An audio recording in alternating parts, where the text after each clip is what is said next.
Alright, and welcome back, everybody, to Nod-Krai. Let's do this. Let's get back to our Archon quest. I am very excited to announce we are starting Act 7, I believe that is. Welcome back. If you haven't seen the last episode, I'd recommend watching at least the last 10 or 15 minutes, because there is a certain interaction that we have right around here that I think will lead very well into what we're about to do next. So I'd recommend checking that out. And without further ado, let's go to the Curatorium of Secrets. I'm excited. I am so excited. Oh my goodness, it's so beautiful. Excellent vibes to be restarting this Archon quest too. Whee! Ah! Let's not start this off with dying, though. That would be a bad idea. Anything really to get us started? Not exactly. Actually, let's read the quest description really quick. A battle for the fate of your companions and Nod-Krai has already begun. Has already begun? What have they been up to since we saw them last? I thought that we were just collecting information after our dear... forgot her name. Columbina was taken from us once again. Let's see what they have found here at the Curatorium of Secrets. Oh. Oh. Lizard inside. Ashru, get him. So regal. No. Everyone looks so sad. Hi, everyone. Yep, all ready. How about you two? Green and good to go? I'm good to go. What's the mission? Paimon's ready.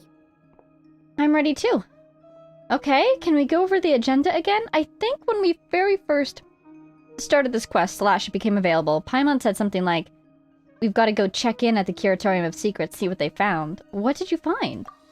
Haha, feeling nervous? Don't blame you. We're all a little out of our depth with this one. Okay, so, some time ago, Columbina was ambushed by the Doctor.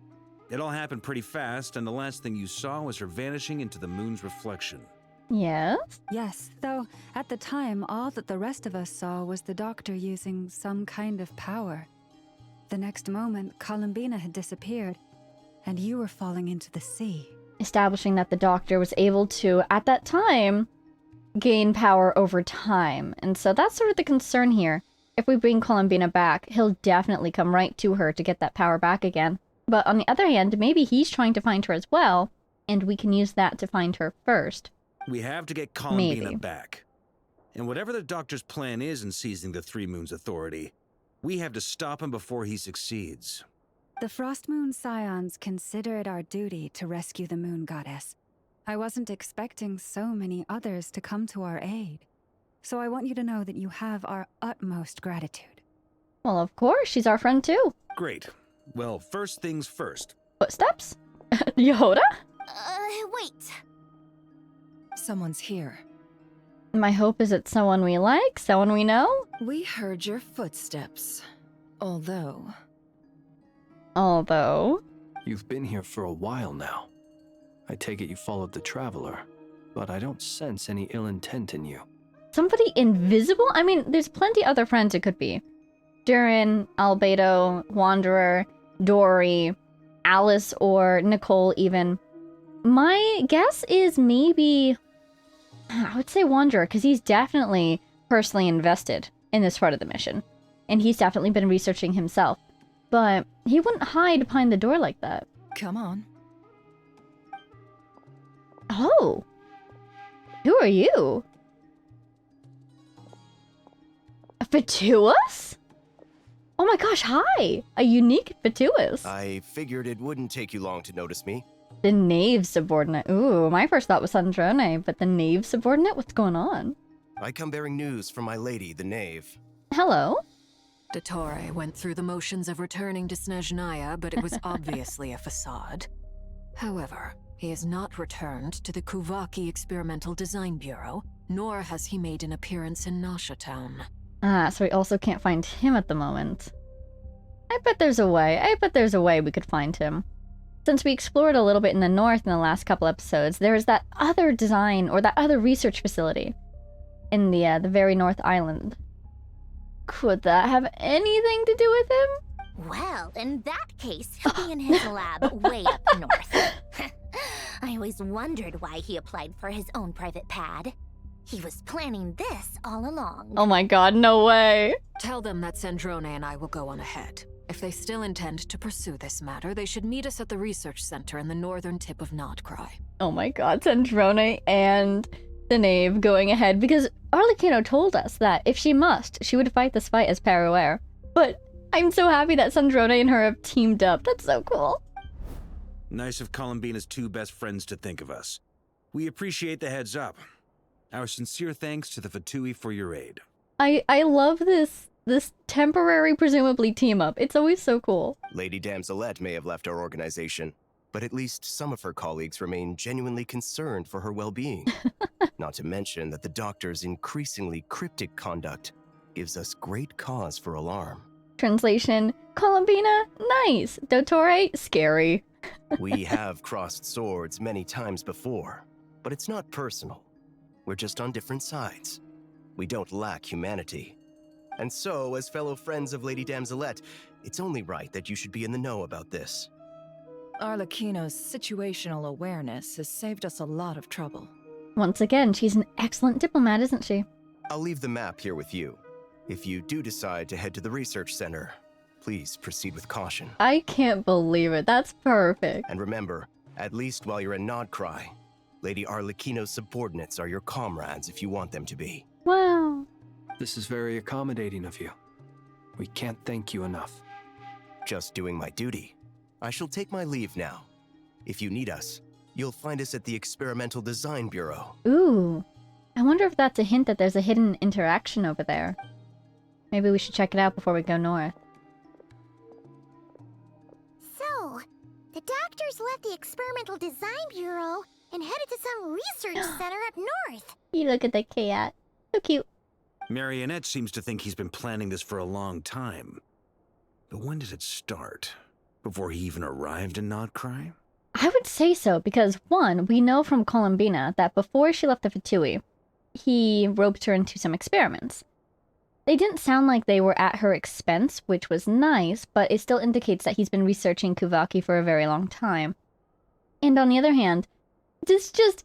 We talked about this at length several episodes ago, but his research for a very long time has been in the direction of harnessing divine power to elevate an individual. Because we saw that in his research in Mondstadt with the kids and with Kali and the god remains. We saw that in his research in Sumeru with the Wanderer and the artificial god. And we're seeing that again now. It seems like he's moved on even from... I don't know, would you even call... I guess Columbine is a goddess. Because it feels like the scale of the divinity that the moons had was very high level. Because they had those connections to primordial powers like time and fate. So, he's harnessing all that he's learned from his various research experiments and now applying it to himself.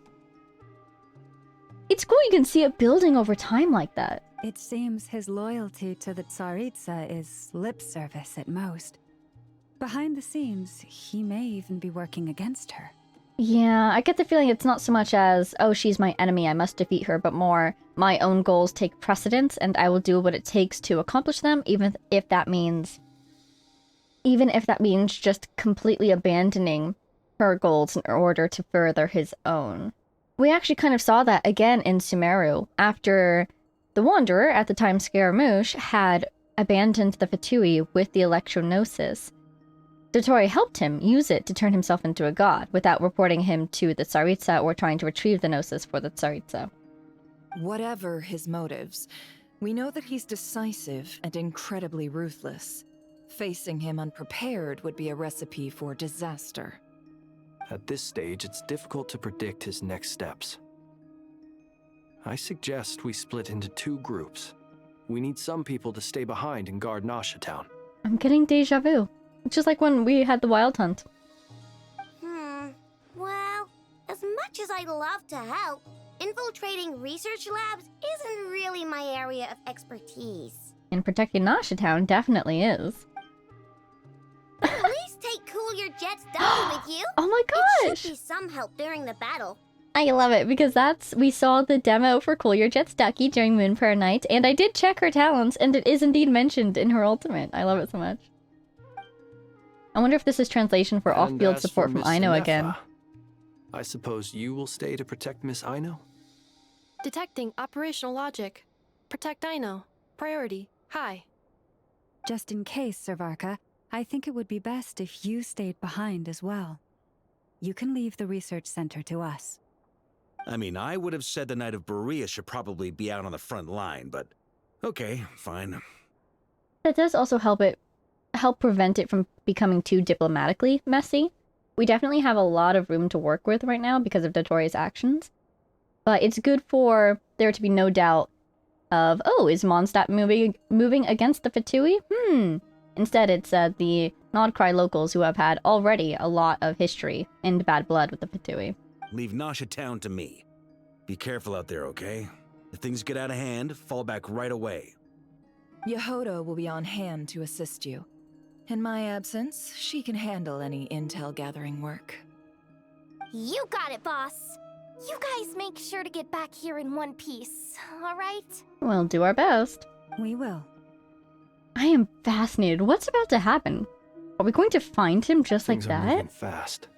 We'd better head off soon if we hope to keep pace. I can't decide if that would be a good thing or a bad thing. This is going to be a very dangerous mission. Paimon, you should stay behind to help everyone here. So, it's infiltrate a secret research facility, or... Yeah, alright. Paimon will help out here instead. Sounds like it's gonna be a pretty intense fight. Oh, we're splitting up. Paimon, I'll miss you. But also, that's probably wise. Stay safe. We all have to bring our A game here. So, anything you need to wrap up before we leave? I want to go check out the Fatui Design Bureau and see if there's anyone to talk to. Ooh. Okay. While the Archon Quest is in a special phase, certain systems and functions will be unavailable. Let's see. Let's do a few things, Okay. actually. Well, we'll be good to go as soon as you're ready. Oh my goodness. Okay, because... Teleport waypoint. And I guess I come back here and I talk to you to restart? Okay. I'm gonna go do my dailies. I wasn't anticipating not being able to do them later. Hi, Catherine. Ad Astra Abyssosk. Welcome to the Adventurers Guild. Thank you, Catherine. I think I have... Oh! What's this? New. Oh! Oh my god, that's right! I did see this thing! Yeah! From a distance. We didn't really go down there. Oh, we kind of did, then we don't. Oh my god, there's so many. I guess those might have unlocked because we hit the... Oh, these are in Mondstadt! Whoa! What on earth? I was thinking maybe the northernmost island. Fascinating. Okay. But my... Sorry, Catherine. My... Whoa! Hi, Yehoda. Alright, these guys are ready, so let's redo that. Should I talk to her, do you think? Yeah, I'm really curious. Let's talk to her. This is so cool. She's talking to Catherine. Huh? That's not the price we agreed on. What do you think you're playing at? Be nice. Be nice to Catherine. That's my good friend. Dear Miss Yehoda, if you manage to return the object of your next commission intact, then I assure you your reward will be paid in full. This time we're the ones walking up to her. What did you do? It wasn't my fault. How was I supposed to know a bunch of monsters were gonna jump me out of nowhere and knock me into that river? That's so cool though. She's doing commissions. Does that mean that she's part of the Adventurers Guild as well? Or can you pick up a couple as a freelancer? Might I also ask that you don't spread so much misinformation to our clients when you're escorting them in the future? Wow, an information broker spreading misinformation. What was the information? I wasn't spreading misinformation. Most of what I said was based firmly on the truth. Were you gossiping, Yehoda? The master bandit who has stolen from every town and village in Nod-Krai. Ooh. Reed Miller? That was just me trying to sound cool. No one told me the client was from the Fontaine Guards. She wouldn't stop questioning me the whole way. That woman takes herself too seriously. No sense of humor at all. I can't believe she asked the guild to revoke my membership. Oh no, Yoda. The fixer who protects all of Nasha Town. Fixer, who protects Nasha Town. I was talking about Boss Neff. I was telling the client about her. I kind of get the feeling that she might have been trying to boost her own reputation, but it backfired. Regardless, Miss Yehoda, if you wish to take on any more commissions in the future, it would be best. I know. Be careful what you do and say. Boss Neff's always yammering on at me. But my mouth gets all itchy when I don't use it too long. Perhaps you could take a few pointers from our experienced adventurer here. The Traveler? I guess she's not the worst person to learn from. Oh, hold still your praise. Don't overexert yourself. But you're gonna need to wait for me to take this reward back to Boss Neff first. She ain't gonna be happy that it's not the full amount. I feel a lecture coming. That's pretty cool. I like that you can tell that she is still learning, you know? Well, let's get some of our dailies done. Do what we can. But that also kind of answers the question I had earlier. She was doing the commission as an employee of the curatorium, so Nefer gets a cut. Ad Astra Ab... Oh, wait. That was silly of me. And it's not the full amount, because she maybe let her professionalism slip a little bit there. She will learn. This is experience for her. Battle pass. Boop. Okay.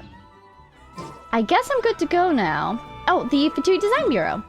Let's go over there. I don't know if the interactions that they hinted at will now be active, and where would they be if they were? Man, I haven't been back here in a long time. Wow, there's enemies. That's so cool.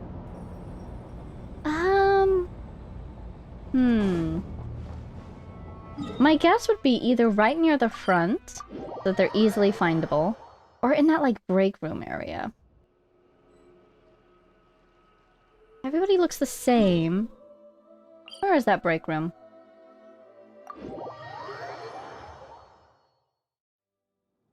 Not here. Ooh! Can I have that, please? Oh, this is so cool. I love that this mechanic is still in play, even though that part of the Archon quest is long over. That is so neat. Not even the Archon quest, but the, what are they called? The world quest that we were doing up here. That's really cool. An impressive bounty. Oh, nice! Seal obtained. Which one? Evermoon seal. I can go down and I can go up. Let's see. I'm looking for that one break room. I just want to see the break room and then move on. I think it might be a little tricky to find. Oh, this is where that guy was watching us. Yeah, that's so cool. Oh, and where Revere was as well. Oh, that's so neat. Ooh, what's this? We definitely took this path once before.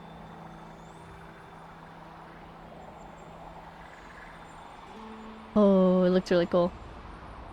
Because you're the path that takes us all the way up to the top, aren't you? I guess that is a good area to look for. More House of the Hearth members. Such a cool song. Look at the arrow on the minimap freaking out. What's the door? Why am I sideways? Whoa, that was cool. Are these doors I can go through? Not really. Hey guys. Sparkles. It really felt like there was going to be someone here that I could talk to. Should I go all the way up? Let's just go all the way up. Is that this? Where's the topmost one? That's where I am though, isn't it? No, it's not. Fantastic. There's that guy. Hey, that guy. What's your name? Are you enemies? You are enemies. Okay, yeah. Not... Unfortunate. Feels like they're here somewhere. But I'm not finding them. Alright, I took a look. Not finding anybody. Let's go to Nefer. Right. The thing says up there, but let's ignore that because there's probably some dialogue to have down here. Deja vu! Whee! One more time. To the curatorium.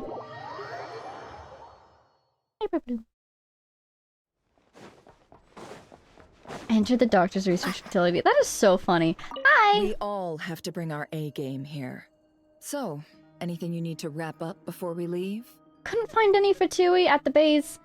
Chances are they're not even there yet. Maybe we have to activate the next part of the Archon quest, but I'm just happy that I took a chance to I'm just happy that I took a look. And now I'm ready to go.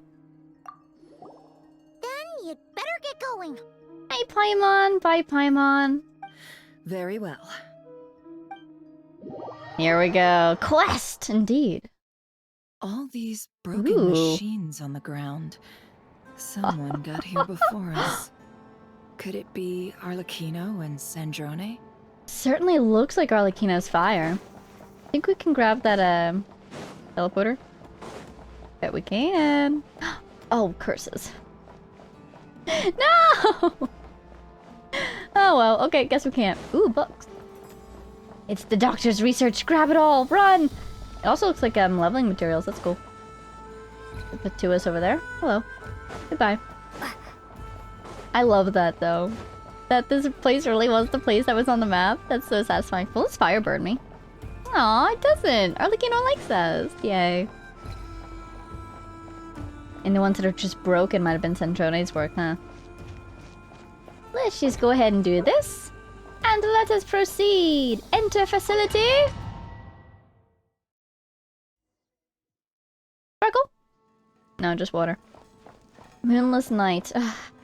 Of course. Look for a way forward. No, come back. Okay. Cancel navigation and re-navigate. Oh, look at my party. Fascinating. Oh, I was about to say there's no Hydro. There is Hydro. It's me. And I wonder if we'll get, Ino's support in this as well. Wow, look at this place. Looks absolutely demolished. Oh my goodness, look at the Fatui agents. I guess that's Arlecchino and Sandrone's presence, huh? You want me to go that way? Nothing really this way to look at. Ooh. That's interesting. Is that Arlecchino? Or even the doctor's work? Red's like that. Kind of reminds me of Arlecchino's spider-like form. But we've already seen her fire today. That was sick.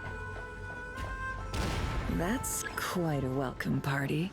Use the Traveler's Elemental Skill and the Burst to summon Clear Jetstucky. Interesting. Oh, that's very nice. I think I've got one of those now. I sure do. Okay. Ooh! Ah! Guess we're good. We get a chest. And we are injured from that poison, so Lauma will probably be our healer today. Thank you in advance, Lauma. Whoa. Flashing warning. Okay, Wild Hunt over there. I think that's the way we're supposed to go, though. So let's... Oh.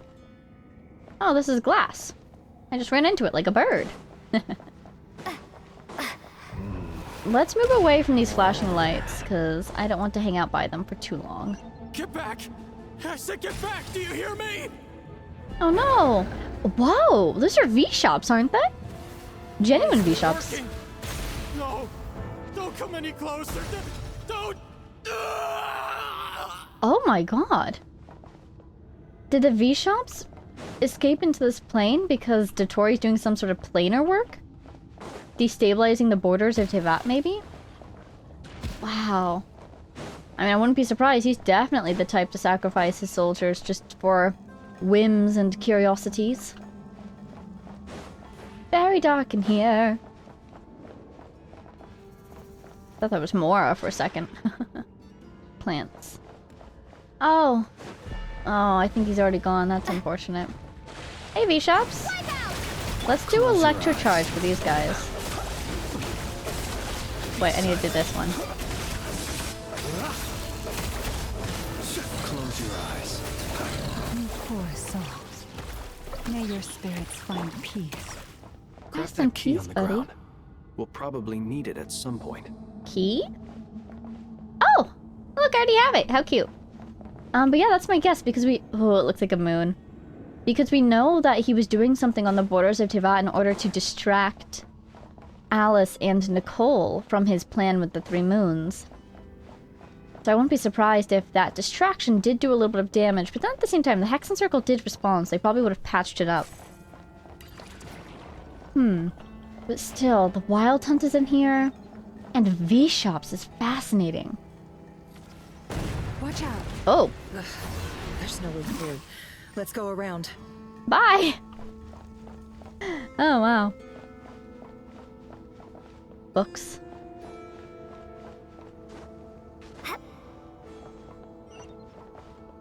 Keep expecting to see some sort of sparkle in the ground, you know? This is definitely the sort of place you'd find some poor researcher's dying notes in. Spiderweb.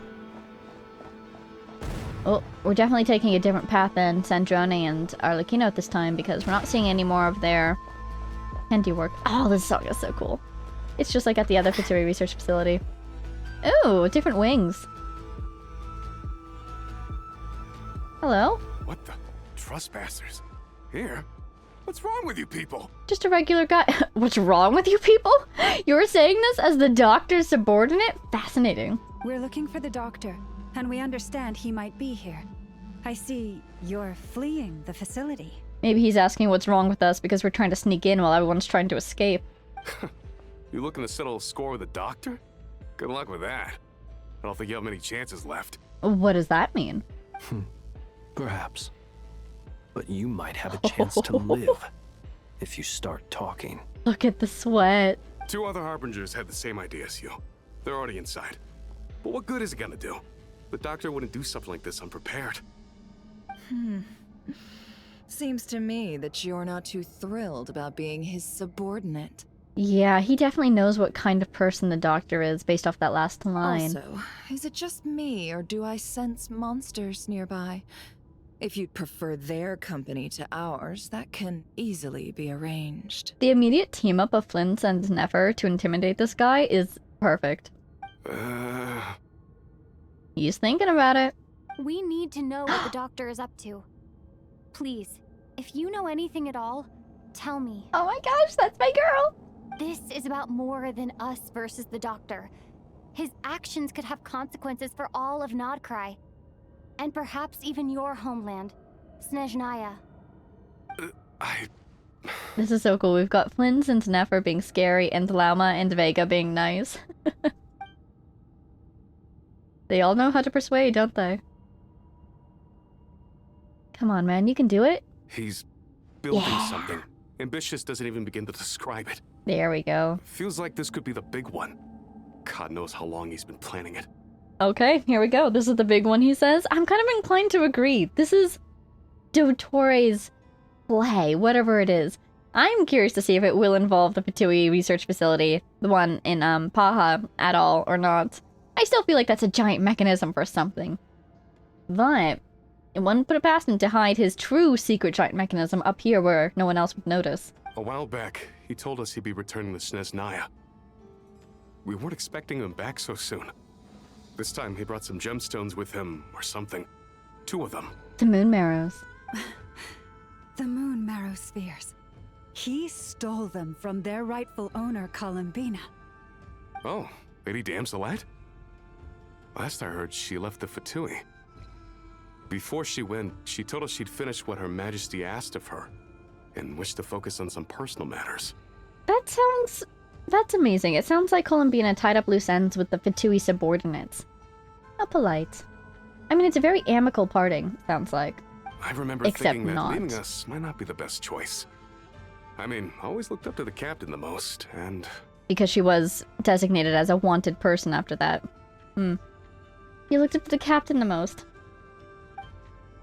Yeah. Back when this all started, the higher-ups dispatched 3 units to Nod-Krai to execute their plan. They were led by the Doctor, Marionette, and the Damselette, respectively. Only 3? I guess back when this all started, before the Pale Star Edict? I was a part of the Damselette's unit to begin with. Oh, wow! She never really interacted with us much. In fact, she seemed sort of detached from everything. Not because she was distracted, just felt like she was indifferent to the world around her. Like she had no stake in anything that happened. Oh, and that explains probably why he was part of the people that she informed of her departure, because he was her subordinate originally. She always seemed like she was staring off into the distance. Almost as if she didn't see anything worth living for in the present, so she had to look further afield. That's right. She always used to stare up at the sky. That does sound like her. The way that she was when she was with the Fatui and when she left. The Doctor used to stand nearby and watch her. Yeah. Apparently they got along well at first, but somewhere along the way, she grew wary of him. Started avoiding him as much as possible. Sounds about right. After she left, everyone in our unit merged with the Doctor's. He's similarly indifferent to the world, except when it comes to the moons. He seems to have big plans for them. Everyone in her unit went to the Doctor's. Interesting. Right now, obtaining the 3 moons is his #1 priority. He even said, if he can only get his hands on 2 of them, he'll create a 3rd one himself. Uh-huh, there we go. Because if they all went to his unit, that makes me think that he needed a lot of manpower to do something and actually officially applied for that permission or for that manpower, and his request was granted, and so all of her soldiers were reassigned to him. So at least at the beginning, he was playing this above board with the Tsaritsa. But this part here, he'll create a 3rd one himself. That's probably his backup plan. Now that he's lost Columbina, he's probably going to default to that plan and create a mimic of her in some way. He'll need a tremendous amount of Kuvaki to do it. It was just Moon Prayer Night. How would he create an artificial moon marrow? Maybe the knowledge he gained from the Hyperborean phantoms has something to do with it. I'm also thinking he's done this in the past. He's created artificial gods in the past. Now he just needs to customize it, make it give off a moon signature. Probably using Kuvaki. But yeah, I wouldn't be surprised if he also got knowledge from Hyperborea. Thank you for cooperating. We appreciate the level of detail. I get the sense that you'd serve under Columbina again if you had the chance. Would that be fair? No, she's no longer a Harbinger. As a member of the Fatui, my loyalty will always belong to the Tsaritsa. I'm only telling you all this because I don't completely trust the Doctor. His actions do not align with the goals that first brought us to Nod-Krai. I understand. We'll do everything within our power to stop him. The Knaves unit is based at the Kuvaki Experimental Design Bureau. Maybe you can seek refuge with them. Bye! Well, now we know what's going on here. Artificial moon marrow. He's likely well on the way to completing it. Dottore's technological capabilities are far more advanced than I thought. Ooh, you know what that reminds me of? Actually. The Sampo Mill. Speaking of technology from Hyperborea, I've always pictured it as a little orb. Is that right? Is it? Wow, what is it supposed to look like? Because I pictured it as a little orb for some reason this whole time. Maybe just because the Moon Marrow has been out and about this whole time and that kind of became my template. But that was Hyperborean technology. And so if he was able to get some information from those shades... I fear this could get ugly. Everyone, prepare yourselves. But there's got to be some sort of cost to making this artificially. Either it won't be as effective, or it won't be as powerful, or it will break easily, or he'll need a lot of resources to get it started. It won't be easy for him, basically. But it won't be good for us if he succeeds even a little bit. What is that? Oh! That's an explosion. Oh, rest in peace. Hi, bye. I'm going to ignore you. Oh! Nice. Ooh, whoa. Look at that. What's that about? Plants. This technology. Hello. Reminds me of the ruins of Dari. And the computers we found down there. That was like the first time we saw something computer-like in this game. Darn it! Rude. No, that was not a lot of healing, actually. Let's go get the other one. Wow, you don't have any sound effects. I guess you only have the ones up at the top. Think we can get back up there? Probably not. Okay, bye! Oh my god, narrowly dodged that just by walking away. I wouldn't be surprised if we have... Darn it, we have to fight it to get through, don't we? Okay, fine, I'll fight you. Let's go to somewhere that will benefit me. Hey, look, it respawned. That's awesome.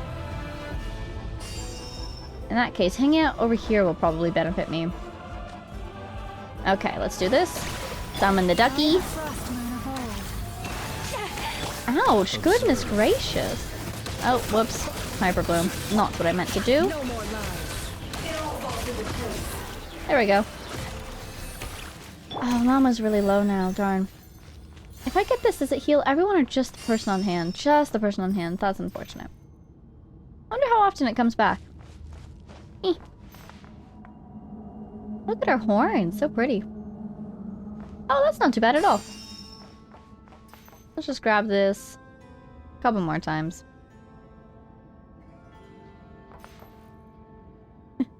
I'll take a free heal where I can get it, okay? I don't want to get full. Yeah, there we go. Alright, all healed up. Onwards. Oh, I was really curious about this Traveler build.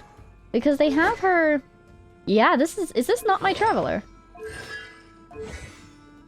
I just noticed that they have her on the, wings that I don't have her on. I have her on the, like, wings of companionship or something. They've got her on the basic ones. But I honestly don't recognize my Hydro Traveler's build enough to know if this is mine or not. I'll keep this close.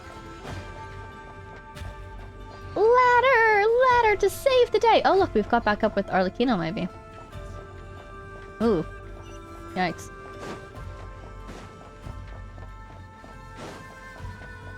We really are professionals at sneaking into facilities now, aren't we? Oh, darn it. I wanted to see on the other side. Ooh. Ooh, look at that. That looks bad. You think that's his artificial moon marrow? I'm not gonna lie, this kind of looks like a terrible place to be. Like, I feel like a laser is just gonna beam through here and fry me. That's not Columbina. No. That's him. Welcome, one and all. Oh my god, oh my god, oh my god. I've been expecting you. I hope my humble research facility is to your liking. We actually found him? Like, I was really thinking either we wouldn't find him and we'd live another day, or we would find him and we would be doomed. I kind of feel doomed. Oh my god. Hi. I love his design. These things are so cool. He's blue. Yeah. We really appreciated fighting our way in through a horde of monsters. I love the gloves with the blue. The gall. You expect us to believe you've just been patiently waiting for us? Wow, Llama really doesn't like him. That's like one of the most angry lines I've ever heard from her. Of course I have. Should I be worried about something? Everything seems to be going quite smoothly so far, and you've shown up right on schedule. The way my smile just dropped. Gosh darn it, we just played right into his hands, didn't we? This was part of his plan, wasn't it? First Sandrone and Arlecchino, now you. Ah, quite a surfeit of guests I've had today. Wait, that's a good point. Where are they? What did you do to them? For some reason, my first thought is maybe he teleported them away somehow? If he was able to access the powers of time, I wouldn't be surprised if he had powers of space, but... does that mean he successfully made an artificial moon marrow and re-established those powers within himself? I kind of expect him to be like floating and glowing if that's the case. So then where are they? Yeah, she doesn't like it either. If you were looking for them, I should probably mention that Arlecchino disappeared as soon as she entered the facility. What on earth? Huh? Did the moon marrow eat her? As for Sandrone, why, she stood right here only moments ago demanding answers from me at the top of her voice. And where is she now? Hardly out of character. She never was one for basic courtesy. But I have to admit, I was a little surprised to see her showing concern for someone besides herself. It's the character development. Where is she, though? Does everyone you associate with undergo such a change in temperament? Speaking as a researcher, I have to say, it is not a change for the better. It threatens one's ability to remain objective. I do enjoy his voice. It's been so long since we've heard his voice. So good. Where is Sandrane? Well, since you ask... Yes, I do! Is she in here? Oh, flashback. So you got Polonia! your hands on the moon marrow, and now you're claiming godhood. Don't you think that's a bit of a stretch, Dottore? I must protest what you are insinuating with that phrase, claiming godhood. I am not claiming anything. I am stating a fact. You're a researcher. I'm sure you appreciate the distinction between the two. Huh? Wait, you really think you're all that? Sandrane is kind of uniquely suited to go up against him right now, because I am sure he has an ego the size of Teyvat. So even if she's a little bit out firepowered right now, would be my concern. I do wonder if maybe her words would actually be effective in knocking him down a peg. But at the same time, if she makes him angry, what's he gonna do? You'll excuse me if I'm not being a polite little lady for you. We're colleagues. We both know what kind of person you are. By the same token, I knew you'd respond along those lines. Darn it, he's too calm. He's too self-confident. He's got something. You and I both understand that facts speak louder than Polonia. words. To that end, I've had my people send you a small gift. It should go some way toward helping you understand my present position. A gift to her. My people send you. So, but she's here, so he targeted something that's important to her? My guess would be Polonia. But he's here too. What gift? What on earth are you talking about?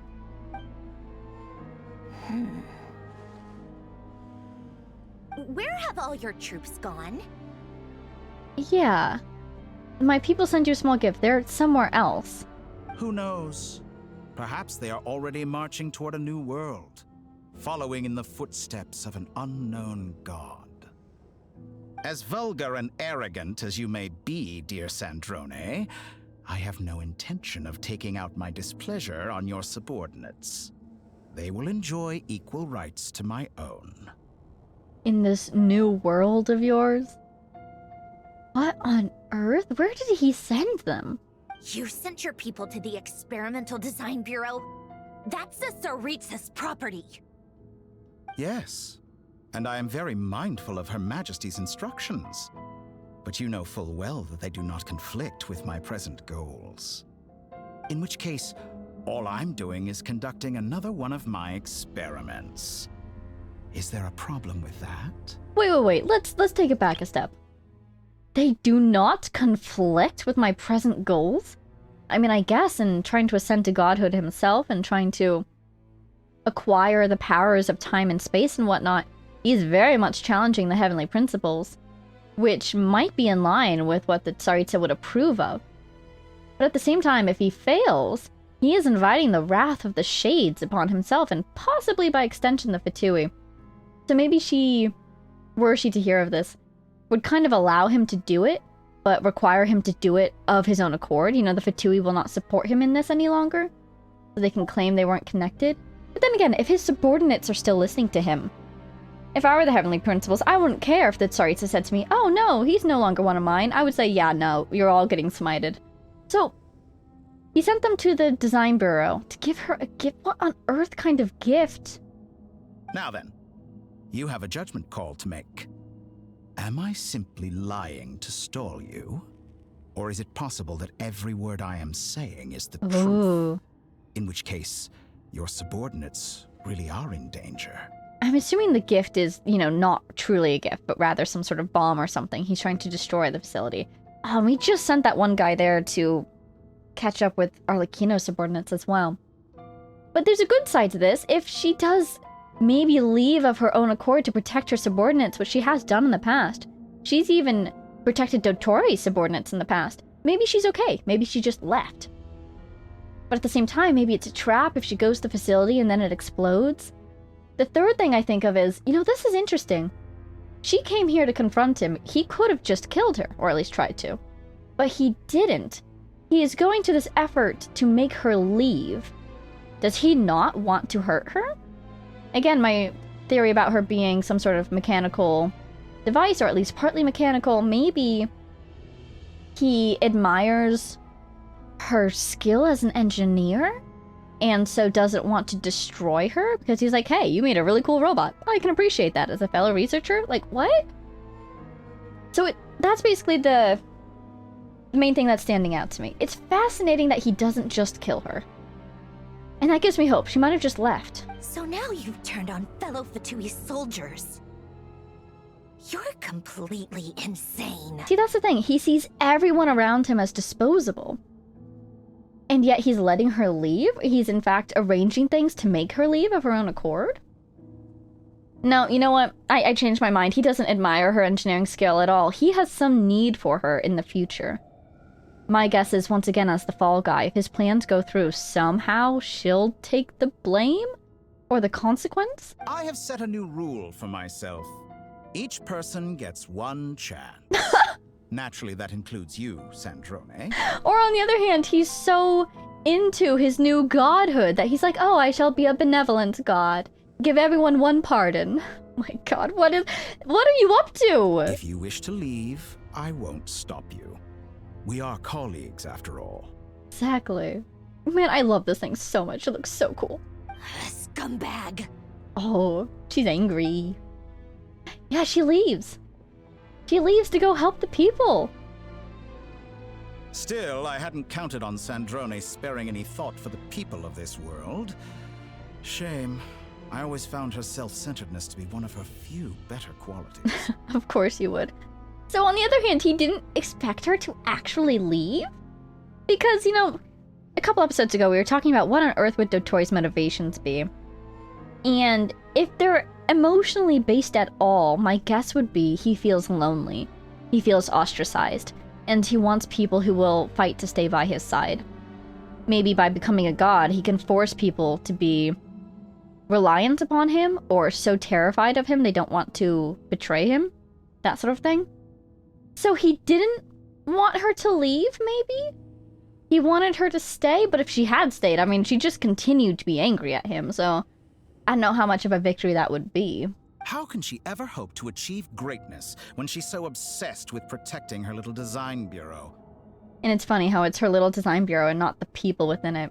He still doesn't quite understand. It's more than a little disingenuous to speak of achieving greatness while taking hostages. Or does honor no longer mean anything to you? Did it ever? Honor? Yeah, exactly. Oh, cool shot, cool shot! It's so blue! He's got such a good design. Look at this thing, it's a doctor's mask. I have the marrow of 2 moons in my possession and will soon complete the construction of a 3rd. It's not done yet. I will be the god of a new world. And you speak to me of honor? How charmingly naive. The Traveler immediately whipping out their sword. I love her so much. Those are sacred relics. You do not deserve them. In my view, many in this world do not deserve to be alive. And yet, I mercifully permit them to go on living, do I not? Exactly. It's part of this is a power trip for him. As a god, he is permitting these undeserving people to live. Look at that little smirk, too. What is your deal? You'll come to regret your actions. Ah, that's my girl. Will I now? Let's see if you can make me. Oh, this looks so cool. Is this a fight? Are we fighting? Are we fighting the doctor? We absolutely... Oh my god, he's second. That's very scary. An exact track. Oh my god, I want to see his attacks, but I'm also too scared to let him just, like, attack me. Oh, what was that? What was that? I don't like that. Oh. The deception ends here. I don't even know what he's doing. I'm too scared to look at his attacks. Oh, what is that? What is that? He's so tall. I need Hydro. Out of the way. Out of the way. Don't like that. You're not who I need. Sorry. Protect us. I know. Excellent. There she is. Wow, I really would. Why is it zooming out? Why are we zooming out? Oh, I am so. Oh, Arlecchino! Oh my god, you're okay! Oh, she's here! What a farce. What the heck? Clearly here to destroy my research, not Wait a second, wait a second. Your research is more valuable than your life. Am I wrong? Oh, sorry, Arlie. I was trying to check her constantly. Oh god, no. Oh, I can't afford to lose me. I might be the only Hydro person. Half this team relies on Hydro. Oh, I was really about to say I'm so glad I waited to do this boss fight a little bit because I need to be able to dodge. And as you can tell, I'm still not quite up to full power. That's really cool. Those lasers, that's really neat. Okay, Arlecchino. You're not Arlecchino, whatever. Oh wait, use Charge or Lunar Bloom to get these guys to attack the target. Okay. Do I have to get through its HP? I think I do. Okay. Nice. Okay, it's attacking him now. Fantastic. You are not the person I need. Ah! Nice, nice, nice. Oh, not nice, not nice, not nice. I'm just gonna keep doing this until we lose Ducky. We've lost Ducky. Okay. Look at him summoning technology to fight. That is so cool. Let's even get a little bit of... Let's get Arlie on the field. She's not doing much though. He must be resistant to Pyro. You are not Nefer. Dottore is too powerful with the artificial moon marrow in his arsenal. Fighting him is futile. Oh, I'm sliding away. I'm sliding away. Look at that. It looks so cool. What on earth? What on earth? Oh, hey. Hi. Hi. Oh, okay. She's gonna fight him and they're gonna go get the marrow? I've always thought it is wiser to flee than surrender. Oh my gosh, did you see the way that Nefer was just flying away though? Frozen in the middle of her animation. Oh god, we're gonna get kidnapped. Oh no! I've been boxed. Oh, flashbacks to the unknown god in the cubes. Forget about me. You should. Oh my god, I got kidnapped. So wait, so Arlecchino disappeared as soon as she entered the facility. And then she reappeared. I guess she must have snuck away. Separated from Sandrone, Sandrone drew his attention while she did something, maybe? Where's the traveler? And that explains how she suddenly reappeared. Oh, look at that little smirk. Oh my god, he can teleport! He can totally teleport! Look at him! Or don't, I guess, because he's gone. Ooh. Somebody is writing our story. That was a chaotic fight. Oh my god, a team full of DPSs I don't typically use. That was cool. Am I on the moon? Why does this ground look so... Oh. Nope. It's just steel. I'm outside. Is that the restaurant? What just happened? This is where the drink thing usually is. I'm in Nasha Town. It's a lie. It's all an illusion. This is not real. Nasha Town? How did I get here? This is his fake world that he built. He was alluding to that he sent his subordinates on to the next world or something? I remember being trapped by Dottore during the battle. And now, all of a sudden, I'm here. Search your feelings, traveler. You know it to be false. Something weird is going on. I guess I'll start by exploring the area. This is fascinating. Am I in a simulation? Traveler? What brings you here at this Speranza. hour? That's the name. So, okay. Possibility 1, we've been teleported to Nasha Town. This does earn some points because Katya recognizes us. And as far as I know, Katya's still in Nasha Town. So, this probably isn't Katya also in a pocket dimension with us. But, possibility 2 is that we are indeed in a pocket dimension. Either a real one or a simulated one. So then Dottore just, like, imported the minds of everybody? How did he get, like, Katya's memories into this fake Katya? Are we really? We're not really in Nasha Town. Because there would be no point for him to do that. At most, he'll slow us down. Because we'll just run back to his base if we were in Nasha Town. He's trapped us. Huh? What are you in the mood for today? A hot dog? Or something else? We've got some special discounts at the moment. Want to see the menu? And the way that she's talking, maybe I'm being paranoid, but it feels like she's trying to get me to go past my confusion and just accept that this is reality. I feel like I'm being trapped here. But if this is a simulation, and Katya's not in it, assuming Katya's safe and sound back in Nasha Town, how did he get her mind? How did he copy the whole world? How far does this extend? Is it just Nasha Town? Sorry, I'm not hungry right now. She's not hungry because it's not real. She'll never be hungry again. Ah. Well, feel free to take a seat for now. Let me know if you change your mind. Everyone seems to be acting normal. Am I just overthinking? Absolutely not. Oh, darling, look who it is. One of our regular customers. Get the travelers something to eat, would you, dear? Wait. Why is he talking like that? Yeah, that's weird. Well, I'd love to, but can't serve a customer unless they order something. Anyway, I take it your business is wrapped up? Because she's the boss, it literally says right there. And she just spoke to us when we said we didn't want anything. Yes, thankfully. It was a long trip, and it's left me feeling pretty exhausted. But the upshot is, I won't have to leave again for a good while. We can have some quality time to ourselves. Ironically, he's talking like an NPC. He's expositioning. Wait. These two are a couple? I see some kids around too. I didn't know they had a family. See, here's the thing. I've never spoken to that NPC before. This guy. So, I don't know whether or not they're a couple in real life. But the kids are the kids of the Speranza.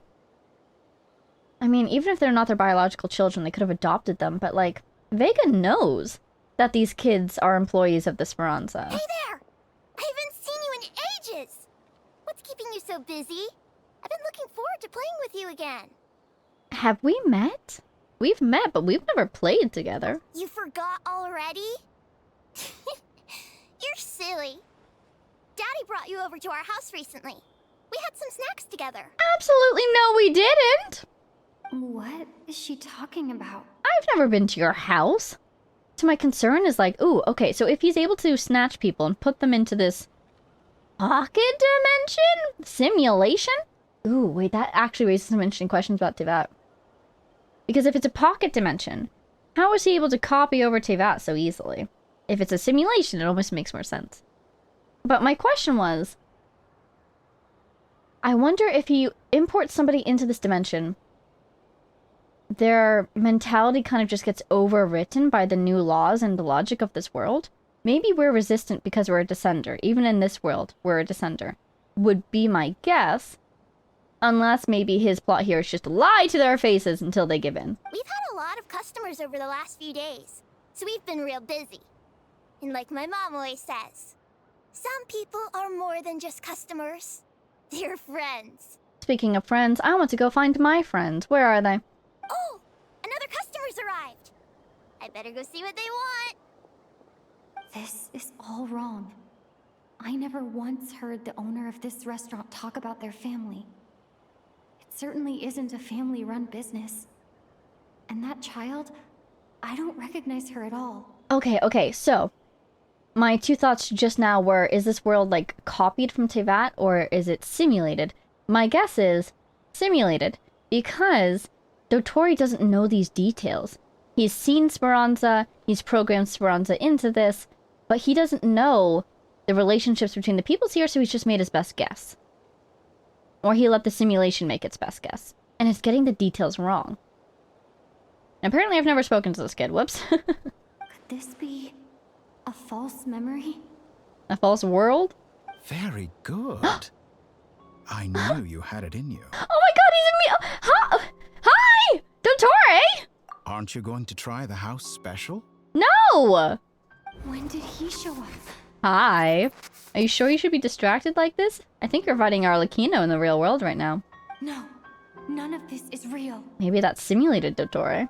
You don't seem to like it here. That's fine.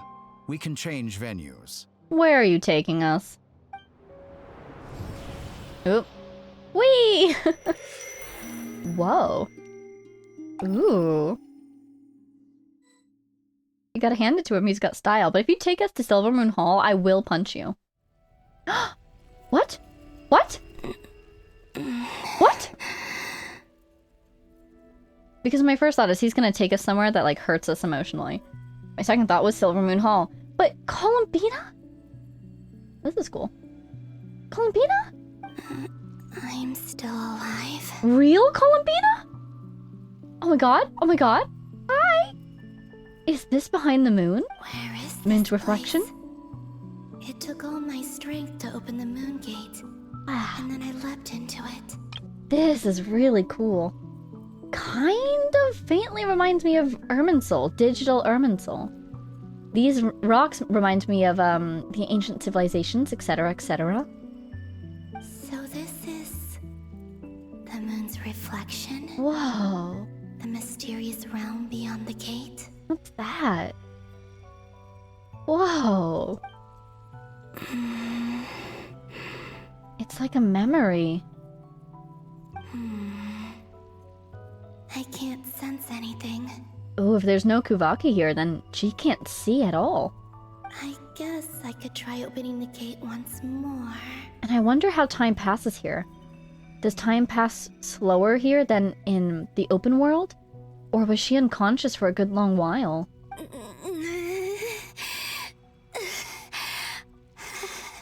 Yeah. No response.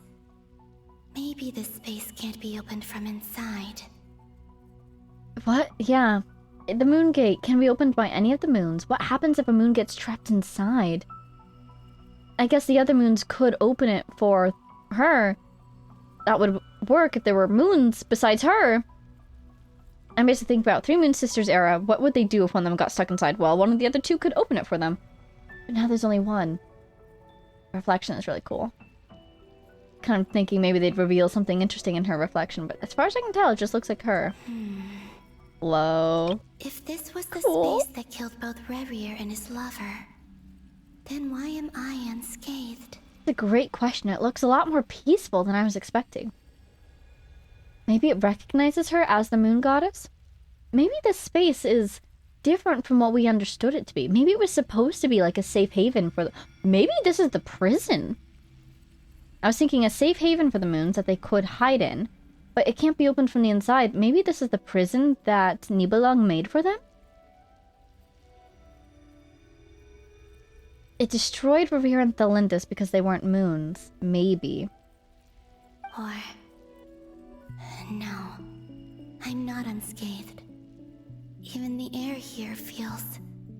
frozen in place. There is nothing here with which I can restore my power. It's so nice to see her, though. It's just so nice to have her on the screen. She's okay. Oh, thank goodness. I should conserve my strength and proceed with caution. The little nod. I really want her to meet the Lindis, though. I don't believe Dottore's scheming will stop just because I escaped. If there is any chance that I can get back to the others, any chance at all... It looks like stars. But her footsteps, not only do they look like ripples, of course, but they look like three moons, don't they? Three circles. Return. That is so cool looking. That's my strongest guess right now. Is this the prison? Maybe it started as a safe haven for the moons, a private space, but was turned into a jail? Ooh, that's my cue. Silence. What is this place? Or It maybe slowed the her real speed question down. is, what is it for? Is this her version of walking? What's this? Yeah, that little light that I saw. Looks like it responds to my power. It's a real thing we can interact with? This is so cool. Wow! Oh wow, her weapon is gorgeous. Interesting that she has her ability in here. Are you a memory? Are you a shade? Golden. Like Kuvaki. Is it some sort of guide? And why does it feel so familiar? I might as well follow it. Oh my god, her weapon has some flowers on it. I never noticed that. You know, if there's any space where we would find traces of the Moon Sisters, this would be it, wouldn't it? Maybe they left a message behind. Whoa. Where does this lead? Nasha Town. Could it be the exit? On Moon Prayer Night. I'm suddenly remembering the moon that we saw in the sky during that night. Feels like she could watch from through it, maybe. Enter the world in the mirror. The moon's reflection, as they say. A traveler on a winter's night? Whoa. Whoa. People even have names. Oh my god. She's totally the ghost. She's totally the ghost, right? Right? Welcome home, Moon Goddess. If she sees herself, or if she sees us at all. Is this Nasha Town? But isn't Moon Prayer Night over already? She's somehow gazing back in time? I mean, we did just see the power of the moons to manipulate time. Oh my god, oh my god, oh my god, look, there's Aino and Anappa! Oh my god, oh my god. All my hopes and dreams are coming true. I think she's back in time. Or at least in an echo of the past. Goodbye for now, Columbina. I hope you have a wonderful night. Oh my god, oh my god. Okay, so this is right at the beginning of the night when we split up. I will. Everyone else. And me? And it's incredible that none of us sensed her? Are these my memories? I'm still thinking about that one point where... Oh, who was it? What was it? There was a thing where someone was invisible and then suddenly we could see them. And someone made a remark of, it was as if she was always there. I just suddenly was aware that she was there. And I was like, I feel like that's important and that's going to come into play again. And it still hasn't. So I wonder... She thinks she's in her own memories. I suppose that's certainly possible. That mirror could be reflecting her own memories. But I have hope. I think she's... somehow... not entirely... Like, we couldn't see her in that moment when she was just standing there. I think she's somehow interacting with the past, please! I can't touch them. It's as if we're separated by some impenetrable power. Come on. Over here! Over here! It's Karina!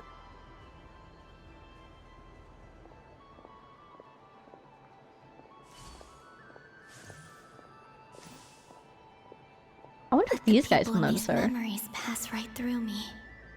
Just like when I disappeared. Do you think the Hexen Circle could see her? The card! Ooh, ooh. If only I had known what would come to pass after that. The card? You could give yourself a warning. Even so, I should still take a look around. Just being back here. It gives me the strength to keep going. You are kidding me. You are kidding me. I'm in exactly the place where I always started as well. Okay, so those are my two main theories. One, I guess it could technically be a memory, but I think she's interacting with the past, and I think she's going to continue to go further and further into the past. Maybe that's how she meets the original three Moon Sisters too. That part of her story that appeared to happen before her prologue. Somehow she spoke with the Moon Sisters before she was even born. I thought that maybe she had done a few things before the moment of her quote-unquote birth, which was simply where her memory started. But maybe she was born at that time, she lived her entire life up until now, and now she has an opportunity to go into the past. Because if she is the ghost that we've been interacting with, then that implies that her time is about to start flowing backward. Because she does the card, she meets us at the lighthouse, she could go even further back and meet the other Moon Sisters. Oh my god. It's so surreal to see the NPC markers pop up again. Like, we can't interact with anybody. But it seems like we should be able to. Well, I know who I want to see. Hey, Flins. Karina popped up, but I can't talk with her.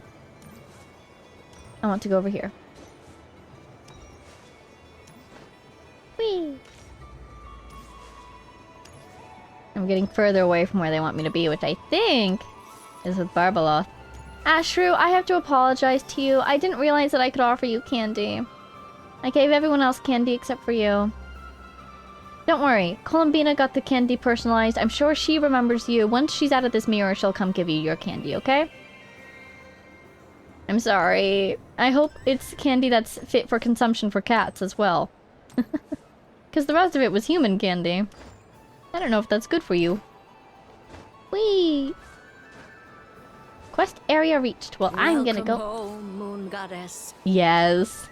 Oh, you're the genuine article. Alice was right. This Moon Prayer Night was worth watching after all. That's exactly. Yes.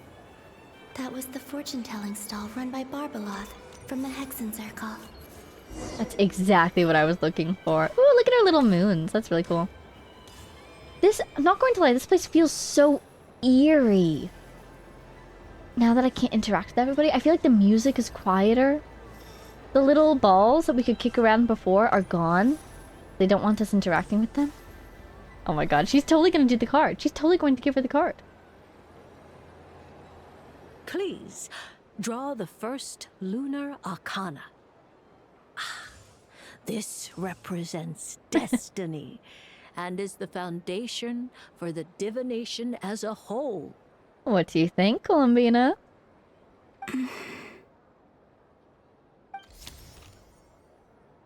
My destiny. I believe the card I drew was the moon. Now that I think about it, Barbaloth's divination was absolutely right. It's almost time to draw the last card. The one that represents the future. And oh my god, I love this. I love time twistiness and the abilities of the moons to interact with time. I freaking knew it! Because she's in the past using temporal powers to draw the card that indicates the future. That's incredible. I freaking love it. You can do it, Columbina. Come on.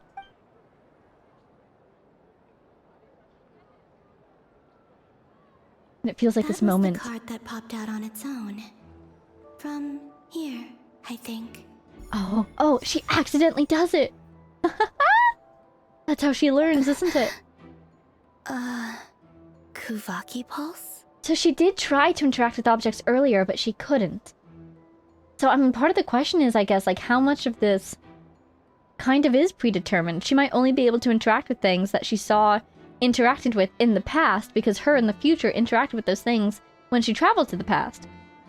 Basically, the question is, what determines objects that she can interact with and that she can't? What? Fascinating. I've never encountered this before in my role as a diviner. What's going on? Did that card leave the deck because of my influence? It absolutely did! She's totally the ghost! Oh my god! So it really was one of the Moon Sisters, technically. All I did was try to touch it, and then...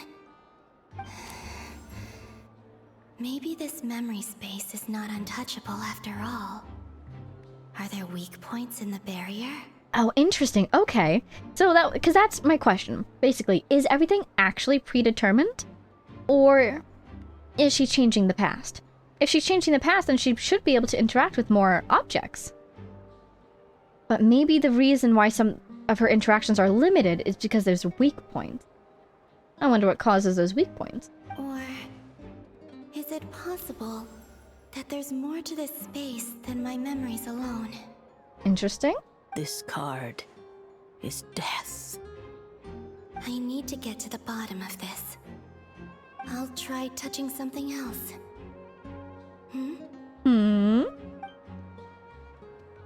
Is this the wind?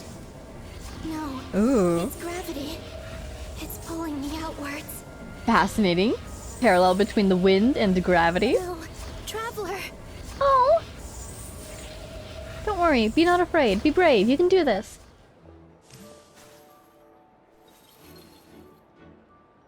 Oh my god. We felt her a little bit. Oh, we look so happy. Interesting. I think she's being pulled back in time. Ooh, that's a little ominous. So what's pulling her back? Is it just the nature of the space? Is it her own memories? Or could it be one of the other Moon Sisters? If she does end up going so far back in time that she meets the Moon Sisters, then maybe... This isn't them returning from the research facility, is it? Telling Paimon that we were lost? Paimon, listen to me. But really quick, the gravity pulling her back. I wonder if it's one of the Moon Sisters in the distant past reaching out to her. Just a thought. But wait, is this the present then? Outside of the simulation, outside of Columbina's time loop thing. Is this everyone else returning from the Bureau or the research facility? That means that the Dottore that's in the simulation is probably the real one. Assuming, again, that it's a simulation. And so he probably vanished right in front of their eyes. And so they just left. From the bottom of our hearts, we are so sorry. We completely understand how you must feel. The Traveler is trapped, and we all feel responsible for it. Interesting. Do you suppose we're still stuck in that cube? Or did our entire cube disappear? I assume if they left us behind and came here, the entire cube probably disappeared, because otherwise they'd stay there and try to break us out of it. Don't say that. Paimon's not a little kid. You didn't leave her behind on purpose. There was nothing you could do. Oh my god, sorry Paimon. This is reminding me of Sumeru. When... Oh, what exactly was the context? We were in a dream or something? We left her behind? Oh. No, not the tears! Paimon! She's all alone in there. What if something happens to her? What are we gonna do then? Yeah, everyone must feel awful. They lost Columbina, now they lost us too. We've barely spent any time apart since we met. Is she gonna die? Unfortunately, my first thought was the number of times that I have indeed died. You know? The Traveler has been downed a couple times in the past, but don't worry, Paimon. I think the Doctor wants to mess with us, not kill us outright. We must find a way to rescue her. We were all involved in the operation where she was captured, and we do not abandon our comrades. This is fascinating, though. Oh my gosh, I love seeing the characters move without the Traveler. That being said, it won't be easy. Through conversation with the others on our return, we've arrived at a basic idea of what we're up against. Dottore's lab has clearly been in operation for a lot longer than we realized. We found many monster samples stored there. In all likelihood, they were materials he used to research his latest technology. Monster samples?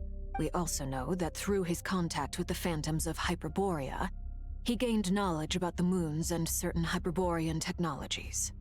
If it was, for instance, Frostmoon Scions, I could see him researching the biological effects of Kuvaki, how to integrate Kuvaki into a biological entity. But we also saw V-shops in there, and the Wild Hunts, technically. Using this knowledge, he then fashioned an artificial moon marrow to serve as a replacement for the frost moon beyond the sky. His backup plan, he was able to switch to it so quickly. Unlike Columbina, Dottore is not being rejected by Tevat. And even with 2 of the 3 moon marrows, his power far exceeds all of ours combined. Once his 3rd moon marrow is complete, Dottore will have completely seized the authority of the 3 moons. Tevat's most primordial powers will then be in his grasp. Paimon looks shocked. Oh no, I think she might be literally in shock. But also, Paimon, dear primordial god that you are, how does that make you feel? Who are you? Anyway, it's not the time. Does that mean... I'm afraid so. No one could have predicted this level of insanity. Not even from Dottore. And unfortunately, his insanity is coupled with an intellect and ambition that not even his peers in the Fatui can match. This is dire. Sounds like the world is done for. Don't worry, don't worry. We're in there keeping him distracted. You guys are all out here, you can keep working. Columbina's up to something. We can do something. There's something we can do. Surely. Go to the facility and destroy the server that his simulation is operating off of. There has to be some sort of foundation for that world of his. Maybe that glowing, floating thing that was behind him? I assume it would be very well protected, but... The Three Moons Authority can influence the very fabric of time and space. I dare not imagine what a monster like him would do with that kind of power. Also, we know that his third marrow isn't complete. We need to stop him. Like, that should be our first target, right? We need to stop him. The trouble's already begun, I'm afraid.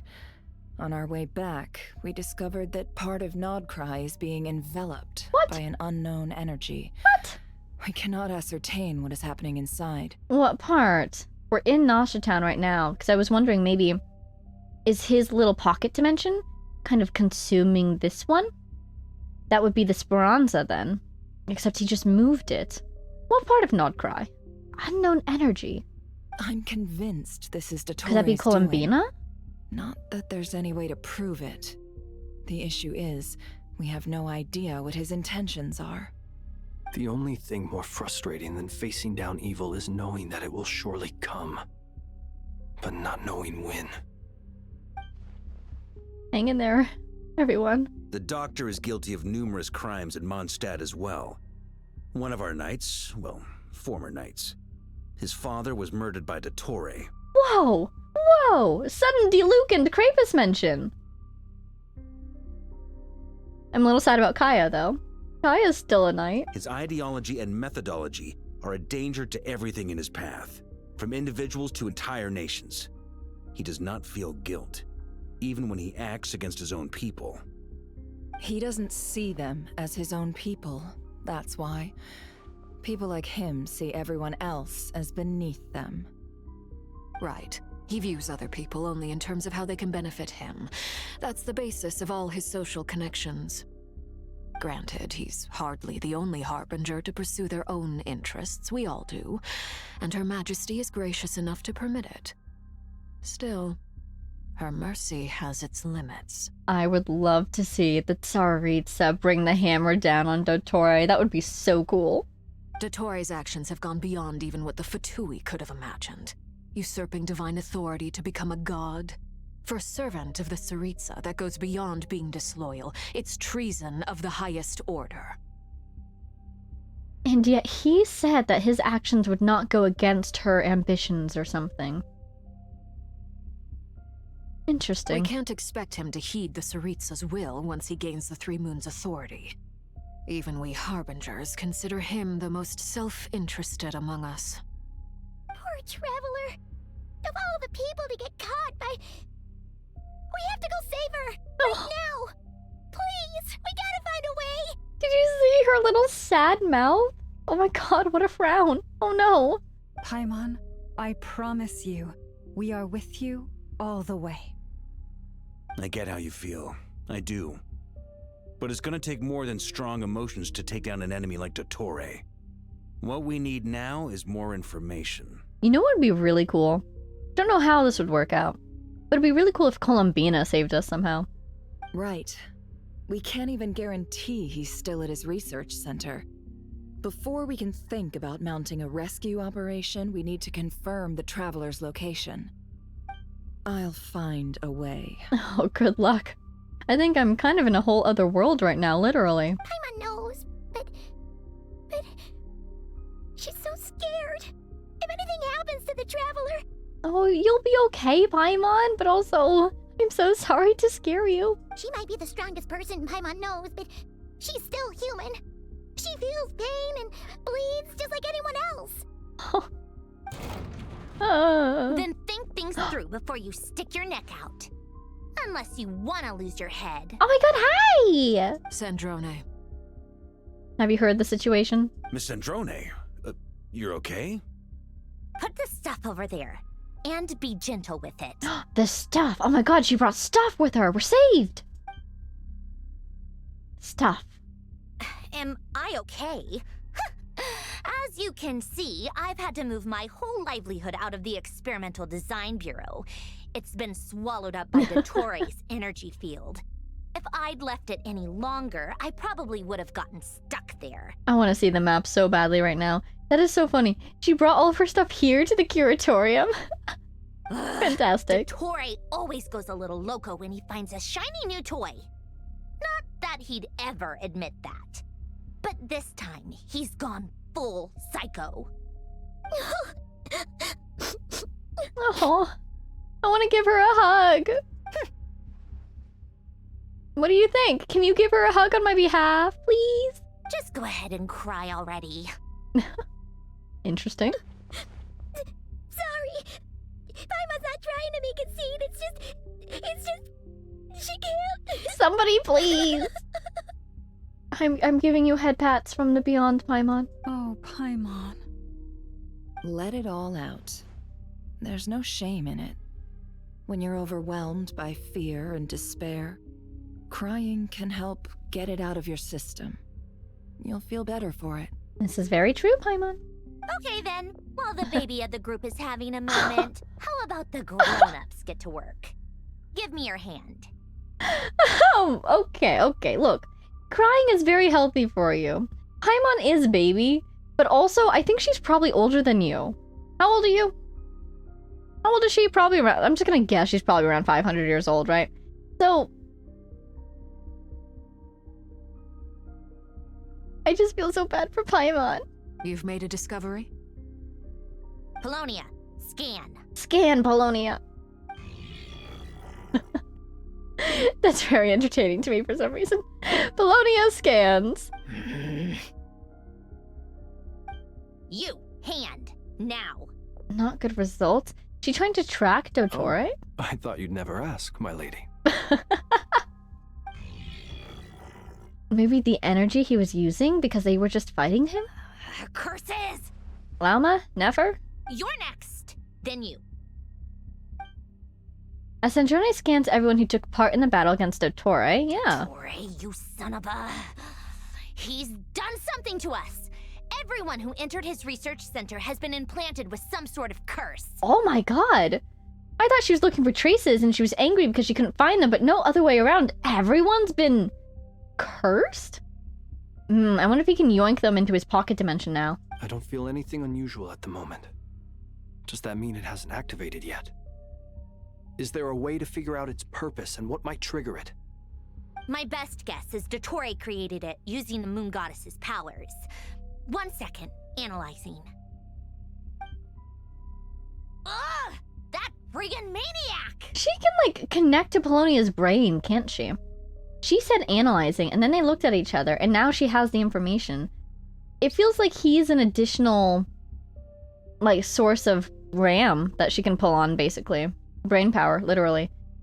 Interesting. How much of you is mechanical? Again, it seems like this might be an entirely mechanical body, and her real self, or her original self, that is, might be somewhere else, preserved or something. Maybe she's just a brain. So, what twisted game is he playing this time? The moment I analyzed the energy composition, some encrypted text appeared in my mind's eye. Ooh. And when I deciphered it according to the Fatui standard encryption protocol, I got the following message. Feel free to run, or you will perish in Nod-Krai. Oh no, you know what he's doing? He needs to make that moon marrow.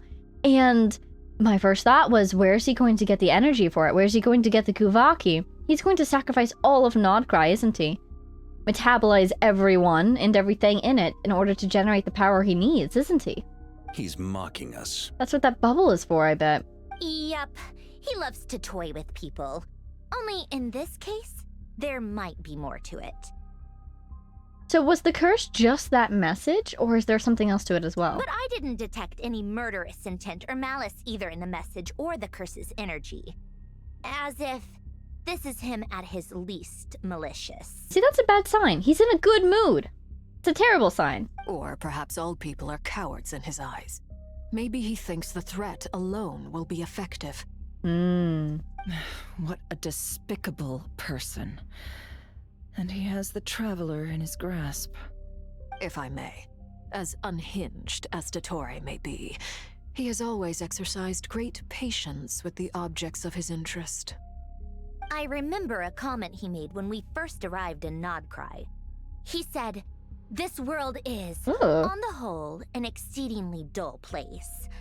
But at least there are a few intriguing features, such as the gods, or the traveler." On one hand, oh my god, that's so creepy. On the other hand, that means he probably won't kill us. He wants to study us. Hopefully he doesn't jump straight to dissection, but he probably will want to study our mind first, and that means keeping us awake and alive. Ugh. Presumably, they interest him because they're unknown quantities. He wants to understand as much as he can about them. Agreed. The Traveler is Tevat's fourth descender. All Harbingers are aware of this. My skin is crawling. Since Dottore took such pains to capture the Traveler, he is unlikely to kill her right away. Yeah, that's the good news. Okay, but we still have to do that rescue operation. Of course. I also think we need to read between the lines with Dottore's message. If he's encouraging us to run, that means we mustn't leave Nod-Krai under any circumstances. My guess is, his curse will only trigger if we leave. Fascinating. Oh, I do love working with people who understand our enemy very well. Speaking of which, there's a couple other We've people. discovered multiple energy fields. Albedo is still attempting to analyze their structure. He told me to report back first. There's a couple other people on our team, and a particular someone who knows the Doctor very well. Each field is slowly growing, swallowing up more of the surrounding area in the process. And the pace of their expansion has increased since we first examined them. He's probably trying to swallow Nod-Krai whole. That was kind of what I expected, yeah. His nefarious ambition knows no bounds. If this continues, the whole of Tevat will be in trouble, not just Nod-Krai. The loss of Columbina could not have come at a worse time. Do we think she's truly gone for good? She entered the space beyond the Moon Gate, knowing what became of Rerir and Thalindus. I'm sorry, but I fear the odds aren't good. Don't be ridiculous. If I know her, she's busy finding a way back as we speak just so she can annoy me. She isn't dead. Yeah, if you think about it for a moment more, it's so strange that the moon goddesses would be able to open a gate to a place that just destroys you if you enter it. What need would they have for a power like that? They didn't strike me as particularly malicious goddesses themselves, the original three. So why would they want the ability to open a pocket dimension of kill you painfully? You know, who were they throwing in there? Nobody. I feel like it was originally either a safe place or a manifestation, like the vector that they used to exert their power of temporal control. And then it got changed maybe into a prison, and that's why Columbina couldn't leave it. I feel like there's a small detail we're missing there, but yeah, I feel like she's safe in there for the time being. She just has to find a way to leave. But then again, if it was turned into the prison by Nibelung, she's not going to be able to leave it easily. So hopefully it's just a space that requires some sort of action in order to reopen the gate. I mean, Rerir was able to escape it. Whatever has become of her, the fact remains that we are two comrades short on the eve of a decisive battle.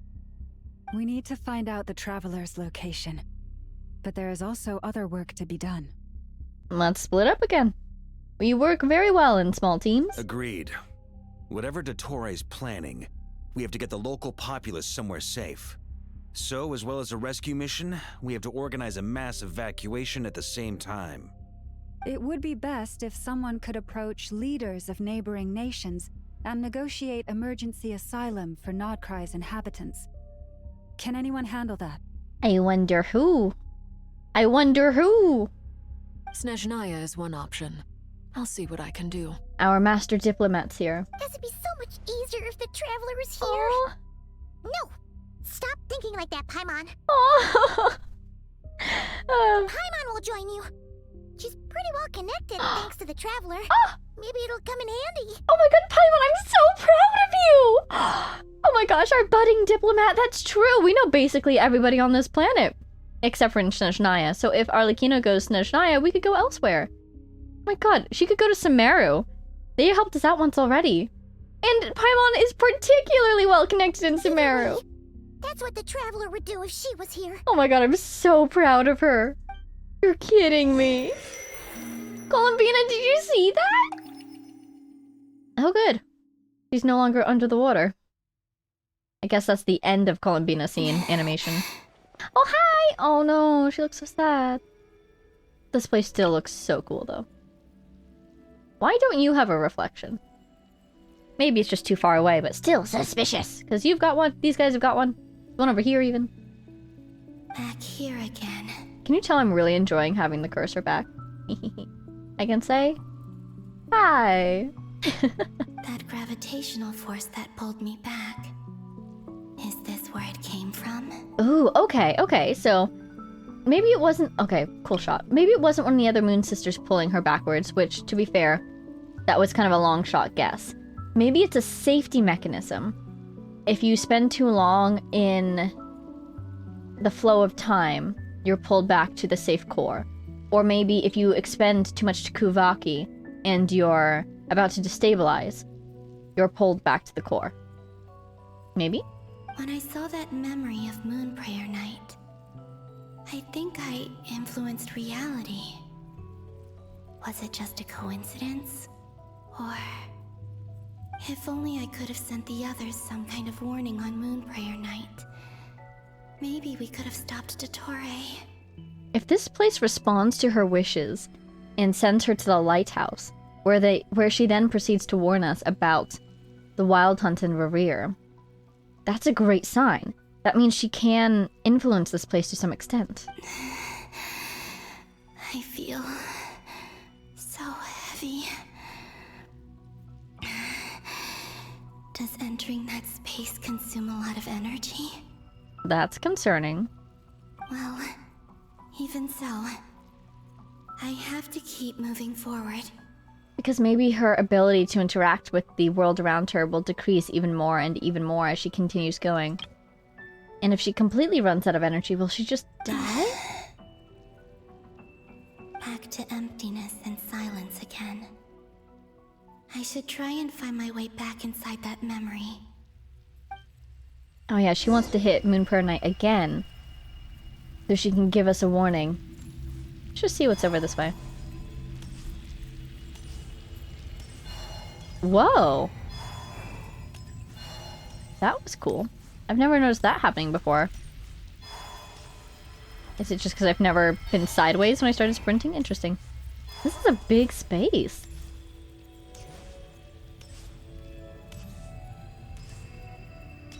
Ooh. Oh, there's the wall. Kind of looks like it just stops over there. Well, let's head back. Naturally, I don't assume there's any chests here or anything. Oh, the way she runs is so cool. Alright, where is my little memory thing? I guess my tracking will probably help me find it. I think it was over there.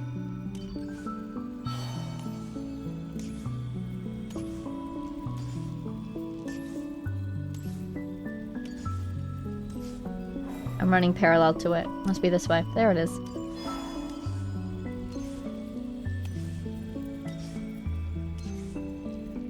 I'm listening to the music. Trying to see if that gives us any hints about this place. Definitely seems to be connected to her lullaby.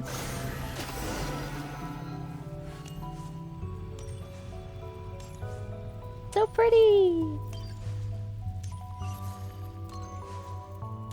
Look at that power. Okay.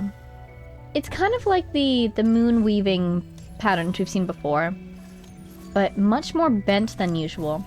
Makes me think of a gravitational pull. The entrance from last time isn't showing up. What am I missing? Where our space and time intersect. Interesting name. Looks like I need to gather these scattered fragments. They look like feathers? Look at the icon for gather. Interesting. Oh! Really? I went too far? Oh, hold and aim. Okay. That explains how we get them.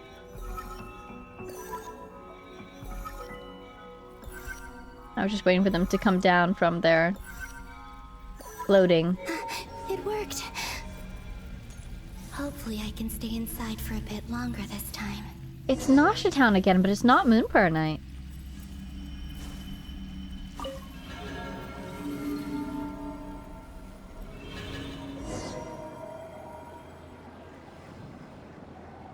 Yeah, regular day. Looking for anybody that I know. Besides the regular. Welcome to the Adventurers Guild. Hi, Catherine. What? This doesn't look like Moonprayer Night. And that sounded different. Doesn't that sound different from regular Catherine? I remember you. Funnily enough, they always make me think of D-Luke because of the hair. Extra, extra! Latest issue of the Nasha Express! I don't think I've ever been here. Maybe this space isn't comprised of my memories after all. There aren't any festive decorations around. Is this Nasha Town after Moonprayer Night ended? This is Nasha Town before Moonprayer Night. The way... Did Dottore plan not affect the town? Or is no one aware of what happened because he used the Three Moons' authority? Let me see if I can influence anyone else. If earlier my smile dropped when Dottore was talking and he said something, the way my smile just grew so big. It's confirmation. This isn't based off her memories. What do we do next? She's traveling through time. Wait, that voice. Paimon? Yes. She's traveling through The time. thing right now is to find that mage. Oh my god, is this when we were looking for Columbina?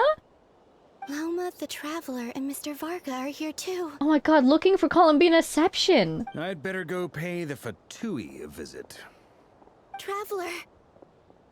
And she turns around because the other Columbina calls out for her. Interesting that this Columbina can't see the other Columbina.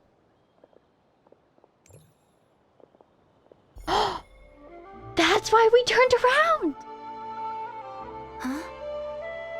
Oh my god, you're kidding me! The other Columbina called out for us, and we turned around. But not because we heard her, because we heard her! Columbina? Or we felt her at least. No way. And then that Columbina starts to follow us. I made contact. It's me, Columbina. Oh my gosh, oh my gosh. Huh? You are kidding me. Traveler? I mean, okay, so she was totally the ghost that was helping us. But also, I didn't realize that that was a moment of her. Let's go! This is no time to be spacing out! That is so cool. Huh? Huh? Wait a moment. This has happened before. That is so cool. This is what happened when I disappeared. Yeah, and she can't see herself. That's fascinating. I stood right over there, thinking that no one would ever find me again. It was only when she called my name that I decided to follow them. Yeah, and she called her name because she tapped her on the shoulder. But did she turn around because she sensed my touch just now? So she can influence events just a tiny little bit. But then the ripple effect, it's kind of like what Dottore was doing with the Hyperborean phantoms. Because she touched our shoulder, we turned around. Because we turned around, Columbina went with us.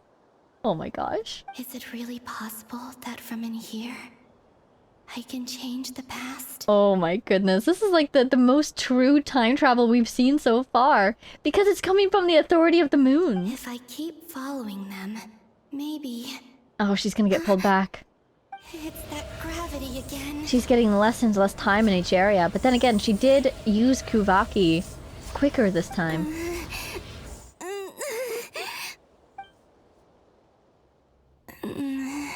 Oh, and we get to see her again. Okay, cool, cool, cool. Every time I influence reality within that space, this force intervenes and pulls me back. Exactly. Now, is it a safeguard to protect her? Or to protect the timeline, do you think? It's as if it's trying to stop me from leaving. Every shot in here is so cool because the light is so pale and blue. I love it. I'm getting weaker and weaker. I'll just have to try another approach next time. Come on, Columbina. Keep going. You have to tell everyone what happened. Oh, okay. I think that's her scene over for now, and we'll be with the Traveler and Dottore? Haha, called it! My Traveler. Suddenly, I've been plunged into darkness. Alone. That's right, he said he was going to change the scene, the venue.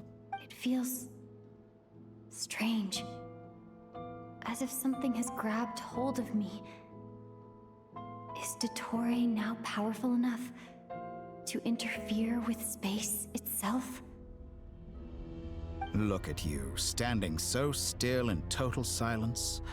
I almost didn't recognize you. What on earth is that? Looks like a scythe. I don't like how it's hanging over us. Hello there, Traveler. Whoa! Oh, it's like his moon thing. Oh, it's not okay. It's just because there's the moon, and that's gonna be the artificial one. Whoa, that's sick. He seems to be in a good mood. Yeah, really. Wait, what's that behind him? Look at it. Wow, look how ghostly the moon marrow looks, though. That's not good. You gotta admit, though, that looks so cool. Ah, so you noticed. This is the completed Trilune. Trilune. 2 primordial moon marrows and 1 artificial specimen. Reminds me of that one, catalyst. Ah. Yeah, this one also doesn't look too good, too. Or either, does it? You are wary of it. Good. Maintain that reverence. So that's the source of your godhood right there, huh? It would be a shame if something were to happen to it. You performed well in that recent battle. Brave and reckless as always. Get it! Get it! Just hit it! Target acquired! Destroy it! Courage is the sign of a true hero. And impulsiveness is the hallmark of those who strive to advance. I say this not to belittle you. Most creatures are far more timid by comparison. 3 moon marrows. Does that mean the artificial one is now complete too? I feel like it's not quite done yet. I feel like he needs to destroy Nod-Krai first, and I don't think he has. Well spotted. What do you think? Ooh. For a replica I built myself, I dare say it looks the part. Wait, he just heard our thoughts. He just heard our thoughts. He definitely just heard our thoughts. Dottore, are you planting illusions in my mind? I have no interest in fooling your eyes. On the contrary, I hope to show you the true essence of all that you see before you. Fascinating. Is this not a beautiful city? People live in peace and find joy in their work. The streets are safe. People can even leave their doors unlocked at night.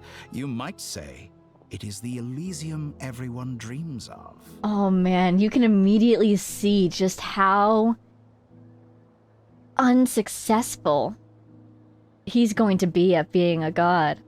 Because it seems like he's like, oh, I shall create a world that is peaceful and beautiful, and everyone will worship me. For fear of having it taken away, well, for gratitude of having it, and for fear of having it taken away. But this whole world is an illusion. It's not a real one. That, like, the fact that he's not doing this in the real world tells me that his power is nowhere near where he wants it to be. So he's blustering and pretending that this is what he intended.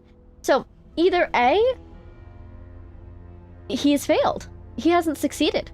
Or B, he's going to somehow, maybe when the final moon marrow is complete, try to impose this world onto the true Tevat. You know, he's saying this whole thing is like, oh, I don't want to fool your eyes. This is the true world. Well, obviously it's not. And we both know it. So either he's lying to himself saying that he's succeeded, or he's going to try to make this world the real Tevat. I don't know, it just... something's off. All available data indicates your values and worldview conform with the mainstream. This kind of society should be quite to your taste. Except it's all a lie, and it's all being forced upon these people, and no one is free here? False beauty is deceitful. Lies are to no one's taste. Exactly. I wonder, is it your moral standards that are too high? Or your expectations of reality? Ouch. Answer me this. If someone existed in a sweet dream from the moment they were born, a dream in which they never once felt pain, which do you think they would consider superior? The dream or the reality? It is an interesting point, because the other thought is, you know, the Tevat that's out there, I'm still not entirely convinced that Tevat is real. Tevat might just be an artificial world, is almost certainly an artificial world, or could itself even be a simulation. And so, if we have this one, you know, what makes this one any different from that one? This one might as well be the real world. So there's a thought. And the other thought that he points out here is, like, from the second someone is born into this world will have been the true world to them all their life. They won't want to leave it. That's pure sophistry. It has nothing to do with your actions. As I suspected. You have yet to understand all of this for what it really is. Oh, and what is it? What do you want from me? You sound impatient. Do you think the only reason I'm keeping you is because I want something from you? Yeah, pretty much. If it's not, then why haven't you killed me yet? No one can stop you if you're as powerful as a god. I'm delighted you recognize that fact. Of course he is. I believe we last squared off in Sumeru. Ah, the memories. How time flies. You and I have both grown. I'm not surprised that Arlecchino and Sandrone worked with you. You've always a way of slowly but surely ingratiating yourself with all levels of society. He's so happy. Look at how much he's smiling right now. People laud you as a hero, but I suspect there's more to it than that. Oh, but to be clear, I don't say that to flatter you. What are you getting at? Do you always give your opponent an appraisal before you deal the final blow? Call it a long-time habit. I'm a researcher, and one of my duties is to give an objective assessment of my subjects. Yep, we're his new subject of his research, aren't we? But you misunderstand. We are not opponents. Not at this moment. I just want to talk. Think back to Tartaglia, Arlecchino, Capitano, Colombina, and now even Sandrone. I want to see them all pop up. There she is. You've worked with each of them in the past. I believe you can work with me as well. There it is. He wants to be accepted. We've demonstrated that we're willing to work with Harbingers, and in his brain he's like, oh, well, if you're willing to work with all of them, why not me? You really can't see your own actions for what they are, can you? What makes you so sure? It's fascinating because he's like, there's no way I'm different from these people, but at the same time, he sees himself as completely different from everyone else. Well, why not? Should the good associate only with the good and the bad befriend only the bad? I like to think we could have a more mature relationship than that. It's funny because, like, outside in Tevat, we're teaming up with the Fatui right now to handle his threat. But the problem is, he's hurting people? Or he intends to? It looks like he's trying to sacrifice all of Nod-Krai, and that is kind of where I draw the line, not gonna lie. Surely you don't think all your relationships are grounded in friendship or shared ideals? People come together because it benefits them to do so. If you think of the people you admire, you must surely admit that they have provided some benefit to you. Sure, but there's a distinction between helping me and helping me while harming other people. I'm okay with the first one, I'm not okay with the second one. Morality, ambition, Ooh, upside down. dreams.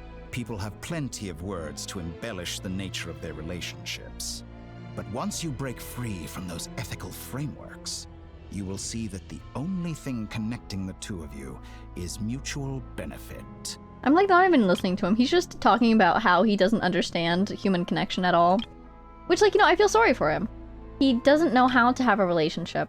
It's interesting that it kind of parallels Columbina's story with thinking that everything was transactional. But the problem is, you know, Columbina's result from that was failing to connect with the people around her and eventually running away. Kind of doing the most harm to herself than to other people. Whereas he has taken from this lesson that it's okay to experiment on people and torture children, you know? Kind of different. But also this is cracking me up. Is he just floating upside down? Like, with the way that they're framing it with the camera, it looks like he's standing on something, but from the traveler's perspective, he's just floating upside down. And that is what I'd like to talk to you about. We're finally getting into it. He's probably been planning to kidnap me for a long time now. But for what exactly? I think part of him, again, wants companionship. He wants people to be on his side. But at the same time, I do think he wants something specific from us.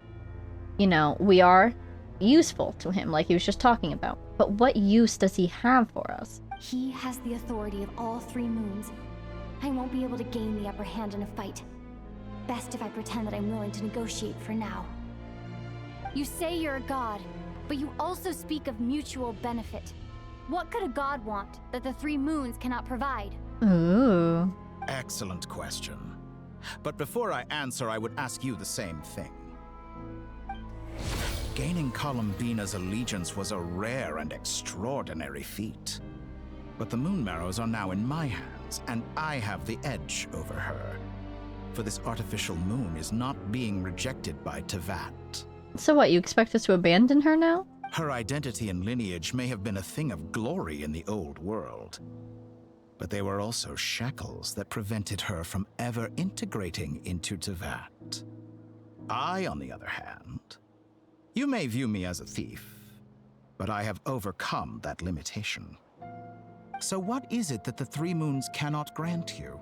What stops you from negotiating with me to get what you want? I mean, he doesn't have anything we want. The only thing I could see us wanting is 1, knowledge about our spaceship. That's the one thing he might have that we would want. But then 2, I would want him to stop doing what he's doing. And that's something he would never agree to. I don't make deals with lying psychopaths. Yeah. Also, we have no reason to trust you. We have every reason to hate you. Yeah. That's quite an accusation. Are you expecting me to get angry with you? Well, this is one aspect in which my personal growth has served me well. He's saying, oh, I'm mature now. I won't get offended.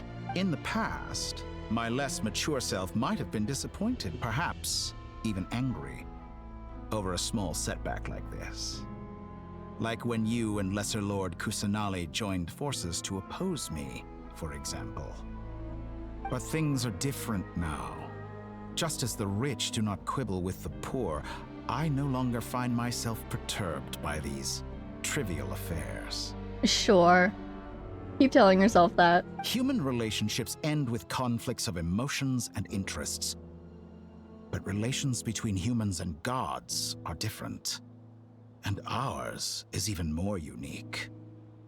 I have ascended to the highest heights and laid claim to unprecedented horizons. And you were no ordinary person to begin with. What the heck happened to Oshkanatlan? Did it always look like that from this angle? I'm just looking for any flaws in this little world of his. Ah, rude!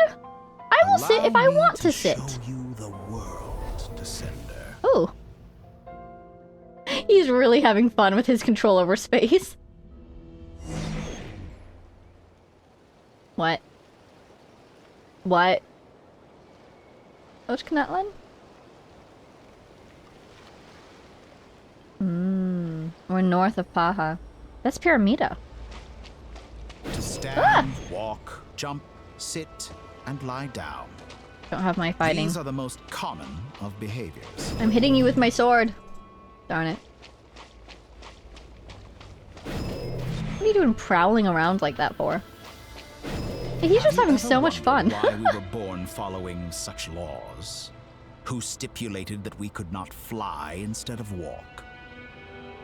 Listen. Whoa. I'm still wet. It's all an illusion. Oh, never mind. There it goes. Can I go this way? I mean, to answer your question, I think it was the game devs. Because it seems like there's no invisible floor or anything. They just made my position 200 meters up or something. Oh, I do have my fighting now. Oh, let's get him. Darn it. Wow, so pretty though. So pretty. I mean, and it's funny because, like, we are not fans of the Heavenly Principles either, buddy. But people are not going to work with you just because, like, the enemy of the... What is it? The enemy of my enemy is my friend.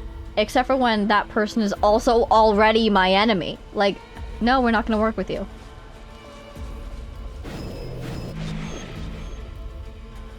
Where's this? Is that Paha from the back? Yeah, it is. We're in those clouds that we were seeing. Wow. Someone of your talent and experience must surely know of the 4 great rulers who serve the heavenly principles. They govern life, death, time, and space. She's so done. Oh, you can see the lighthouse. That's cool. One wounded by a blade will die from blood loss or infection, and one who falls into a lake will drown in agony. The elderly wallow in solitude, and the solitary age faster. Eventually, new life is born, only to embark on the same path of suffering. That's a cool shot. So you wanted to surpass the heavenly principles and the laws. These 4 divisions anchor the world and shackle those who live in it. But they themselves transcend its boundaries, squandering the power bestowed by the heavens. All who live yearn for equality, but unless the gods prostrate themselves and profess that they are mere servants of the living, equality can never exist. So you're mad at the fact that you're mortal, and so you want the shades to grovel for your forgiveness? Who makes the rules we must live by? Who has the right to restrict us? The limits of the body can be rejected. Darn it, don't make me immortal! Dude, leave me alone. Look at that symbol. Do I want to use the powers he's given me? What if I just don't? I kind of want to see what they'll do, but like... I'd rather not. I've been debuffed. Alas. I really want to see what they do, though. Ouch. I kind of want to see if he'll say anything when I don't use his power, though. Hehe. Fine, should I do it? What if I just don't, though? What if I just don't?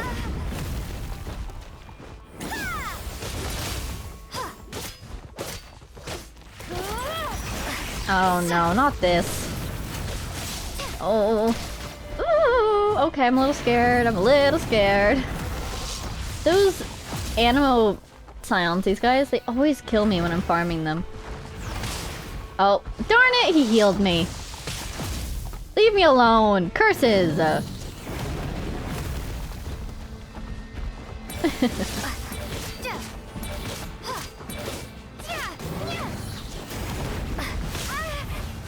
Timing is so bad. I really wanted to defeat these guys without using his power, but I so badly want to see what it does. How about one more round? Let's go through this round without using his power. And just see what happens. I really want to know if there's like a special dialogue line where he's like, come on, use the power. Goodness gracious. Nice. Not nice. At least now there's only one of them.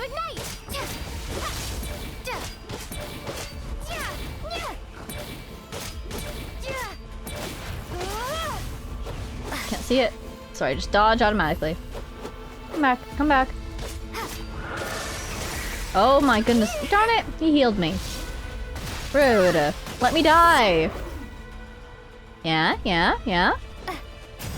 Okay. Is it just going to keep going until I do it? It's glowing, it's radiating with power. He wants me to use that power so badly.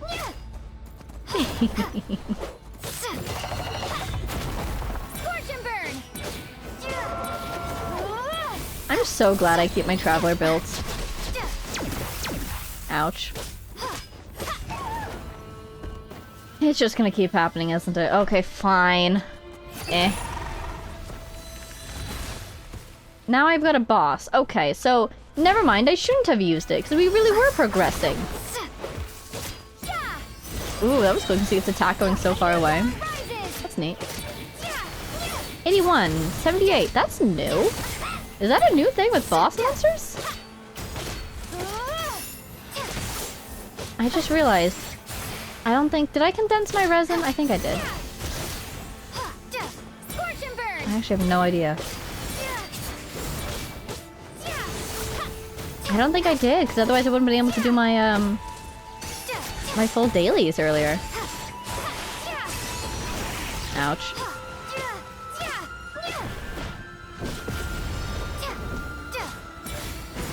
Oh, that's the thing, it like gets immunity or something, doesn't it? Oh, look at that! I stayed close to it so those little fires didn't hit me. That's nice. Oof, timing was bad on that one. How does it feel to be among those with absolute power? Did that say the Wanderer in his shadow? Interesting. Doesn't really feel like much because I only used it like once. And it wasn't very whelming. You cannot conceive the extent to which your flesh hinders your mind and spirit. Well, I like my flesh. Leave my flesh alone. I worked hard on growing that flesh. I feed it every day. Eh. Darn it.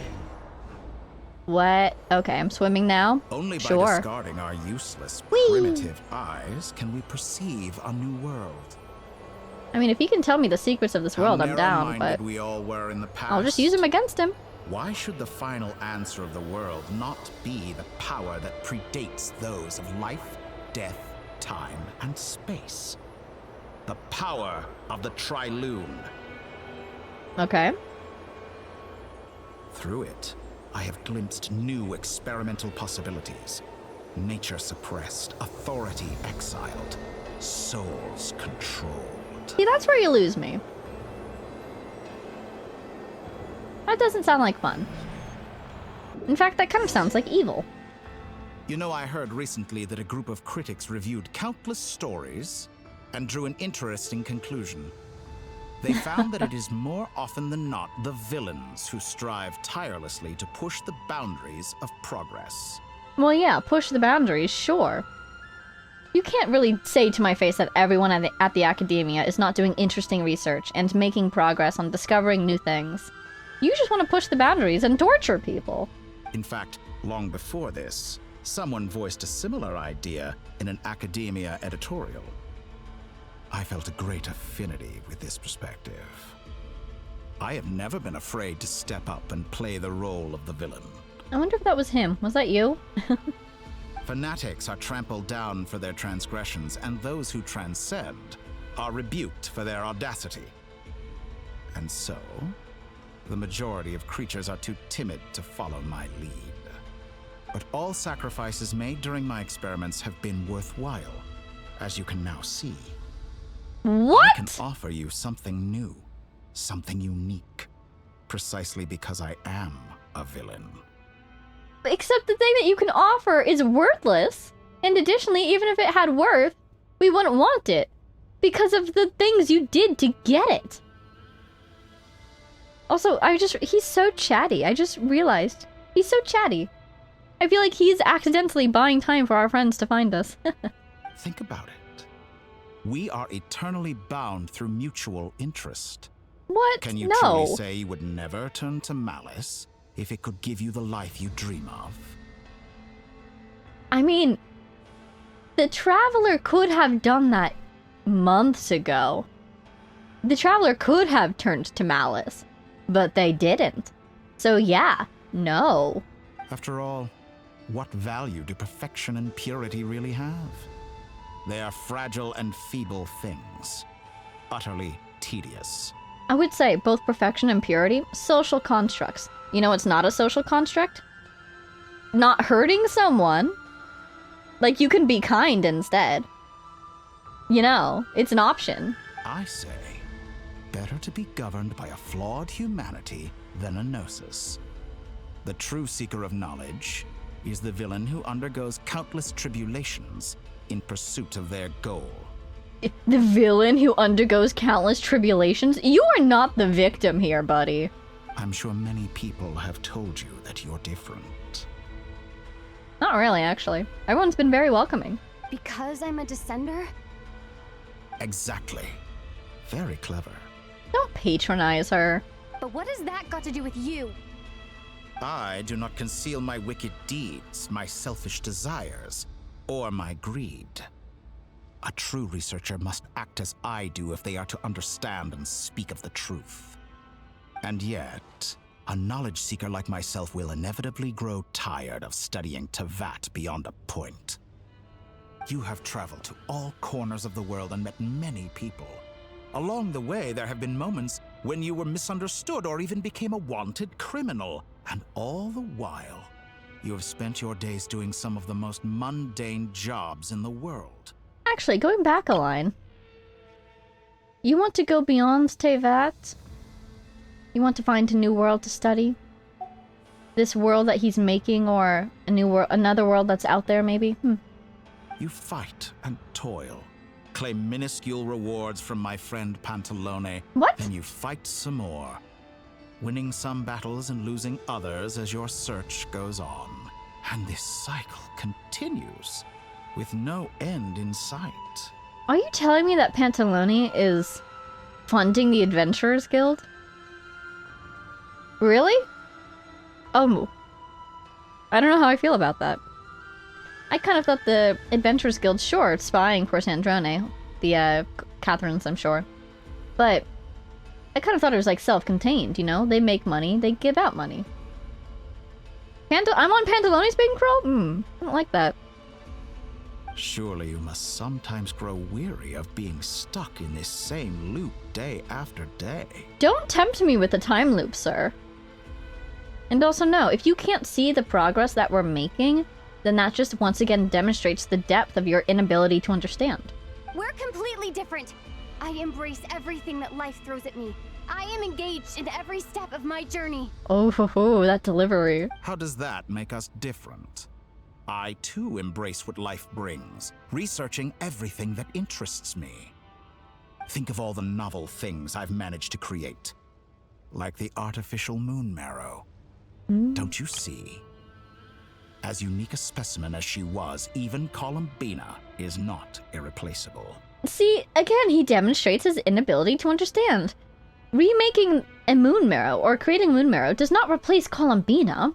That's an object and she's a person. Take that back. She's gone because of your actions. I didn't say that to anger you. Though admittedly, I don't see what there is to be angry about. Oh my god. Anything Columbina could do for you, I can do better. Except be a person? Like be Columbina? Can you be Columbina? No. I know what your ultimate goal is. Bye. You wish to walk the path your brother walked and seek answers from him at the end of that journey, don't you? And do you think you can be my brother better than my brother could? Like, how on earth do you think you could replace that journey?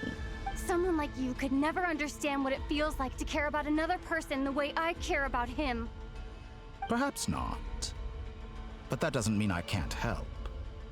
I could find your brother right now, bring him before you, and make him give you the answers you seek. Well, no, thank you. I'm not going to ask you to kidnap and torture my brother. No. Don't be so presumptuous. You'll never begin to understand the situation between us. Oh, no. This is no presumption.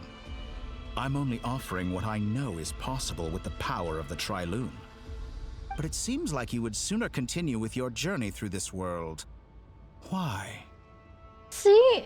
He just doesn't understand. Do you truly desire this journey? Or is it simply a necessary process from which you cannot escape? Think of all the time and energy you have spent, everything you've had to endure just to make it this far. Is this really what you want? Or has your hand been forced by the promise of that final answer? Yes, you have made many friends. But do they ever spare a thought for the void in your heart and what it yearns for? I'm sure they do. I mean, just pick basically any of them. If she was having a rough day, I'm sure she could go and, you know, talk about how she was feeling and they would listen and they would try to help her. What you want is not friends. It is family. But do they know this? The first... Okay, besides Venti, the first person we met, and besides Paimon, the first person we met in Teyvat was Amber. And one of the first things she said to us was, oh, looking for family, huh? I know the, like... Okay, maybe I'm mixing up Amber and Kaya, but Amber says, like, oh, you've been separated from your family, huh? Let me help you. And Kaya says, I know the anguish of being separated from family. They know full well what we're after here. I, on the other hand, am far more considerate. Join my experiment. In return, I will bring your meaningless journey and all its struggles to an end. I have to give massive kudos to the people who wrote his dialogue. This is so well done, because he's a fantastic speaker. He's very persuasive. But at the same time, every other line he says undermines all the work he's done in trying to convince us. Your meaningless journey? Excuse you. This is a malicious attempt to manipulate me. But at the same time, he's stating some very human truths. He's manipulating you. He's putting all these logical fallacies in front of you. He's making it seem like she only has two options, when she has infinitely more than that. Of course, he's right about my predicament. How can I deny it? I have faced ungrateful strangers, never-ending troubles, an endless quest for answers. Hello? I There we want go. to see him. After everything I've been through, words can't describe how much I miss him. How much I want to be reunited with him. This would be an incredible moment for our sibling to fly in of their own accord, bringing the spaceship, shoot little lasers at Dottore or something. Wherever you are right now. Wow. Do you miss me too? That is beautiful. I knew it! I knew it! I knew they would add her. Oh my god. All right, everyone. Our next mission is clear. We need to contact all the major organizations, explain the situation to the public, and then begin the evacuation. Every time we see this room, our numbers have grown. The residents of Nod-Krai are quite dispersed. The two most populated areas are the Southern Isles and Pyramida. Miss Lauma, I will leave Hisi Island and Nasha Town in your hands. I will liaise with the Fatui and Pyramida. Agreed. We will reach out to Natlan and Snezhnaya. Anyone found north of the Experimental Design Bureau should follow the Fatui to Snezhnaya. As for those dwelling south of that line, I will ask the Voynich Guild to help persuade them to leave. Then I, Mr. Varka, and the Frostmoon Scions will escort them to Natlan. The Voynich Guild has dealings with the Curatorium of Secrets. I will send them a letter vouching for your credibility. Yehoda, you should help Lauma. This is too big of a task for one person. My wish has come true. You're willingly lending me your most capable employee for the day. Well, good for you if all this only takes a day. Of course, if it takes any longer, I'll be charging a fee. It's like a callback to the first part of the Archon quest. I love it. Boss, wait. Don't I get a say in this? I'm feeling so sentimental. Because by helping with the evacuations, Yehoda will be, in part, evacuated herself. But she kind of wants to stay to help. You've come so far, Yehoda. Oh, I'm sorry. Something to add, Yehoda? Well, no one's more important to me than you, boss. And remember how Lauma healed your eyes after that big battle? I think that's worth at least 2 or 3 days' work for the Frost Moon Scions. Are you completely incapable of acting in your own self-interest? Or do you simply devalue your own labor? Are you sure you don't want to come with us? Who will see to our other work if we're all busy evacuating residents? Sandrone insists that Columbina is still alive, and we have a traveler to rescue. There's much to be done. But boss, I'm just worried that... Well, Nefer, I'll link up with you once my tasks are complete. What makes you think I'd need you to do that? I'll need it. And considering the way you approach certain matters, I think you'll be better off with me present. They have also come so far. That's quite enough. Just focus on your work first. I bet we're in for an uphill battle here. But we can help out too. Inefa and I are gonna help Nasha Town's residents carry their stuff. Loading schedule. Store essential local research data and technology samples, then escort the people to Natlan. Understood. I will execute this to the best of my abilities. Great stuff. Thank you, ladies. I've contacted the Lightkeepers. A colleague of mine will join us shortly. I will persuade them to conduct a thorough search of the region to ensure that no civilians get left behind. A colleague of mine? My first thought was Itloa, but considering that we kind of met him for the first time in that world quest, probably a random Ratnik. As for me, I guess I'll be making an early return to Sumeru. I think it's important that someone informs the Dendro Archon of what's going on in Nod-Krai. Yeah, there we go. Let's get everybody involved. Roger that. Someone should inform Mondstadt, too. Mr. Duran, can I trust you to handle that? I think you fly faster than any of us can run. Oh my god, just imagining him flying all the way from Nod-Krai to Mondstadt is incredible. As an added incentive, get there fast enough and I'll see about getting your gliding exam waived. Really? Ha! Mission accepted, sir. Are you nervous about your gliding exam? I think you'd be a natural. I intend to stay behind and help Miss Sandrone with her research. She has some alchemy-related questions that she'd like me to explore. She recognizes your expertise, then. I wish you a fruitful collaboration. This is so intense, researching literally as the battle is erupting around you. Thank you. Good luck. In truth, I was surprised to hear her express an interest in subject matter outside of machines. I believe she has been investigating some Fontanian technology recently. Ooh. She made a point of bringing the relevant materials with her when she left the Experimental Design Bureau. She's sorting through everything in her room as we speak. In her room? Was she given a room at the curatorium? I should mention that we have one other friend who isn't present. He hasn't made his position in all of this clear. But if we know anything about him, he's likely investigating on his own. That's my boy. Paimon's been very quiet today.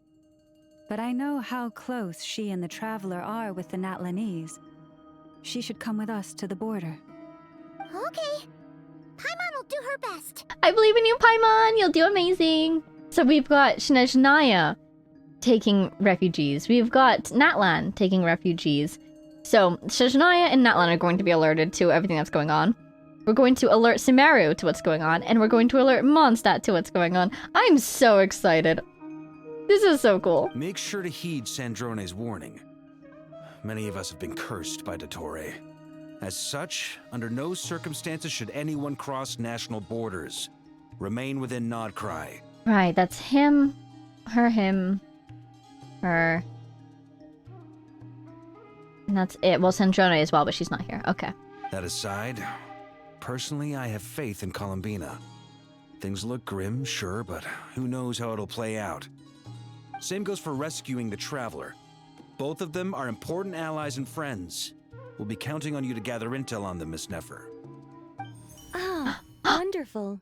You're all here. Oh, the Hexen Circle's back! Nicole, our savior, help us. That voice again. Nicole? Nicole!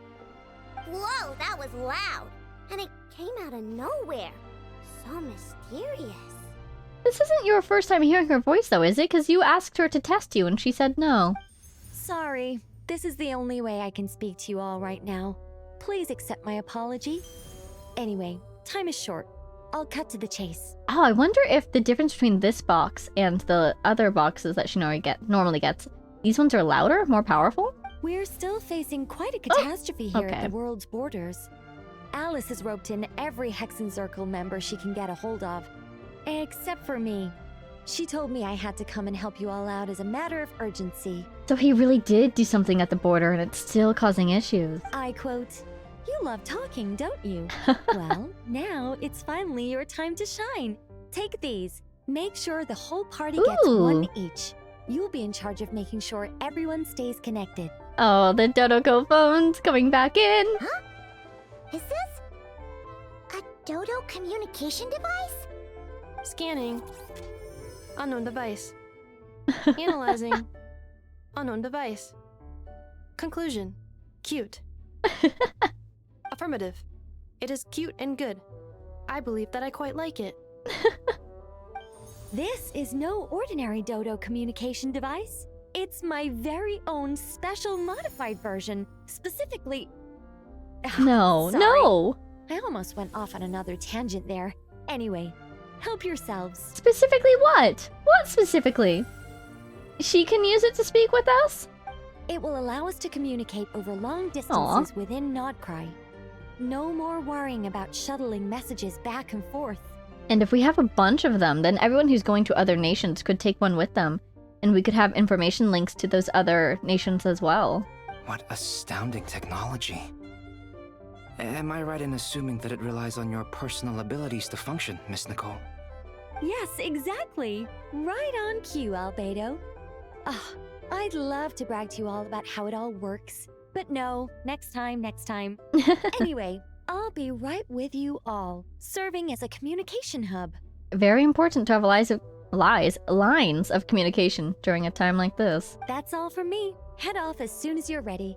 I'll be staying here to keep watch, and I'll be sending you my blessings. I'm glad that Dottore is talking to us right now, because he's probably not spying on them as they regroup. Here we go. Ooh! Evacuate, contact, evacuate, supplies! I didn't see this one. Linz's turn! Lightkeepers. Ooh. Very small bubble here. It's totally Elua! Oh my god! Oh my god, hi!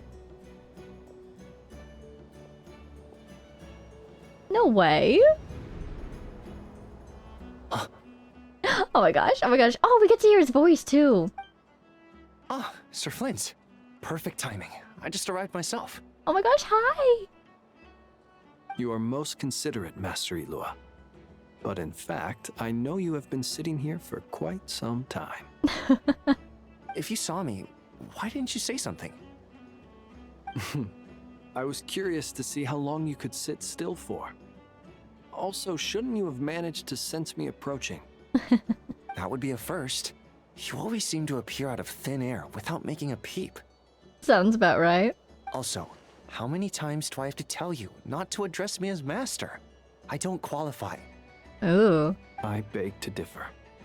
Why should a young man so well versed in social graces as yourself not be worthy of that title? Please, Lord Flint's... Ooh. Sir Flint's. I'm begging you, don't flatter me into complacency like you do with everyone else. Oh, he knows him well. He has a really nice voice. You understand me better than most. My newest acquaintances tell me I love complimenting others. What do you think? I think they don't understand why you do it. You just love puffing people up till they're a big, happy ball of hot air that floats away into the sky. In all sincerity, I can only hope that they bring good tidings when they come back down to Earth. Is the situation that bad? We just held a strategy meeting. Let me fill you in. There we go. That's cute. In short, we need everyone gone from Pyramida. We also need a team of Lightkeepers to scour the more remote regions of Nod-Krai for civilians to evacuate. I only hope we have enough personnel. Yeah, this is a massive amount of people that they need to move. We do. Old Man Nikita will definitely help. And we can recall anyone out on patrol to focus on this instead. Good. I'm sure you and the others will make short work of this. Now, don't forget. Once you've completed this task, make sure you and the rest of the team evacuate to either Snezhnaya or Natlan as well. Flint? Hmm? If you've got something to say, Master Ilua, why not guess what I'm thinking right now? You mentioned that you have something else to deal with later. What would that something else be? Because I'm guessing that the first thing he's dealing with is the evacuation. The second thing is Dottore? I mean, he's got a lot to do. Does he have a secret fifth plan? Because there's Dottore, there's Columbina, there's the Traveler, there's evacuations. That's 4 things he needs to do. Secret fifth thing, what is it? How difficult is it going to be? Oh no, I think it's the Dottore thing. I doubt it will be easy. I know you're a Lightkeeper, and it's your duty to protect others in times of crisis. But I have a feeling that you'll be walking into grave danger. However bad things have gotten in the past, Nod-Krai has never faced a mass evacuation before.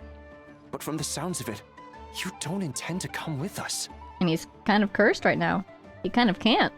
I don't mean to pry, and it's probably none of my business.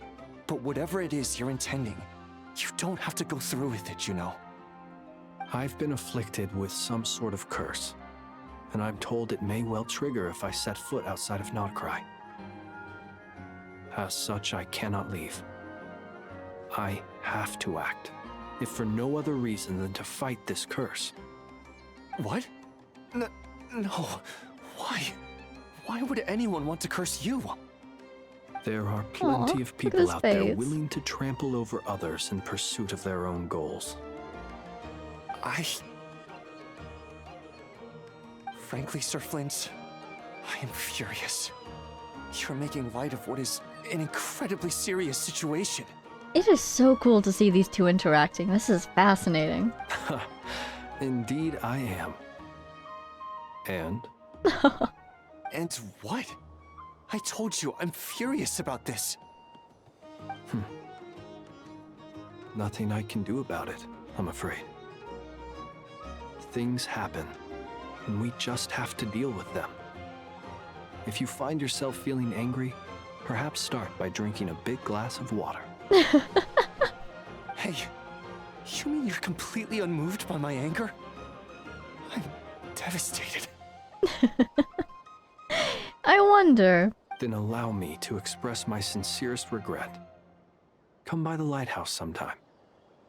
We'll catch ourselves a few fish, have a little barbecue, play some cards, and bask in the sun. Wow, Flynn's inviting someone to relax. Never thought I'd see the day. Maybe I need to spell this out. Lean in a little, Flint. Hmm? Secrets? Oh my, this doesn't bode well.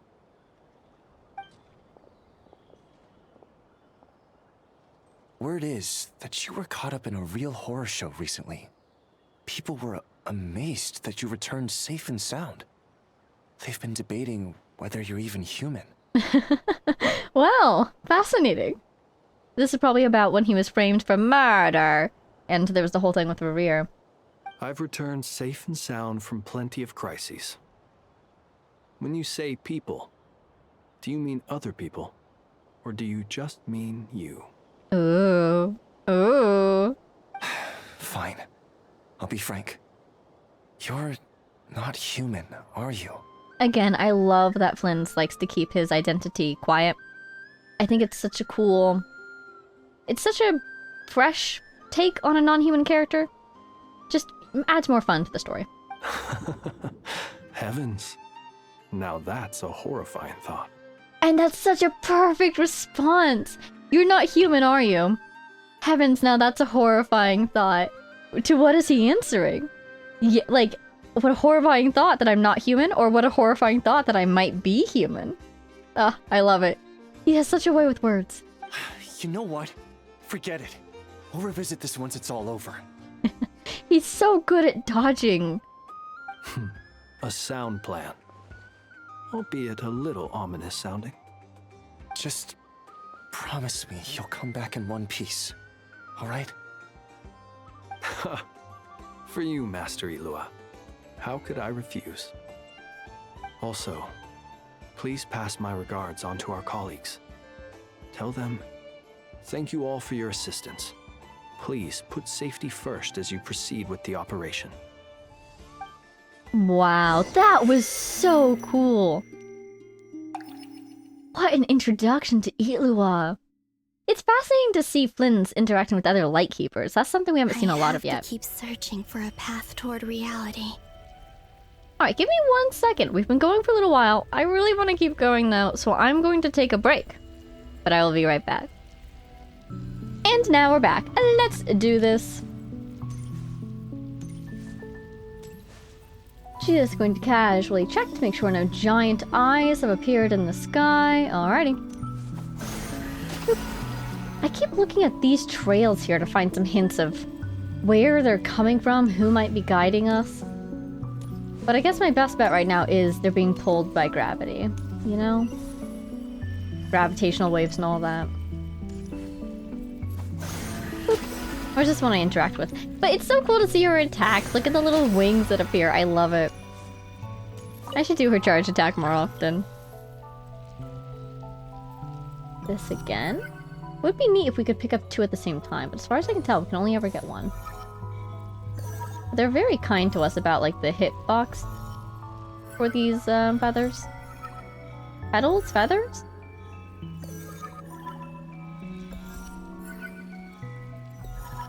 Maybe petals. They kind of go with her flower theme. This should do it. Yeah, doesn't it look like a flower? The last 2 times I tried to influence reality in this space, it consumed a lot of Kuvaki. Is that Aino's place? I'll try and be more careful this time.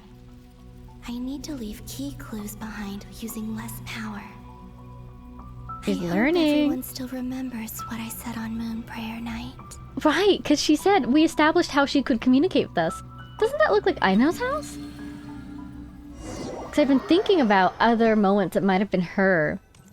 And things that came to mind are, naturally, oh, it's the flagship.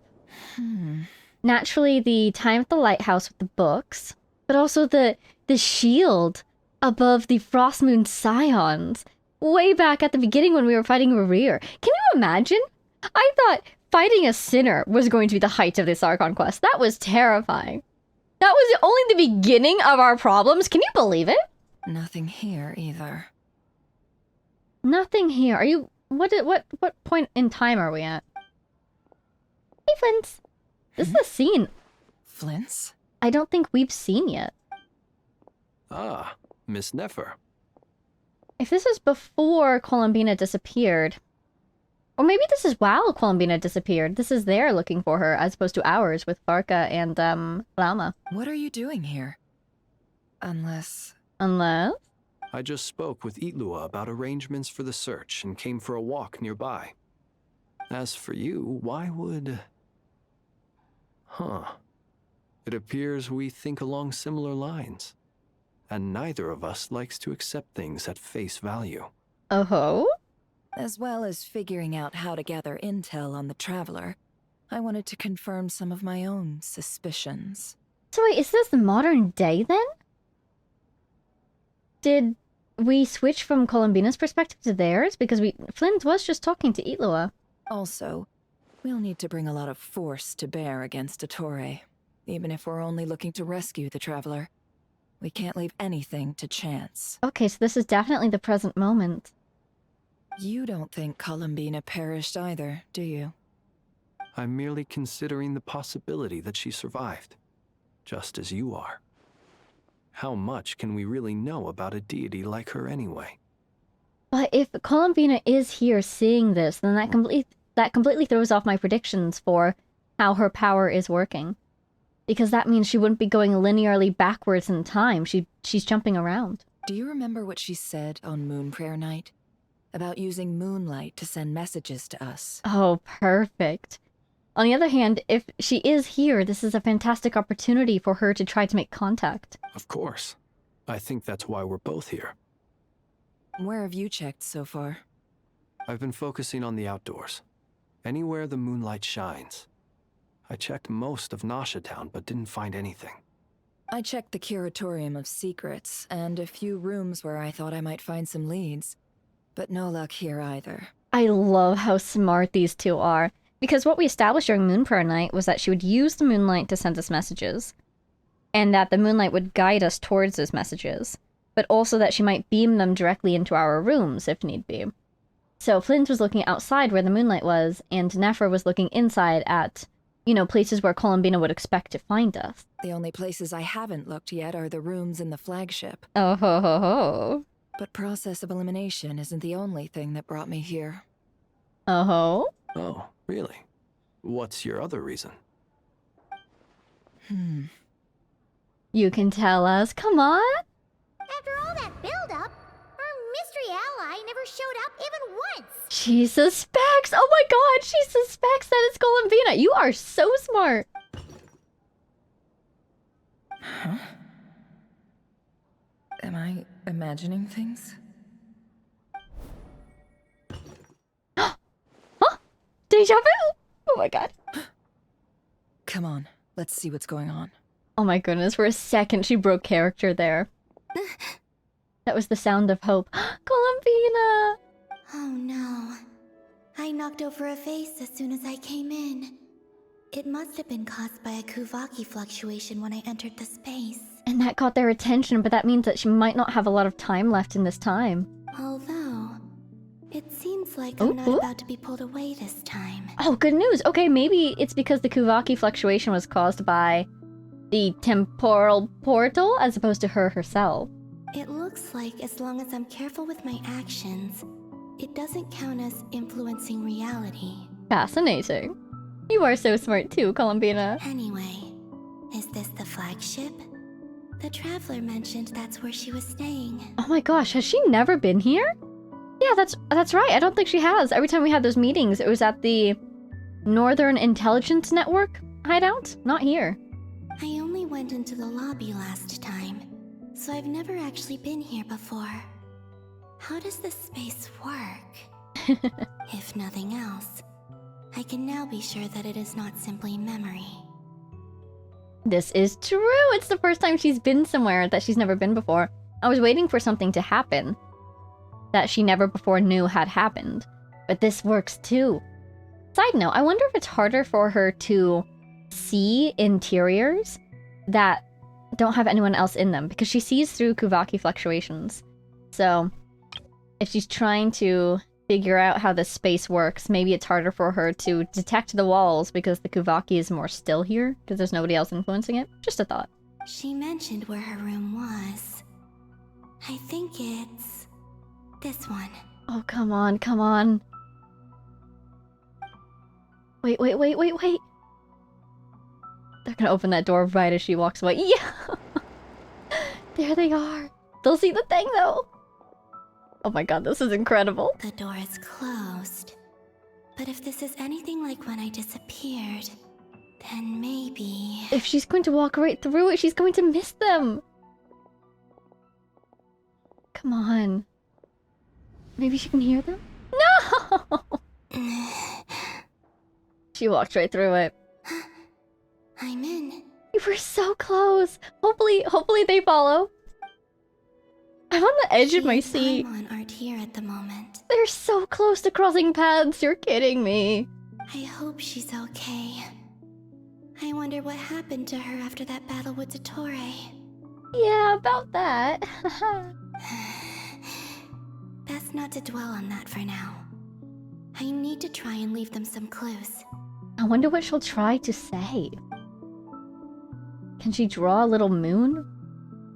Please, Traveler. I really hope you find this.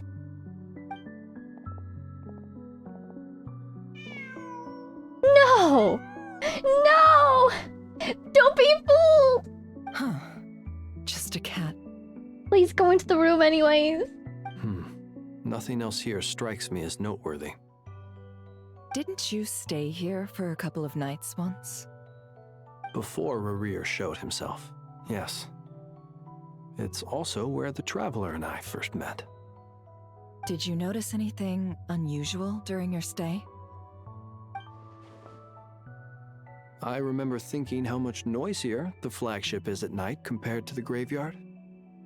Other than that, no. Darn it. No, please. Please go take a look. The Traveler and Paimon were most congenial neighbors. This is where they've been staying, yes? Over here? Yeah, so you should probably check it for some moonlit messages, no? That's right. Somebody has to see her message, right? I wouldn't usually condone breaking and entering, but we can make it up to them later.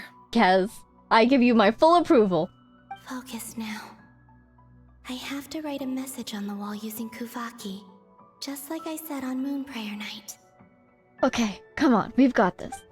Simply open your windows on nights when the moon shines bright, and the moonlight will naturally flow towards the words I have written. This could actually work out really well. If she writes it, and then they enter, and then they open the window, they might be able to then see it, right? Here goes. I'll need to carefully control my strength. Look at her focus! Oh my god, it's like fishing!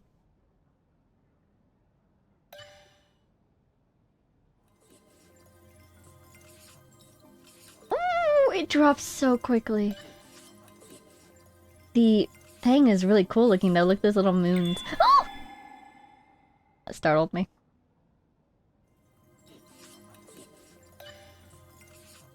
What is she writing? I'm focusing so much I can't see what she's writing. I see a W. Oh, it's in fancy Columbina script. Ah. What a beautiful color though, that gold and the purple. It's getting... the range is getting narrower and narrower. Oof. Columbina lives! No, I have no idea what it says.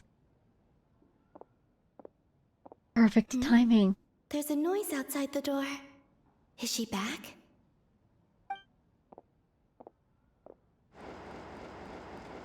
Please, you have to see these words. Come on. She's probably about to get snatched away, but I hope she gets to see them seeing it first. Huh, interesting that the lighting in here looks different from their perspective compared to hers. Well, do you sense anything? Window! Window! Unfortunately, no. And this place was our last chance. Window! Not necessarily. We've only looked in Nasha Town so far.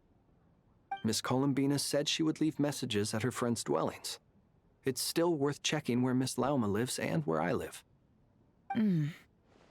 Let's try and make some time to look into those then. And that might be why Columbina goes to the graveyard and goes to the Frost Moon Scions! If she's the ghost that helped us find the books and the ghost that protected the Frost Moon! Oh my god. The Scions, that is. Wait. Yes? What are you waiting for? That startled me. What on earth? Hi? Paimon might have overeaten slightly. Is this a memory? What's that look for?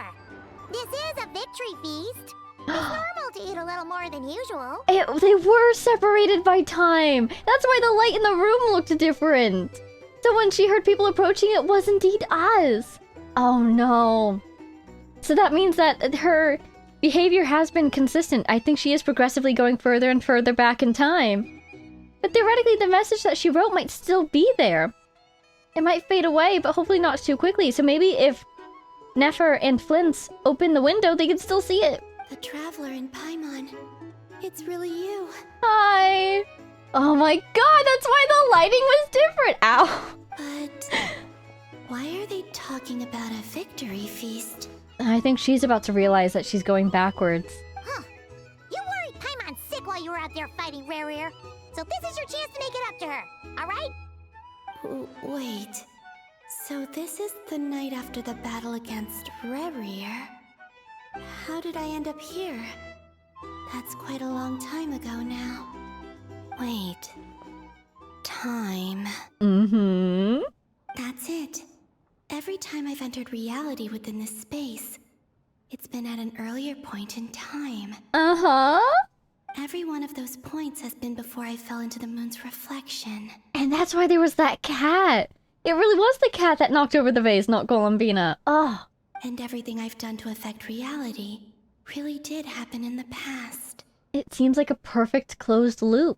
Does this mean that within the moon's reflection, time flows backwards? Starting from the moment I fell in? That is so cool. Not long till Moon Prayer Night now. It's gonna be even livelier than tonight. It does raise a lot of questions about Revere and how he was able to escape into the future compared to when he entered the reflection. What, if you reach all the way to the end of the past, does it just restart? Or maybe his experience of the moon's reflection was different than Columbina's is because she's a moon goddess and he's not. Although, it's gonna be sad saying goodbye to the damselette. She seems like a really nice person. Aw, she gets to hear this. Paimon. Aw. No, I can't. Even if I make contact, they probably won't understand what's going on. And in any case, I'll likely get pulled away again if I do. For some reason, this thoughtful look of the travelers is really cracking me up. Instead, I have to find a way to get them to notice what I've written using the moonlight. But we haven't noticed that in the past.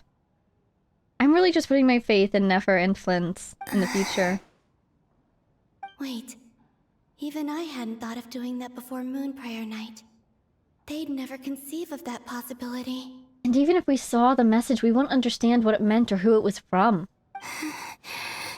Is there truly no other way? Don't lose heart. We'll find a way somehow. Oh. Huh? It's just perfect, these conversations across time and space. Oh, you say that, but the Frost Moon is beyond the fall sky. If we wanted to go visit her, how would we make it through to the other side? We might not have all the answers now, but I'm sure we'll find a way one day. Huh. Guess someone's gotta be the optimist.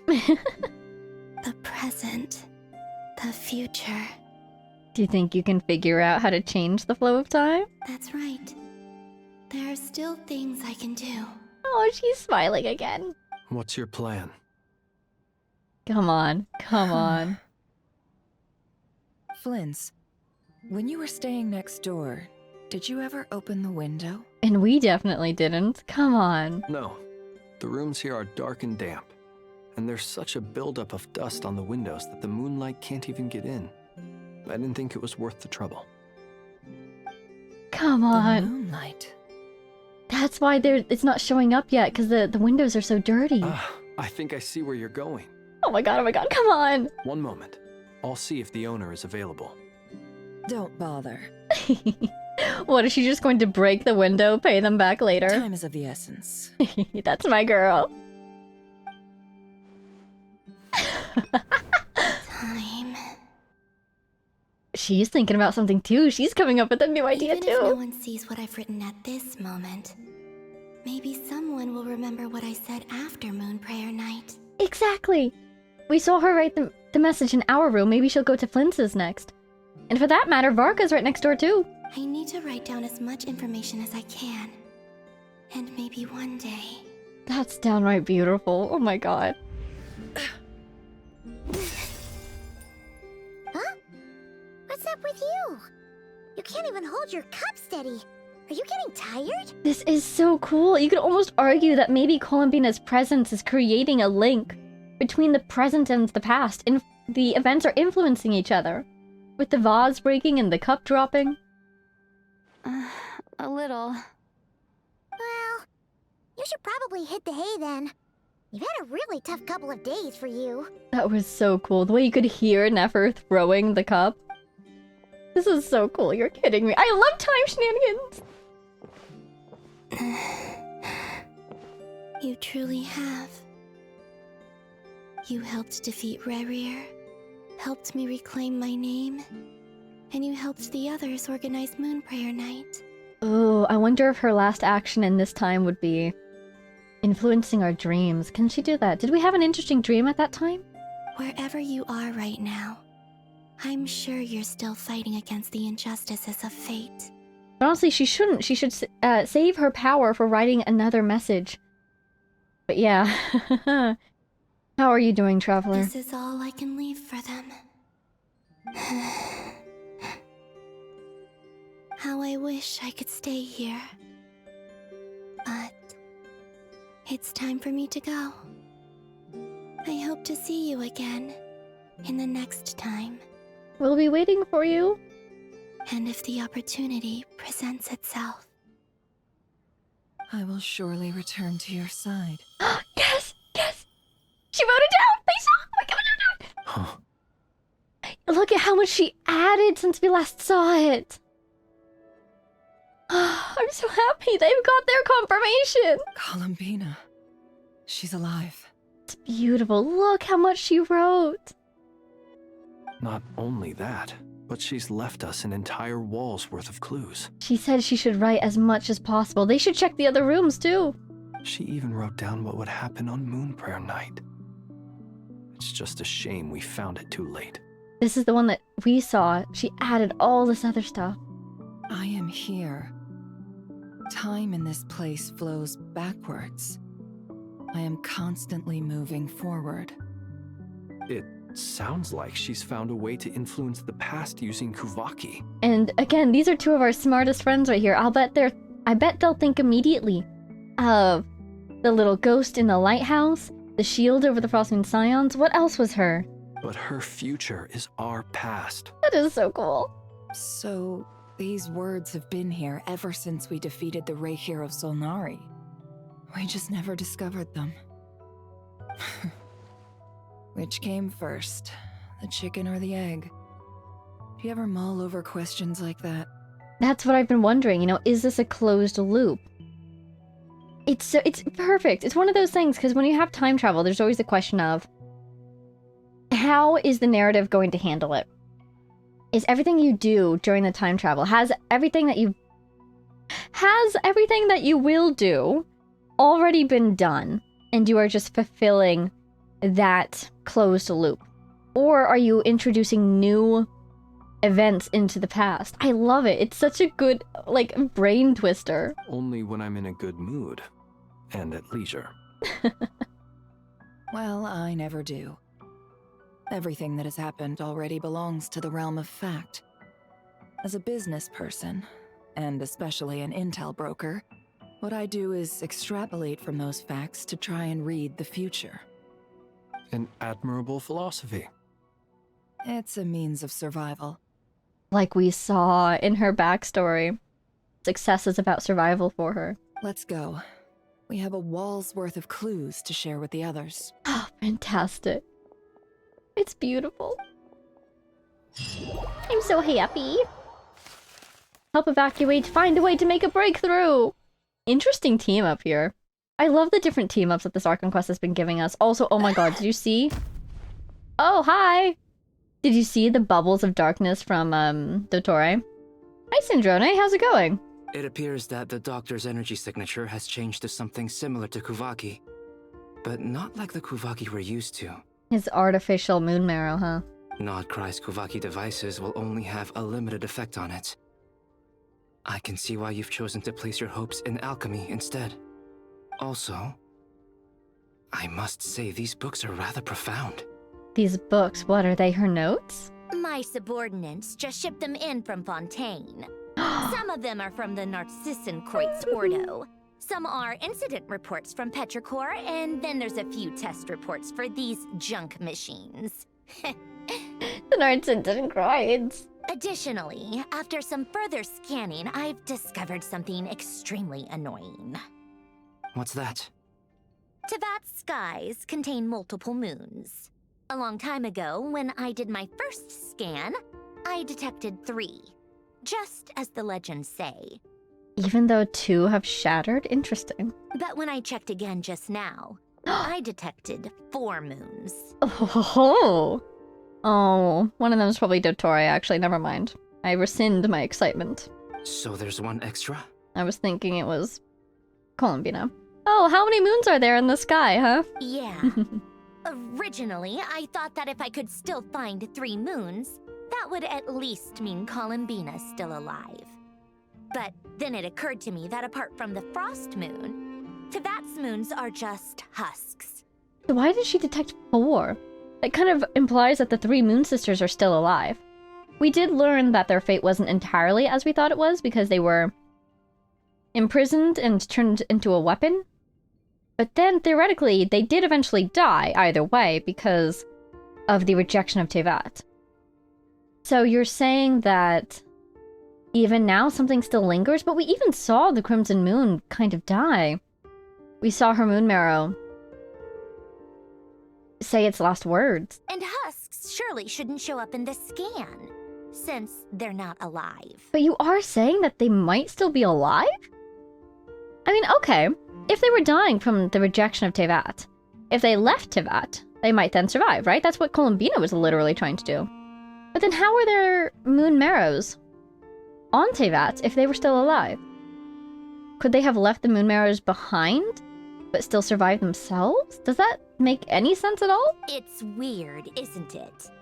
If we can't even distinguish between a dead and a living moon, how are we supposed to know whether a moon goddess is still alive? Could it be a time thing? Or does this mean that the moon marrows are equivalent to the moons themselves? Could the moon marrows be registering as moons because Dottore is using them? Well, again, her first scan, all those years ago, however long ago that was, did detect 3. So that would kind of imply that the moon marrows do register as a moon. Maybe? It's certainly possible. In which case, the 4th moon you detected may be Dottore's artificial creation.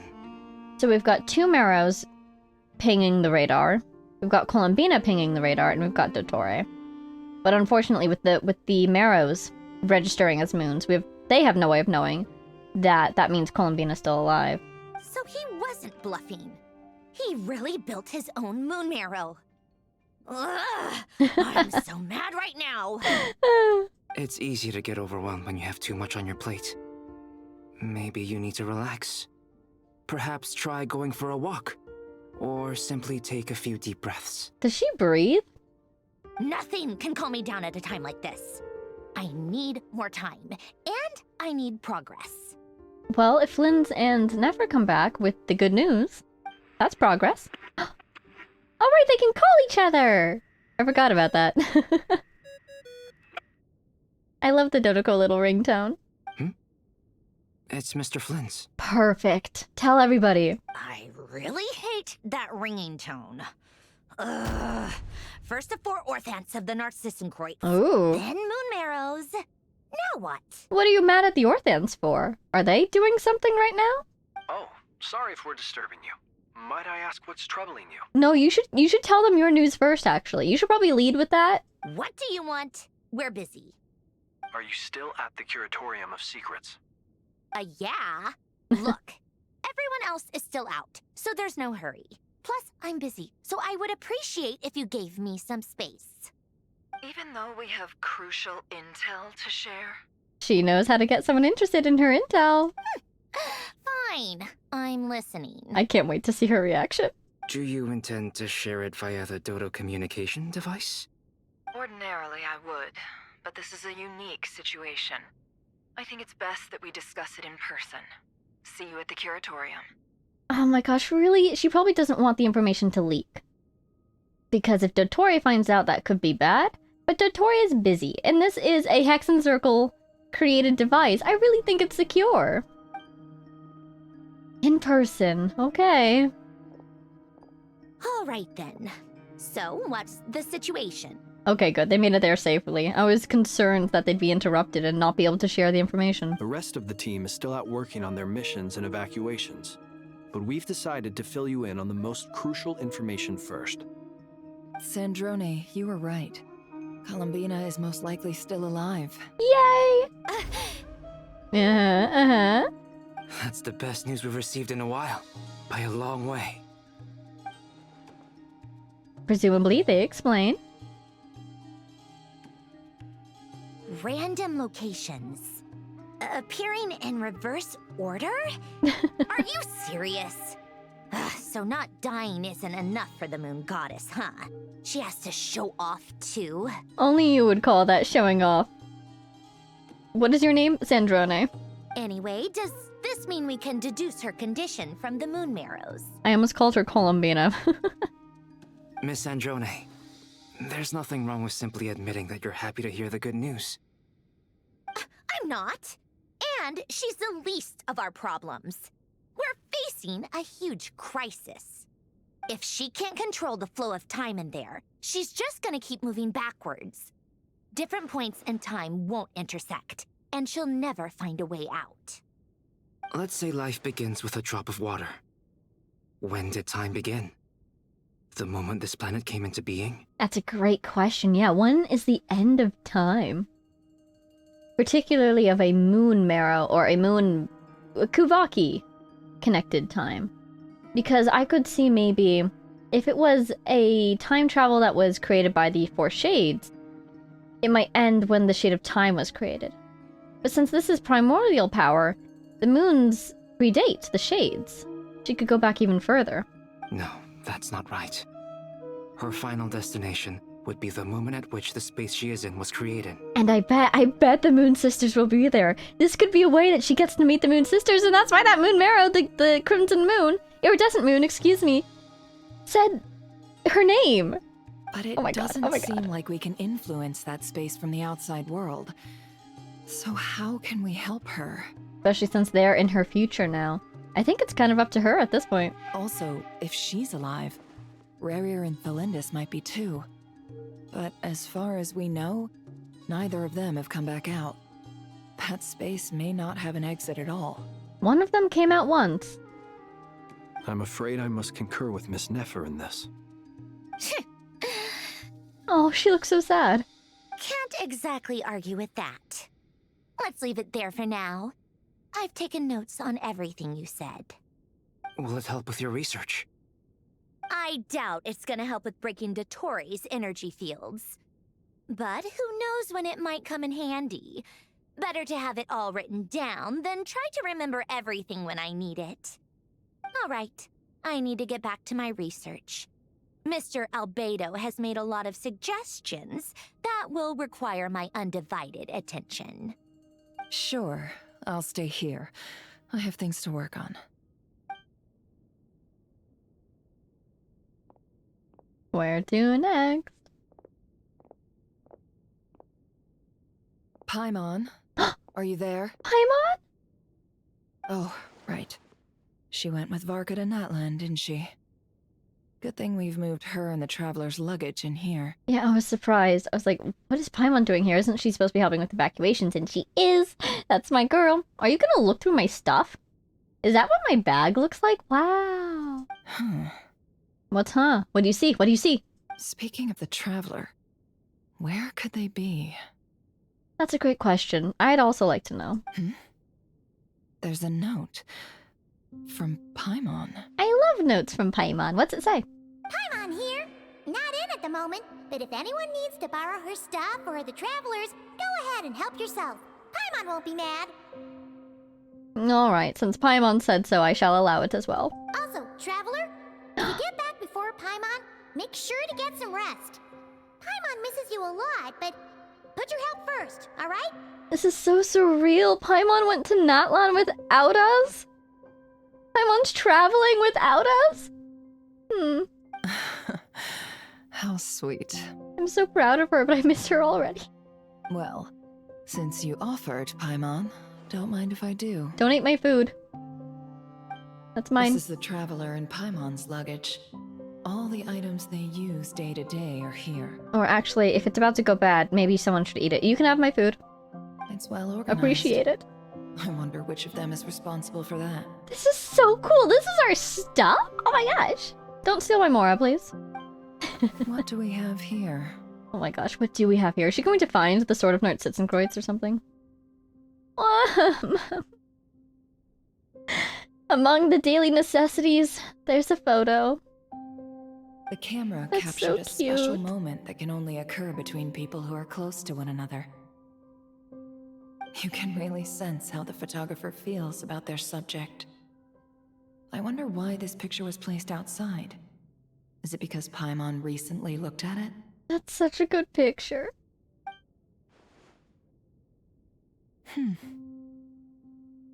You're getting me with this sentimental music.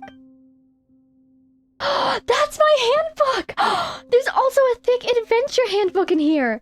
A record of Vega's achievements and memories in Tevat.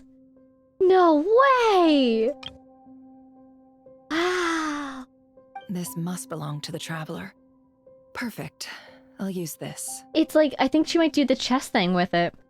Like what we did for Rarir. I don't know what she thinks she'll find, though, in our memories. Hang in there. We'll find you.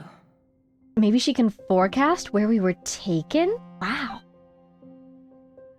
The stuff. Was the stuff moved to the flagship? Was that where that was? Huh? Polonia. Search keyword world formula and bring me all relevant books. Oh, that's very Nord-Sitzenkreuz of you. Hi, Sandrona. She's so tiny. Excuse me? I am Polonia? Oh my god, I am. And we are in the flagship. Oh my god. Oh my god, look at how he walks. I'm going the wrong way. Can he attack? No. Can he jump? No. Can he run? No. Oh my god, look at how he walks. The music. Search! Search? Okay. Okay. Oh. Oh. Oh my god. Well now. Ancient log from Carter Scarvius. Is that how you said that? We were assigned to the same lab. I was nervous at first since everyone said that he was a child prodigy. Since the disaster, such people are more precious than ever. I had thought that an institute star recommended by higher-ups might be more full of himself. But he's much better than I expected. He's just not the most sociable sort. No obvious symptoms! You were the assistant, weren't you? And you got... yeah, you got turned into the mulch? Shall we say? Oh, but everyone really liked you, Carter. They tried so hard to save you, but they accidentally turned you into goop. I made a huge mistake and knocked over an ancient geometry machine that took a lot of effort to bring back from the desert ruins. The machine came to life and made a huge mess of things. Though he's a lot younger than me, he's really smart. I can't believe that's how he managed to tame the machine. Maybe taming isn't the right word? Maybe the other engineers will look down on me for using it. But it really did feel like taming. I know modern clockwork machines well enough, so I can see the huge technological gulf between the two. Even disregarding construction, we will make little meaningful progress if we do not resolve the power issue. But I still have to be careful. I've never seen Alen so angry, and I don't want to find out what he looks like when he gets angry. A few minor symptoms. Yeah, because he was Alen's assistant, right? But was it Renee who turned him into the goop accidentally, trying to save him because he thought he could do something similar to what happened to Jacob? Jacob Ingold? Something? Took the day off. I can hardly believe it. Alen came to visit me and even brought his sister. She's a lovely little lady and unafraid of strangers. A fine day indeed. We discussed the idea of a thinking machine based on gems and tape circuits. I used the word discussed, but actually, I just said things like, oh, or that's really amazing, or how will you do that?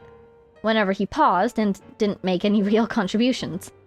He was really into it, though, and he behaved very differently than he usually does in the lab. His little sister is probably way smarter than I, a research assistant. It seems there are interesting upsides to having my disease flare up, but I prefer to return to the Institute and to help as much as I can. I am wondering if we'll get more clues or answers for our Mary Ann Marianne again, and Marionette mystery. The additional machines got here. The previous ones are no longer usable since they were completely dismantled. But it did clear up a lot of things, at least according to him. Something about it being driven by the elements in the ley lines, an interaction we cannot recreate with our current level of industrial precision and material science. I helped to compile the report, but there's still so much I couldn't understand. Apparently, lots of people are secretly unhappy that Elen is getting more research resources than they are. But if you ask me, everyone's smarter than me and they should all get along. We'll make the world a better place that way. His sister said that some of their friends will be joining the Institute. I'm looking forward to meeting them. No obvious symptoms.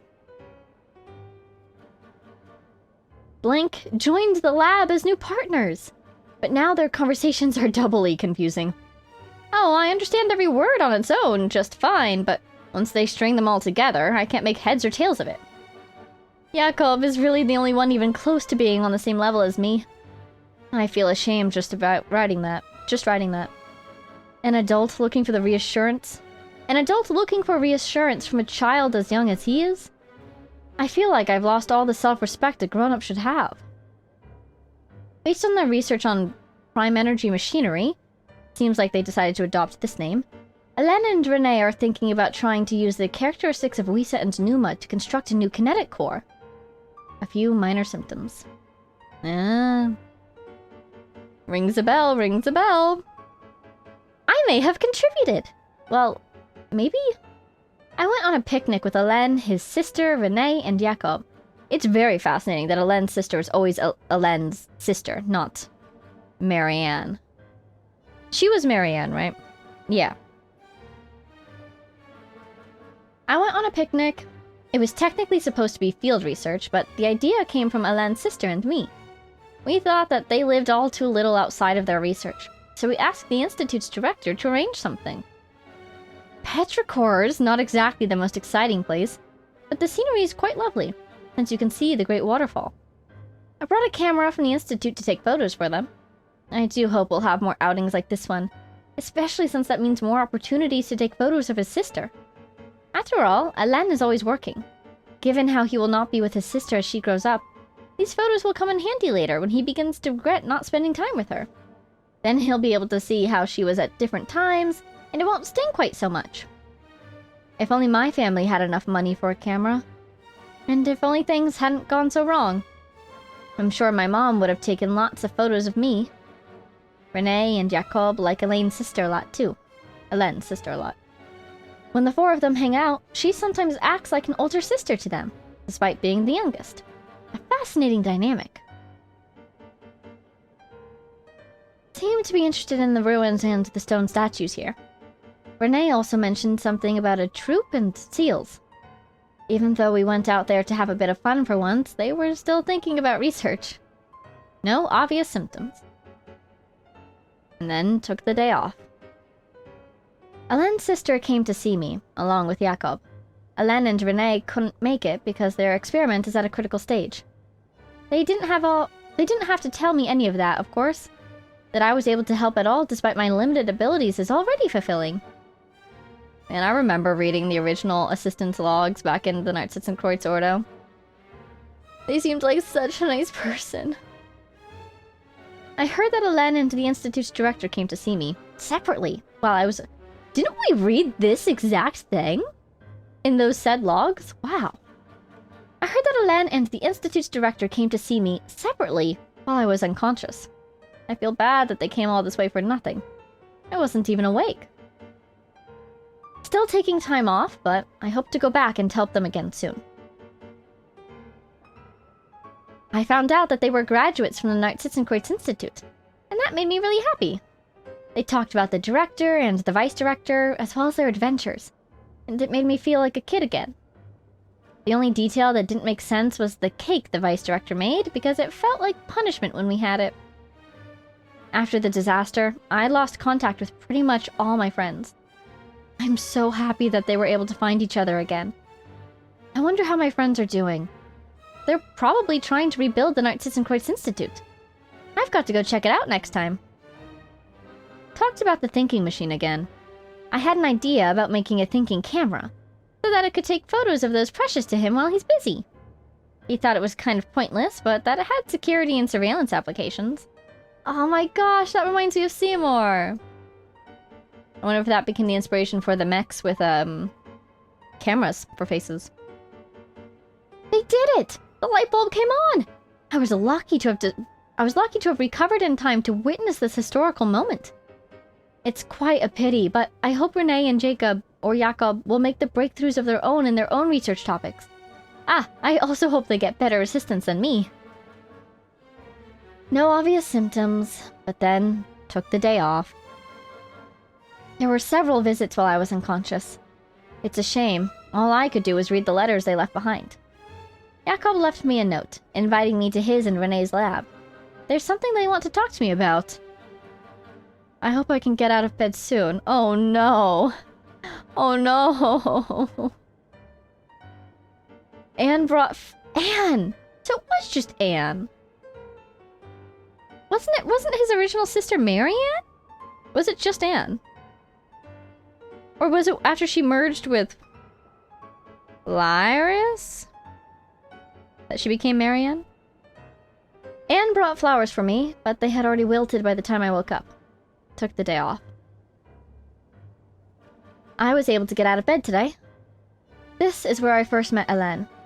For a time afterwards, I documented the experimental procedures and phenomena based on his oral descriptions while standing here for the first time. He was trying to start up the machinery below in an ill-fitting lab coat.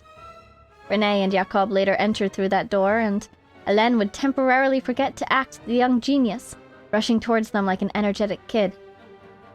Here, I bore witness to the first successful controlled annihilation reaction.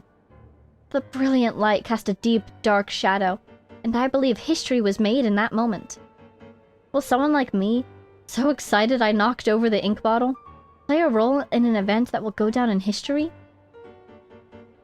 Behind the locked door on the other side is Renee and Jakob's lab.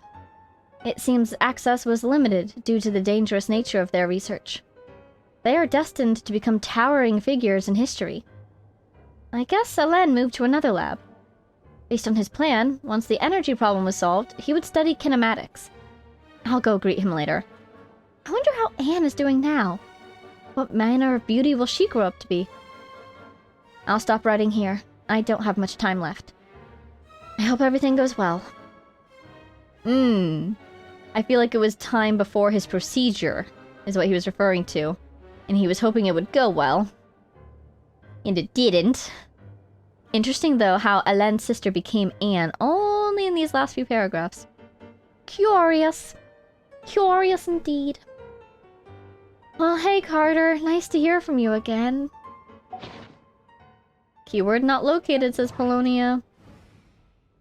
That's what I was trying to do. I was trying to click this arrow when we ended up over there. Checking for anything else. Ho ho ho. Hiding from us. Scan. Aha! Auto Nemqui Sermon Dictation concerning the apocalypse. In light of the formal and rigorous proof outlined above, I believe that the correct term for this situation is Fortuna.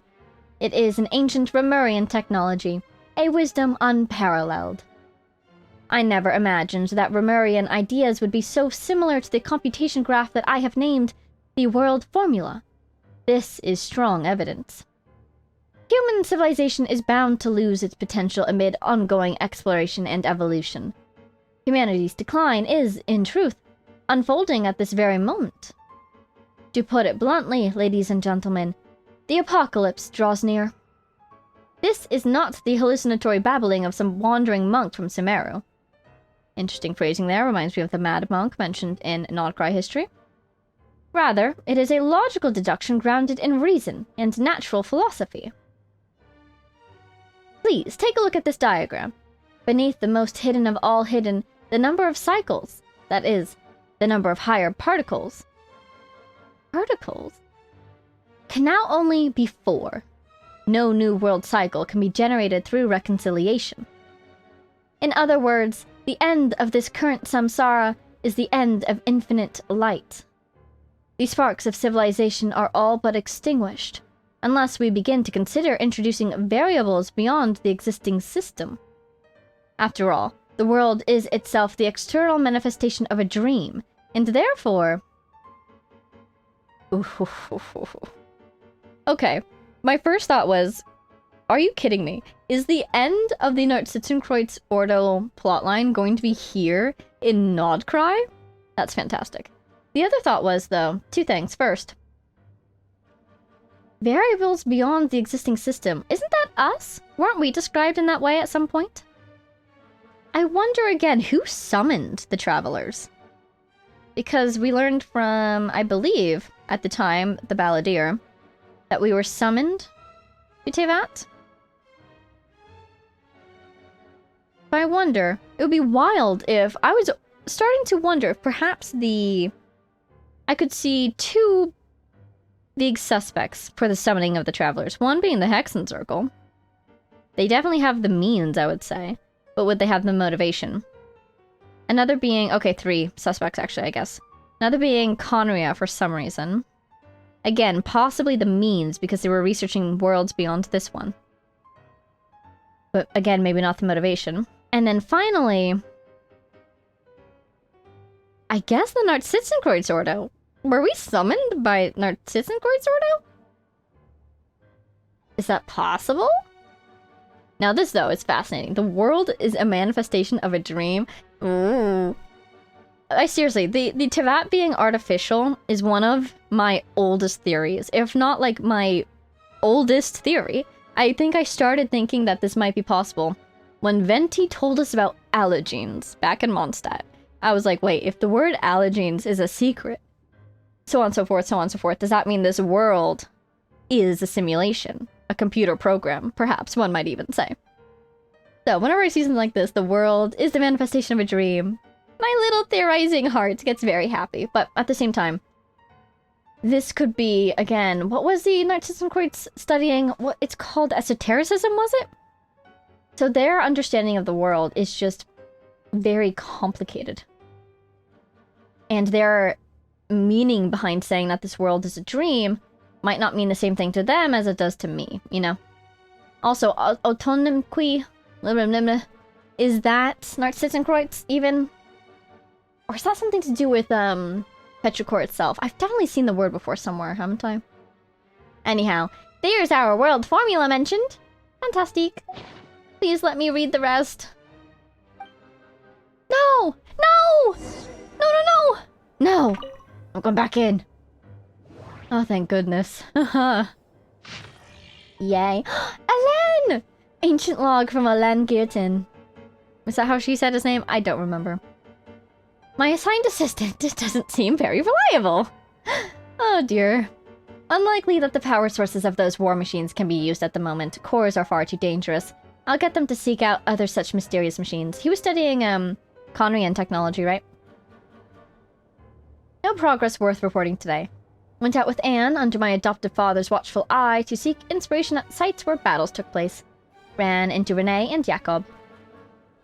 The assistant doesn't seem reliable. Caused some accidents. Just another obstacle to overcome. Ouch. This kind of machine seems to take arbitrary external forms. Quite interesting. Research will focus on power source. Research prime energy machines? I think that's the Conrian technology.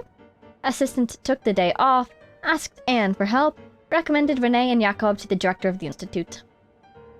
Research prime energy machines. Assistant took the day off, asked Anne for help, suggested she join the institute, but she wasn't interested. Researched prime energy machines. The assistant still isn't back. I'll go pay a visit. Found Renee and Jakob's adoptive father with my own adoptive father's help. Was he missing? Jakob Ingold, right? So Mr. Ingold. Carl Ingold? A name is coming to me. Was that Carl? Carl with a K? The supplementary prime energy machines have arrived. Should be able to make progress now. Assistant seems to be in good spirits. Probably just a minor illness. You have no idea, do you, that your assistant has a chronic illness? That's kind of unfortunate. He's very focused on his work, I guess. Researched prime energy machines. Renee and Jakob joined the Institute. They've been assigned to my project. Field research today. Interesting machine statue. Researched prime energy machines. Researched prime energy machines. My adoptive father visited, but I was too busy to host him. And scolded me. I'll remember to apologize next time I see him. That would be, Oh, something's ringing a bell. Who is his adoptive father? And then Guillotine, whatever.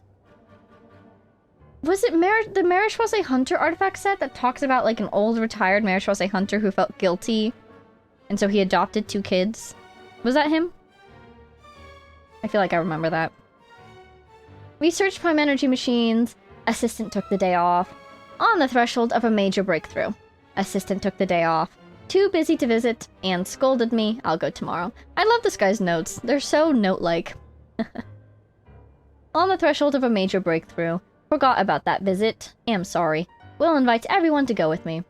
You know, on the other hand, his notes, from a researcher's perspective, are terrible. If he died, right on the threshold of this major breakthrough, no one else would be able to continue his research. Was he deliberately hiding his notes that people couldn't steal his research? Or did he have another area where he kept his research notes, as opposed to this log? I wonder.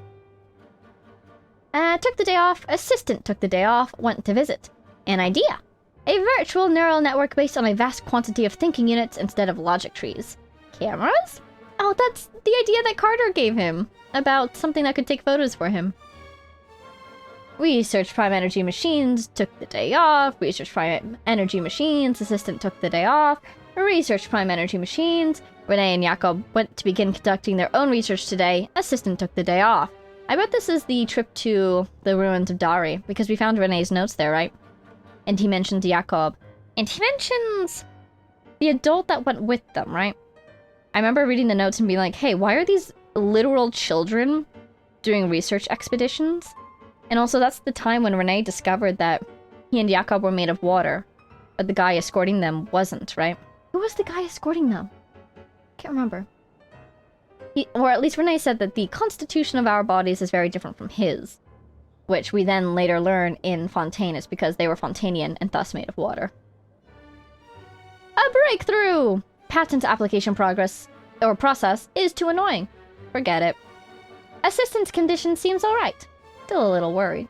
I'm so happy that he cares about Carter. Considering the gap in medical technology, advised Assistant to go to Sumeru. Cause yeah, he had Elazar, didn't he? At one point I was thinking he might have had Elazar. But I feel like I remember also thinking, how could this be? That's our first example of Elazar leaving Sumeru. Was the assistant from Sumeru? No, I think Carter was Fontanian, right? Huh. Took the day off, researching the machine kinematics next, must make a materials list. Visit, visit, visit. They said a bigger lab has been prepared for the kinematics experiments, but I've decided not to move for now. Visit, visit, visit. Been urged to move the lab several times, but if the lab is moved, my assistant might not be able to find it. A pain. Visit, visit, visit. Moved my lab. Oh, because Carter's gone. It's so funny, he spent so much time saying, my assistant is useless, I forgot to visit my assistant, I started visiting my assistant more and more and more. It seems like Carter really left an impression on him. Because after he did remember to start visiting him, he got a lot of inspiration from him, and he kept coming back. And he kept noting when Carter was gone more and more. Look at all these visits. Wow. You made a friend, Elen! I'm so proud of you. Let's look over here. Ooh, ancient notes. Though it's a shame, we'll have to miss it. I was looking forward to Coppelius's new work. Ever since he was a child, he's always been incredibly talented. Coppelius. Name sounds familiar. My first thought was Remuria, but I see Basil down here, so this must be Fontaine era. Coppelius and Copernica. Isn't that the dancing machines? Who's Coppelius? Is he a composer or a scientist? Out of concern for everyone's safety, it has been decided that the Institute shall close. Driven by the energy and vigor of youth, the young ones are clamoring to go out and to do battle. This is Cataclysm era, isn't it? I hope someday they will understand the importance of prioritizing post-disaster reconstruction over marching off to die. I fear that it shan't be long before we must depart. We've chosen a good piece of land near the Fountain of Lucine as the post-relocation site. They even say they want to use the land to build an opera house. They'd sooner set faces aflame with shame and laughter. To think that anyone could be so comical. We're going to pay our respects at Basil's grave. I hope it all turns out like Emmanuel said. However, it's the Institute's responsibility to support gifted and talented youths. Met with the newly appointed Eudex. He has a peculiar temperament. Seems much more reliable than Leon and those other clowns. If all goes well, it has the potential to completely revolutionize our understanding of Clockwork Mecha. The proposed methodology and plan are reliable, worth paying more attention. The results of early phases have been satisfactory. We will increase our investment. Carter's leave requests have been increasing in frequency. Better have someone keep an eye on him. He may be having financial difficulties. Not like it's possible for it to be a family matter. After some consideration, I've decided to enroll them and temporarily assign them to the same lab. However, I'm concerned about the impact of their joining after Hélène on the mental state of others. Must keep careful watch. Still unconscious during the visit, so couldn't speak. Decided to take a blood sample and see if there's a cure, or a way to mitigate it. Although the proposed research plan is expected to face challenges in obtaining recognition, I believe it holds significant practical value, so it justifies approval. Toxins remain in the soil and water and have not yet been fully neutralized. The water is producing deformed oceanids. In a way, this could be a reflection of previous events. I only just learned that these are Carl's adopted children. It's a shame the Nord-Sitzenkreuz Institute no longer exists. This could be the biggest breakthrough in a century. It will change all of society. The report mentioned abnormal movements. I'll have to find a chance to talk to Emmanuel about it. Who is this?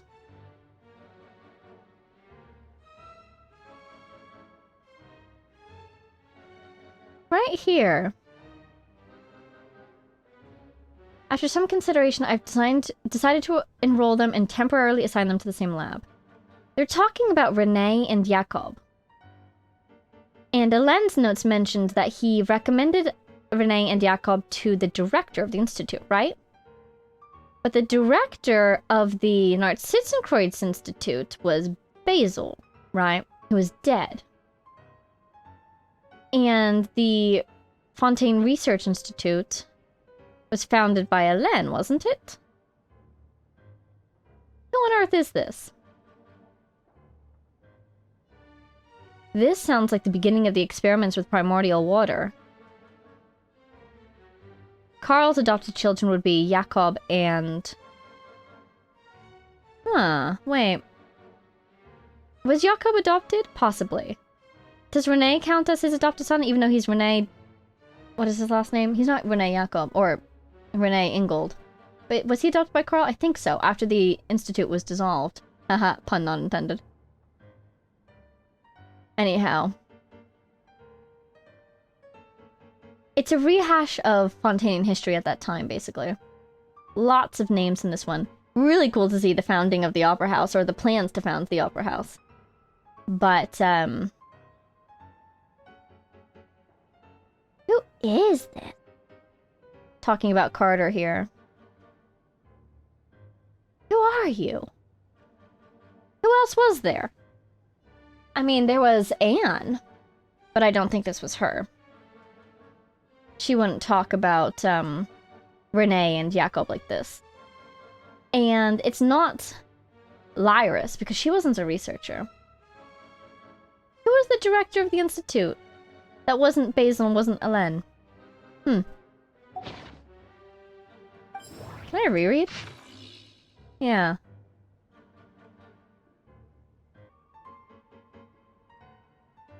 Huh.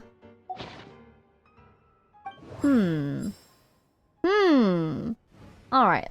Moving on, last but not least, mysterious scrolls who are hiding in the corner. Irrelevant engineering blueprint, keyword not located. Colonia. Colonia, I was looking forward to the irrelevant blueprint. Curses. Alright. We have our document. Ah! Oh my god, he's holding it! I'm so impressed, Androne. Your technology is impressive indeed. I love how she's just taken over the flagship to be her new base of operations. I guess everyone else has evacuated. Let's see. This one is on Tonki sermon dictation concerning the apocalypse. A Tomki. I believe that the correct term for this is Fortuna. This was an ancient Romorian technology, a wisdom unparalleled. I like the way she said Romorian. That was cool. I never imagined that Romorian ideas would be so similar to the diagram I have named, the world formula.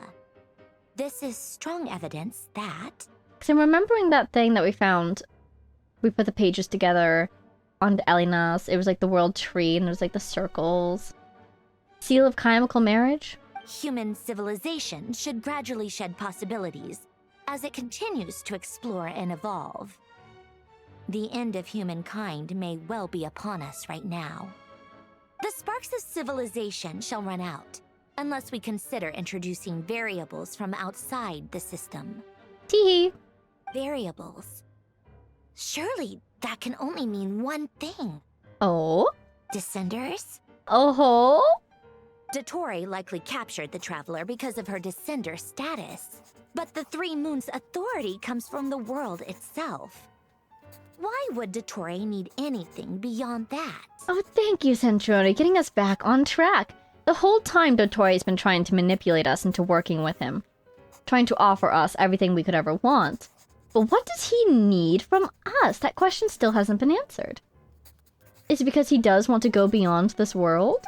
Where does this variable factor in? The world formula calculates the fate of an entire world. Introducing a variable would therefore give us... I love how she knows the world formula off the top of her head. The calculations. Seriously, when she sits like that and it says marionette, says ... you remind me of a doll. Am I Polonia again? Yes! Excellent. Polonia, search keyword pathway and bring me all relevant books. As you command, my lady. Oh, look, it is here. Because we already looked at the other ones and I didn't see pathway anywhere. Ha ha ha ha ha. Ha ha ha ha ha. They're spoiling me today.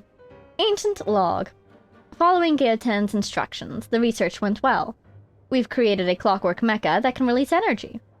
To be honest, we no longer need to call it a clockwork machine as it doesn't rely on elastic potential. It'll be compelling to see what results he achieves next in kinematics. There's no way old-fashioned clockwork mecha can withstand such power output. Even young geniuses must stumble now and then. The thought of using this sort of unstable energy source is impressive. Though we have long observed these unique energies in Fontaine's atmosphere, water, and organisms, it has always been regarded as a latent threat, rather than a potential resource. Aren't there a few young geniuses too many nowadays? The director is pleased, sure, but won't someone spare a thought for us ordinary people? I mean, not all of us are as simple-minded as Scarbius. Rude. It received a very high rating. If the patent were to be granted, the potential financial gain would be considerable.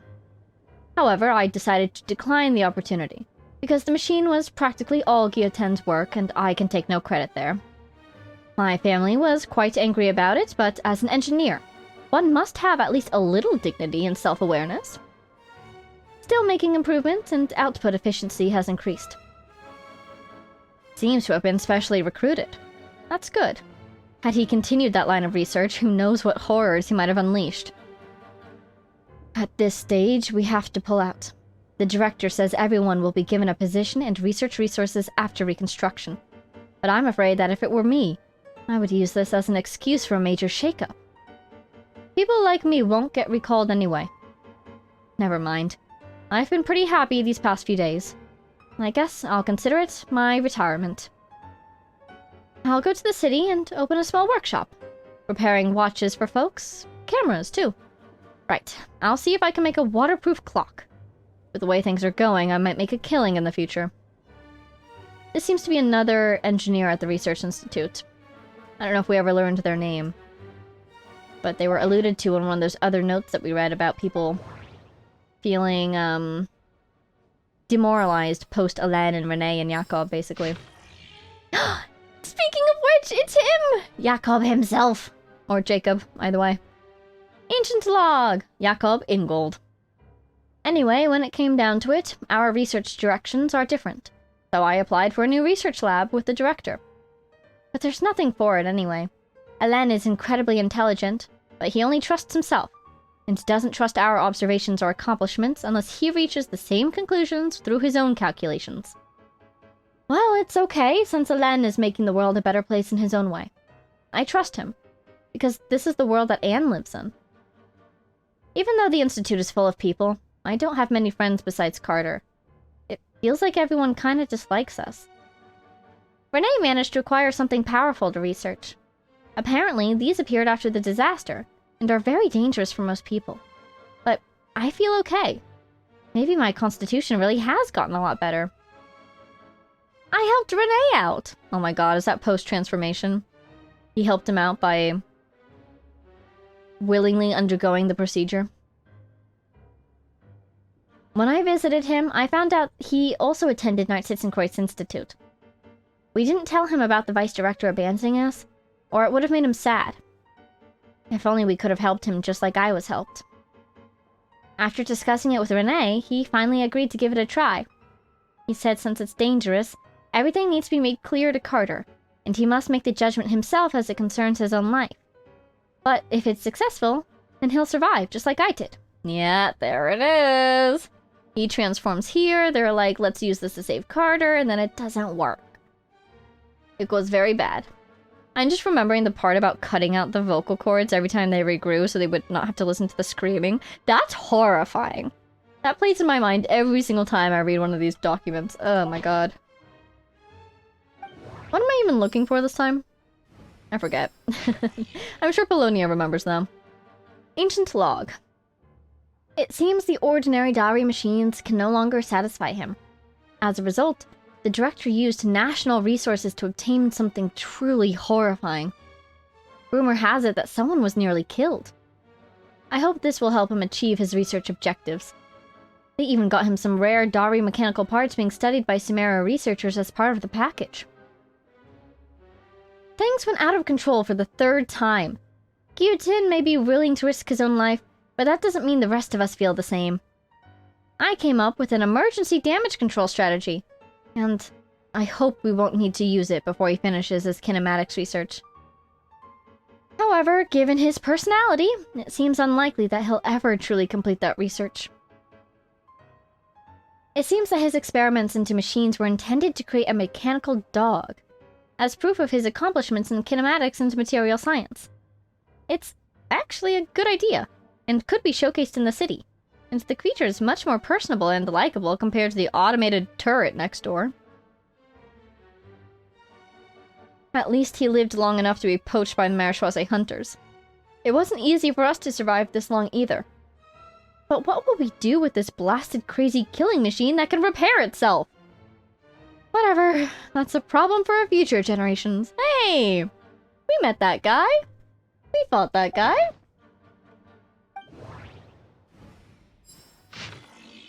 Autemniquy, sermon, dictation, explications on the chemical marriage! There it is! Fundamentally, what the ancient orders designated as marriage was, in essence, an integration or an interpenetration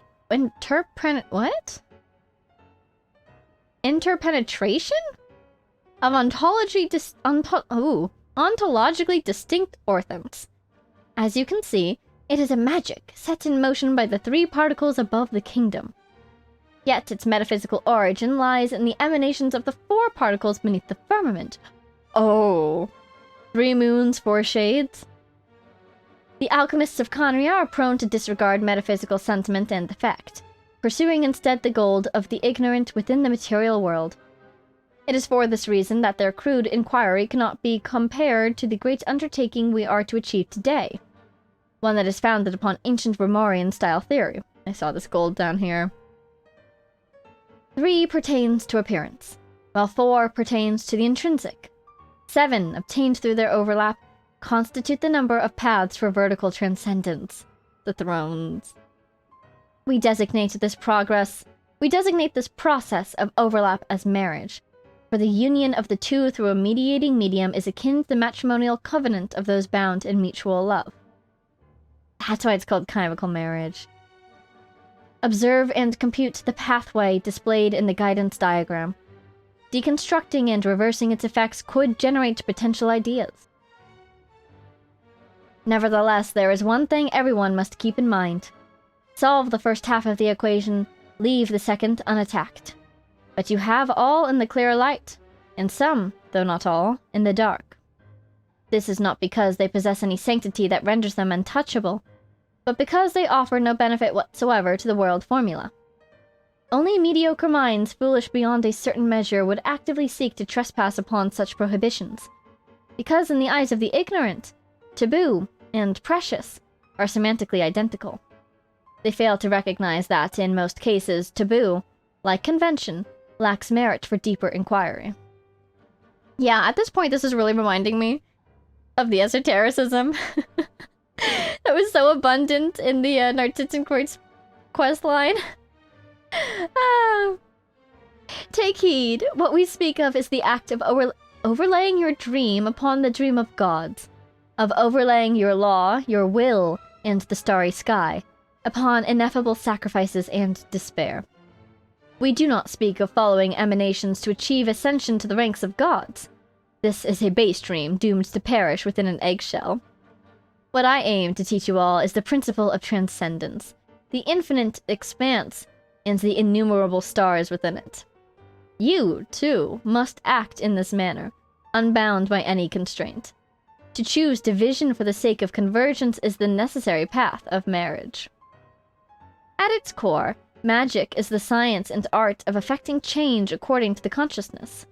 Marriage is the instrument through which the art is realized. It is neither the subject that creates art, nor the object that art is created upon. The subject is always, and can only ever be, consciousness itself. One who is free from the weakness of consciousness bows neither to the gods nor death. It's incredible because so many things that they're saying here just immediately raise not exactly red flags, but yellow flags. Like, ooh, this feels like it's connected to that. This feels like it's connected to that. This feels like it's talking about that. But at the same time, the writing is so dense. I'm like, what on earth are you talking about? On the other hand, yeah, they agree that Dottore, it's like, he's not gonna, like, no. No. Doomed to perish within an eggshell. You're stuck here in Tevat with the rest of us, sir. No, Belonia, go back! There's one more, I think. Ooh! The research notes of Master Rugario! Or something. About the Golden Troop! Comparative studies have been conducted on the surviving ruins of ancient orders from across the land. While they all had different names, the scripts and images left behind support the conclusion that they share the same origin. Ooh, Master Rugario discovered the unified civilization. Ancient scholars believed that all arcane arts originated from a pre-Romarian civilization, a belief that now seems to be much more than a mere speculation. Fortuna seems to be the name of a symphony. Romarian musicians call it the Musica Mundana, or the music of origin. In their eyes, the rise and fall of civilizations, as well as the fates of mortals, are all orchestrated by the movements of a symphony. And when a civilization perishes, a new one is always born in its wake. Their philosophical system is complex and enigmatic, bearing almost no relation to modern Fontaine's natural philosophy. However, this is hardly surprising. According to historical records, after Romaria was brought to ruins, the refugees fell under the Loch Knight Irenaeus' sway. I don't know what this voice is, I'm just really excited to be reading this. They willingly forsook their ancient faiths, tongues, and writings, embracing a life of devotion to the gods our forebearers once had. It's the seal of chemical marriage. I hinted at the matter to the Golden Hunter in an oblique way, since the Marechaussee hunters who first pledged themselves to this cause, or to his cause, were all descendants of the Loch Knights. Praising the benevolence of Araneas seemed like the safest approach. And inquired about his knowledge of natural philosophy from that era. Now I sound like Centrone. He was silent for about half a minute, then told me not to probe too deeply into these ancient philosophies, saying there was a reason they had been forgotten. Still, as a gesture of gratitude, the Golden Hunter was willing to tell me the names of these patterns. Golden Hunter, was that our dear friend? Monsieur Os? What's his real name? I remember his cat name. I think that was Monsieur Os, right? Look at the seal. I recognize you. So let's see. 1, 2, 3, 4. But there should be 1, 2, 3, 4, 5, 6, 7, 8, 9, 10, 11, 12 total. If we go for bigger circles, 1, 2, 3. 1, 2, 3, 4. Primordial one? Bonus round? Almost actually kind of looks similar to the Fitui symbol now that I'm looking at it again. Fascinating. The seal of chemical marriage. According to him, the symbol is even older than the Remorian civilization itself, and was one of the gifts bestowed upon King Remus by the Golden Bee. What exactly those were remains unclear. The rise and fall of empires and civilizations, the ascension of mortals, and the emanations of light. What is this? Even dreams of surpassing the gods. What is this? All of these can be represented by this formula. I cannot understand it at all.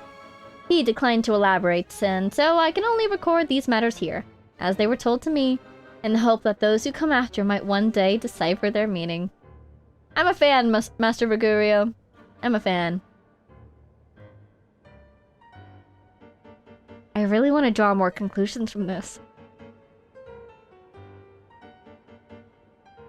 I'm thinking about Dottore and Nod-Krai itself.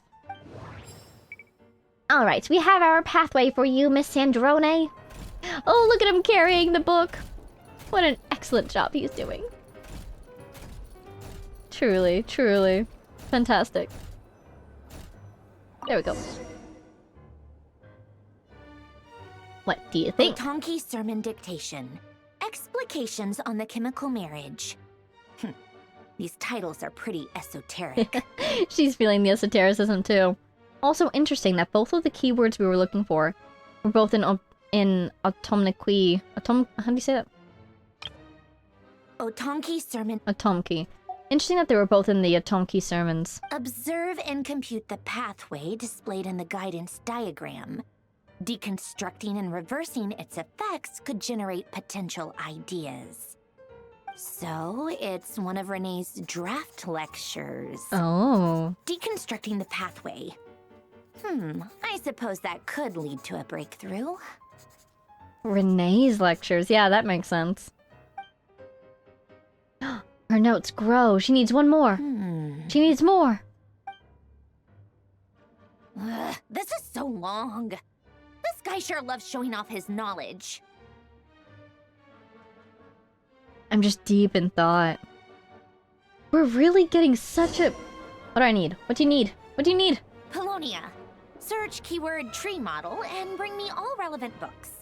Excellent, excellent. It's fascinating. Like, obviously, looking at Sandrone and her past, and she brought it up herself. Her connection to Fontaine and the Institute in some way, and Narcitzenkreuz and all that. I didn't realize it was going to be so tied into the Archon quest. Oh, you know what? In the comments, you guys were talking about how... Look, I'm Polonia now. Teehee. The characters are kind of getting... Oh, look, she's reading a book. Wow. Getting their story quest within the Archon quest by getting more and more involved themselves. This is kind of like her story quest portion. We're learning more about her. Oh my god. Oh my god. The History of the Decline and Fall of Remuria, Collected Edition. The ocean gave birth to all, yet also devoured everything. Legend has it that in the First Era, the earliest peoples were self-supporting in their virtue, needing no laws or authorities. The envoys of the Heavenly City walked the earth, and with their guidance, the people enjoyed enduring peace, prosperity, and abundance from the ancient days. Have we read this before? Didn't we read some book that was called The Rise and Fall of Remuria or something? But maybe they've just highlighted these excerpts for us. This heaven-blessed reign lasted countless generations, until people grew tired of their inscrutable eternity. Their offspring ceased to listen to the oracles. Instead, they desired things never promised to them by the divine, trying to break free from their fate. Enraged by their behavior, heaven sent gigantic waves to smash the settlers' cities. 100 days of rain came afterward, and the roaring tides drowned all sin and arrogation, and thus were the early peoples brought to an end. When the tide receded and the earth was revealed again, no cities nor civilizations now stood above the high waters. Survivors and the newborn alike lived amidst the forest and rivers, shorn of all knowledge and wisdom. Human lives were no different from those of wild animals on the earth or in the sea, driven on by the laws of nature, muddling through time with neither beginning nor end. Untold years passed, the throne of Gorabad was established and overturned in the far south, and the noble kindred of the east once reached the rim of high waters. The noble kindred of the east once reached the rim of the high waters, all while our ancestors remained bound by ignorance and superstition.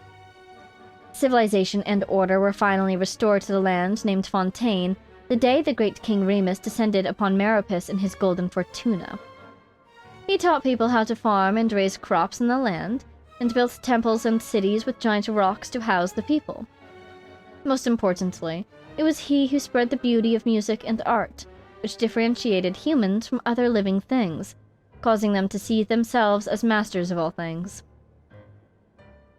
With his immortal fleet, Remus conquered all the islands on the high waters. Even the great dragon beneath the abyssal depths submitted to his power. Those were the best days since the end of the earliest peoples, and eternal prosperity seemed so near at hand. The God King and his people indulged in the sweet dreams of carefree lives, and fantasies of never-ending progress. However, the seers prophesied discord. The greatest empire will face the most utter destruction, and this is Fortuna. Thus did the God King derive the primordial plan from the 7-day rotation and the flowing winds of sea and land, and composed a harmonious symphony of prosperity. He believed that so long as all the cities echoed with this greatest of songs, they would escape the judgment of fate, and at last reach the land of eternal bliss. But thusly do the ancient writers concur. Oceans will rise, empires will fall, and the only constant is change. That feels so familiar. I swear we've read this before. Greatness and glory unto Remuria and its immortal ruler Remus, king of all under heaven and universal harmist. Today, the glamour and luxury of the bygone eternal city is beyond the imagination of even the most knowledgeable scholars. As you sailed past the ocean pillars along the royal fairway to the giant port playing host to Fortuna, the imperial ship, you would have first seen a lofty tower. The Tower of Remuria was not built to receive heavenly oracles, but to guide ships traveling between islands in the high waters. It is said that the tower stood at the border of reality and dreams. Even if sailors were to be lured into slumber by sirens, they could follow the sound of the bell to break through the mist and find their way to Remuria. Continuing along the royal fairway leading to Makimos, where the brave Remurian warriors lived. The grand temples and arenas were built with giant carved rocks to commemorate the city's glory and victory. The solid and towering walls were decorated with glaze and gold. Bronze and marble statues arrayed the land, and gold, spices, and specialities from around the world over. Specialties? And specialties from the world over piled up in the markets. Words have stopped having any meaning. I've just read so much. Traveling through Makimos, you would arrive at Capitolium, the center of Remuria, overflowing with delightful aromas and beautiful melodies. It was a paradise for artists, where only the most outstanding intellectuals and musicians were allowed. So, it's not a paradise. What do you mean it's a paradise for artists, but only the best are allowed? Huh? Whatever. Even among them, however, only a small fraction enjoyed the privilege of serving the God King. Here, all the theaters and palaces were established in shapes most harmonious, their beams and domes adorned with the most sumptuous and intricate carvings, and centered on a golden palace of towering copper pillars. The king, resting peacefully at the heart of the palace, listened closely to every melody and every note coming from every corner of the empire. Upon hearing any discord, the God King would correct it immediately with a pluck of his strings, bringing perfection to the symphony of his empire. To keep all the people upon the high water from destroying the symphony of universal harmony, King Remus promoted 4 humans of great capability to high post. He shared his power and authority with them, making them his partners in governance, the Harmosts for all cities, to eliminate all discordant sounds. To spread the harmonious symphony throughout the world, he built far-reaching fairways, which conveyed the melodies as never-ending ripples from Capitolium to every corner that sat above the high waters. Yet fate's decree was not for even such as gods to defy, and to even attempt to escape destined judgment was a mortal sin. Amongst the God King's sins, the most terrible was the attempt to pass power that should have been reserved for the godly domain to humans. Thus, this power and status led to corruption and decadence, leading to violence and revolts. Such is fate's cunning that it uses the very powers that rebel against it to its own ends. When the day of destiny arrived, Remoria, the grand immortal city, faced an inevitable end. Today, the God King's melody is played only in Capitolium, and his mighty reign has ended. Thusly do the ancient writers concur. Oceans will rise, empires will fall, and the only constant is change. Last but not least, humans, in their naivete, once believed that the reign of the King Remus and his eternal city would surpass time and fate to last thousands of years, just like the giant rocks comprising the ringed ritual sites. Until that day, when the earth collapsed all at once, the tall tower was uprooted and drowned in the titanic waves alongside the great hall of pillars. Until that day, when the royal fairways and temples were reduced to ruins, and the city, along with its residents, warriors, intellectuals, nobles, and even the Golden Palace, as glamorous as the shining sun, fell into a chasm of eternal darkness. That was the moment when the absurdity of their eternity finally dawned on them. Glory to our noble navigator, the ruler of rivers and seas, and the queen of all waters. May she defend the law, and may her reign be long. Peace be upon all the realms of Fontaine, and all the people under the heavens. When the royal city collapsed, the great power shattered, and the people above the high water were perched on the precipice of barbarism and annihilation. It was our noble queen who settled the conflicts between the tribes. Around the flowing springs we established cities new, and started a world guided by laws that has endured to this day. The tragedy of Remoria occurred merely a century ago, but its history has already become concealed in legends and superstitions. This does partially come down to the fatal catastrophe that destroyed it. So ruthless and swift was the disaster, that all the researchers into literature capable of passing down said knowledge now sleep beneath the waters with the Eternal City. Another key reason is the purposeful distortions created by the mysterious researchers who claimed to be descendants of Remoria. My job is to extract and reproduce the true, essential shape of this magnificent ancient civilization, with the universal rationality of history. In certain folklore that exists today, even the greatest of ancient scholars have been painted as soul-stealing magisters who entrapped mortal spirits within specially made magical golems, binding them into service. To be sure, the Romarians did make such terrifying golems, which to this day may be found ruined out in the wild. But this may only be blamed upon the moral degeneration that came upon them in Remoria's latter days.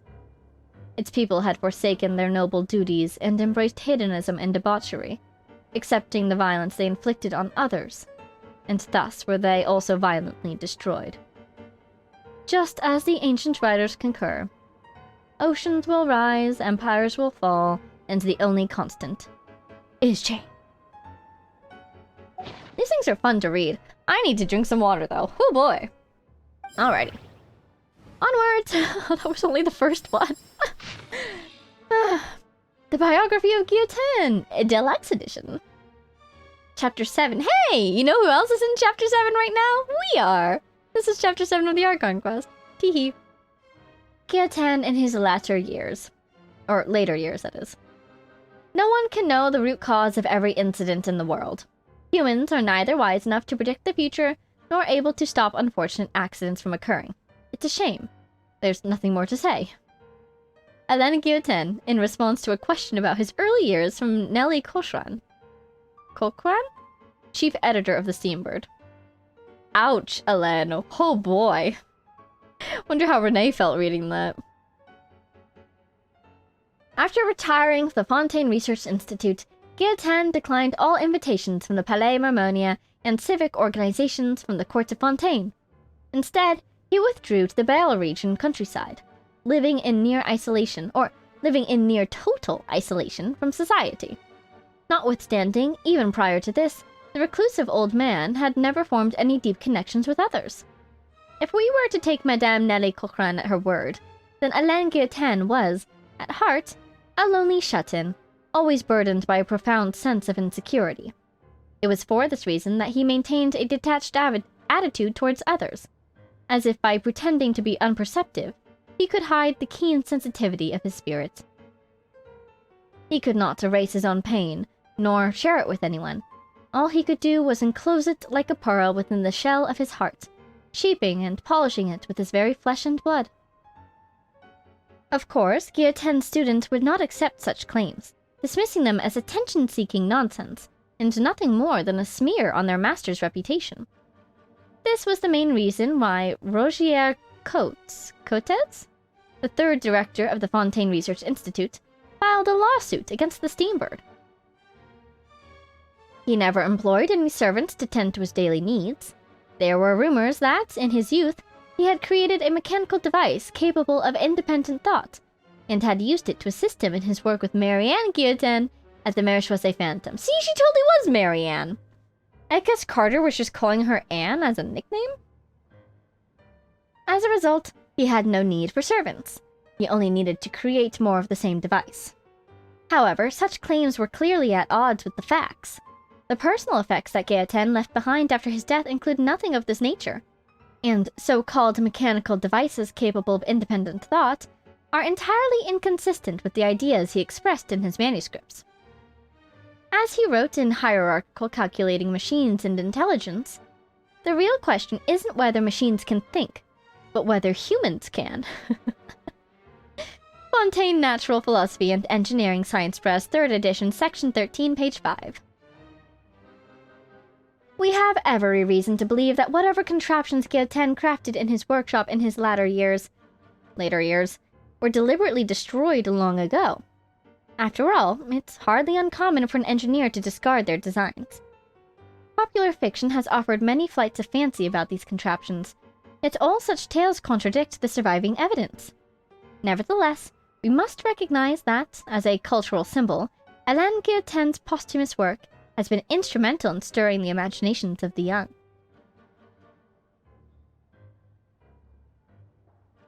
Okay. I feel like they're planting a seed here. They might have even mentioned this a couple times in Fontaine, you know. The final machines left behind by Alain Guillotin, what are they and where are they now? But it seems like, after his death, the authorities did indeed seize these effects, and their contents became somewhat public knowledge, or at least public knowledge to people researching Guillotin. Then again, if he built a machine, it could have just walked away if he told it to. After all, Seymour was still out there. But the other interesting note is I love that Centrone has so many documents regarding the Narcissus Institute and the Ordo and Alain. Who are, like... I almost wonder if she's someone that Marianne built. Mechanical Marianne. Because I can't see Gyuten, Elen that is, building a Marianne. Oh, wait a second. I was going to say, he adored Marianne. He wouldn't want to replace her. He built Seymour to protect her. She did, however, die. Kind of ish. But would he have replaced her afterwards? I don't think so. I could see him trying to build a mechanical body in which to house her true intellect and her mind. If he had retrieved said mind and intellect from Lyris, where it was merged, right? What exactly was the timeline there? Because Marianne was, like, kind of merged with Lyris. But then she went to Elinos and was destroyed.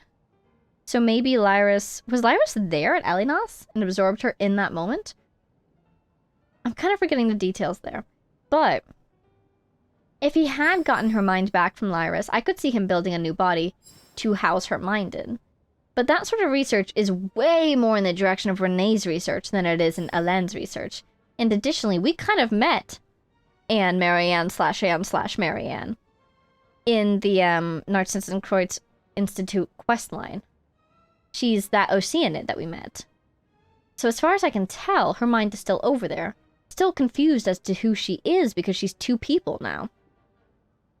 She's two people in one, and she's two people in two people because there's Marianne and there's Anne, the little Oceanid. It was such an incredible questline. So, Marionette, though. Marionette! How does she fit into all this?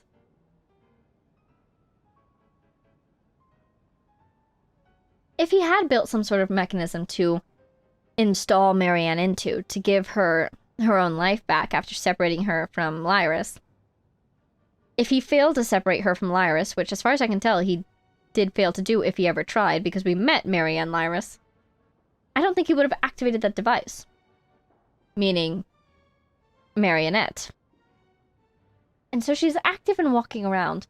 I mean, on the other hand, you could go the other direction. Maybe Renee/Jakob's side of things built Marionette. But they weren't quite as close to Marianne as Elen was, definitely not. And also, if the problem with Marionette holding Marianne's mind is that that's more on Renee's side of research, then the problem from Renee and Jakob building Marionette is that building her is more Elen's side of research. Did they team up one final time as adults to build her? I highly doubt it. The way they left things. Who are you, Sandrone? Goodness gracious. Oh, we found another blueprint. I want to see the blueprints, though. Imagine this being Sandrone's blueprints. I could have the answers right there in front of me, and I can't read them. Ah. Ooh. Time Tracker. Collected edition. No, the one book I haven't read yet. I've been meaning to read this for ages. Okay, it's not the one book I haven't read yet. I've got tons of books I still haven't read yet. But this was literally going to be my next book. Oh well. I guess we're going to read the collected edition first. Time Tracker, collected edition. This is a story from many years ago. After the evening banquet, Miss Aviva, who today would be Lady Nenonen, was, as always, theatrically grousing to us about the all-too-swift march of science. Though her grasp on engineering is even less firm than her knowledge of Watatsumi Island's soil quality, and of course she knows nothing about the latter either, but self-proclaimed interest in engineering was in vogue amongst some ladies and gentlemen at the time. This is not at all what I expected this book to be about, whoa. Our ancestor had already conquered this land thousands of years ago, she said as she cleared her throat, twirling her jade-plumed and blue gem-encrusted folding fan while endeavoring in vain to wear a visage of despondency. And a few hundred years ago, they conquered the oceans with ease, using new diving equipment. Today, some noble young folk have suddenly got it in their heads to use a so-termed gravimeter to break free from the Earth's shackles and conquer the skies. And surely, I fear, their dream may yet become reality in the near future. Indeed, it is just as you say. Humans. Ah, what a mighty and energetic species, with such great wisdom. No matter the circumstances, humans ever seek to change their living conditions with unimaginable passion. The Steambird editor immediately opined. In truth, when it comes to mechanical engineering and theory, humanity is already on par with the Creator. They have conquered most of the natural world, and by their will, they can shape this world anew. Ah, that's not what I meant to say, Miss Aviva said with an affected sigh. Those distant and dark, unknown continents, those ruins hidden deep beneath the seas, all that romantic exploration and trailblazing. Such great achievements. That which has put the glorious achievements of our sciences and reasoning on full display, have all but become lost to our civilization. Our forebears reached too high and achieved too much, leaving too little for us to explore or conquer. Could there be a sadder fate to befall those ladies and gentlemen amongst us who were born to crave the exploration of the unknown? What on earth is going on? Here, her pretentious invocation of the legendary King Argiadai's words seemed an attempt to prove how truly this state of affairs hurt her. However, everyone simply sat around lazily, at most giving polite nods. Lady L lightly yawned. Seeing how no one answered, Miss Aviva's enthusiasm faded, and she proceeded to switch the topic to next week's ball. This was, evidently, a more popular topic, and the stiff atmosphere once again grew lively. Monsieur Rattard was just about to regale us with a tale he had heard in Sumeru regarding a tower, a mage, and a glass ball. But before he could begin, Mr. Sirik, who had remained silent till now, interrupted. Good Miss Aviva, the things you said certainly left an impression on me. He lit a cigarette. However, you need not worry. There is still one space that has yet to be subdued by humanity. Indeed, if the required technologies do not emerge, I fear it will never be. Where's that? What? Oh, Sirik and Rattard. I see. I was like, wait, why is the same guy talking? Where's that? Rattard asked, a sullen look on his face. He had been so very confident about his monkey story, after all. Monkey story? Where'd the monkey come from? Is the mage a monkey? How wonderful. Time! Yep, there it is. The room fell silent momentarily, before all present broke out into laughter. What preposterous talk! Dr. Rainier declared, trying not to laugh. Firstly, how can time be considered a part of space? Can you separate yourself from time and exist independently in space alone? Ooh, I wonder if this could help us with Columbina's little pocket dimension. What do you mean? I mean, at this moment, still be speaking to me, and in the next disappear without a trace. Is this possible? He waited for a moment, as if waiting for the others to think. Obviously, anyone with the capacity for rigorous thought would know for certain that much like length, width, and height, time is also a dimension of space. As such, it is a part of nature, and thus can be conquered. I see, this is Dottore's origin story. He read this book as a kid and was inspired. Utterly preposterous, the doctor muttered. Oh, the doctor, there he is. But did not refute the statement. I have been involved in research of this sort for some time, he continued. And I have come up with a machine that can allow people to travel through time as they please. This machine will be ready in 2 months. At that time, Miss Aviva, I invite you and all the ladies and gentlemen present here to my workshop to bear witness to humanity's next great achievement, the conquest of time. Miss Aviva did not speak. In fact, from her expression, our noble friend did not understand Mr. Sirik's words at all. 2 months later, we, the Steambird editor, the doctor, Mr. Revillo? Olivier. I'm kind of assuming this is set in Fontaine. Steambird, right? Revillo Olivier and others who had attended that evening banquet came to Sirik's workshop as agreed. Miss Aviva was not there, for she never had much interest in such things, but instead found more meaning in attending a social ball at Salon Carita? I have no idea. Surprisingly, Sirik had grown older and more frail in just 2 months. in the dim light of the lamp. His once enthusiastic, arrogant expression had hardened into something indifferent and solemn, almost like the emaciated ascetics of Sumeru. "It's evidence of time travel." He welcomed us to take our seats, speaking in a calm tone. "Well then, how is your plan to conquer time progressing?" the Steambird editor asked directly. "Where is the time machine you spoke of?"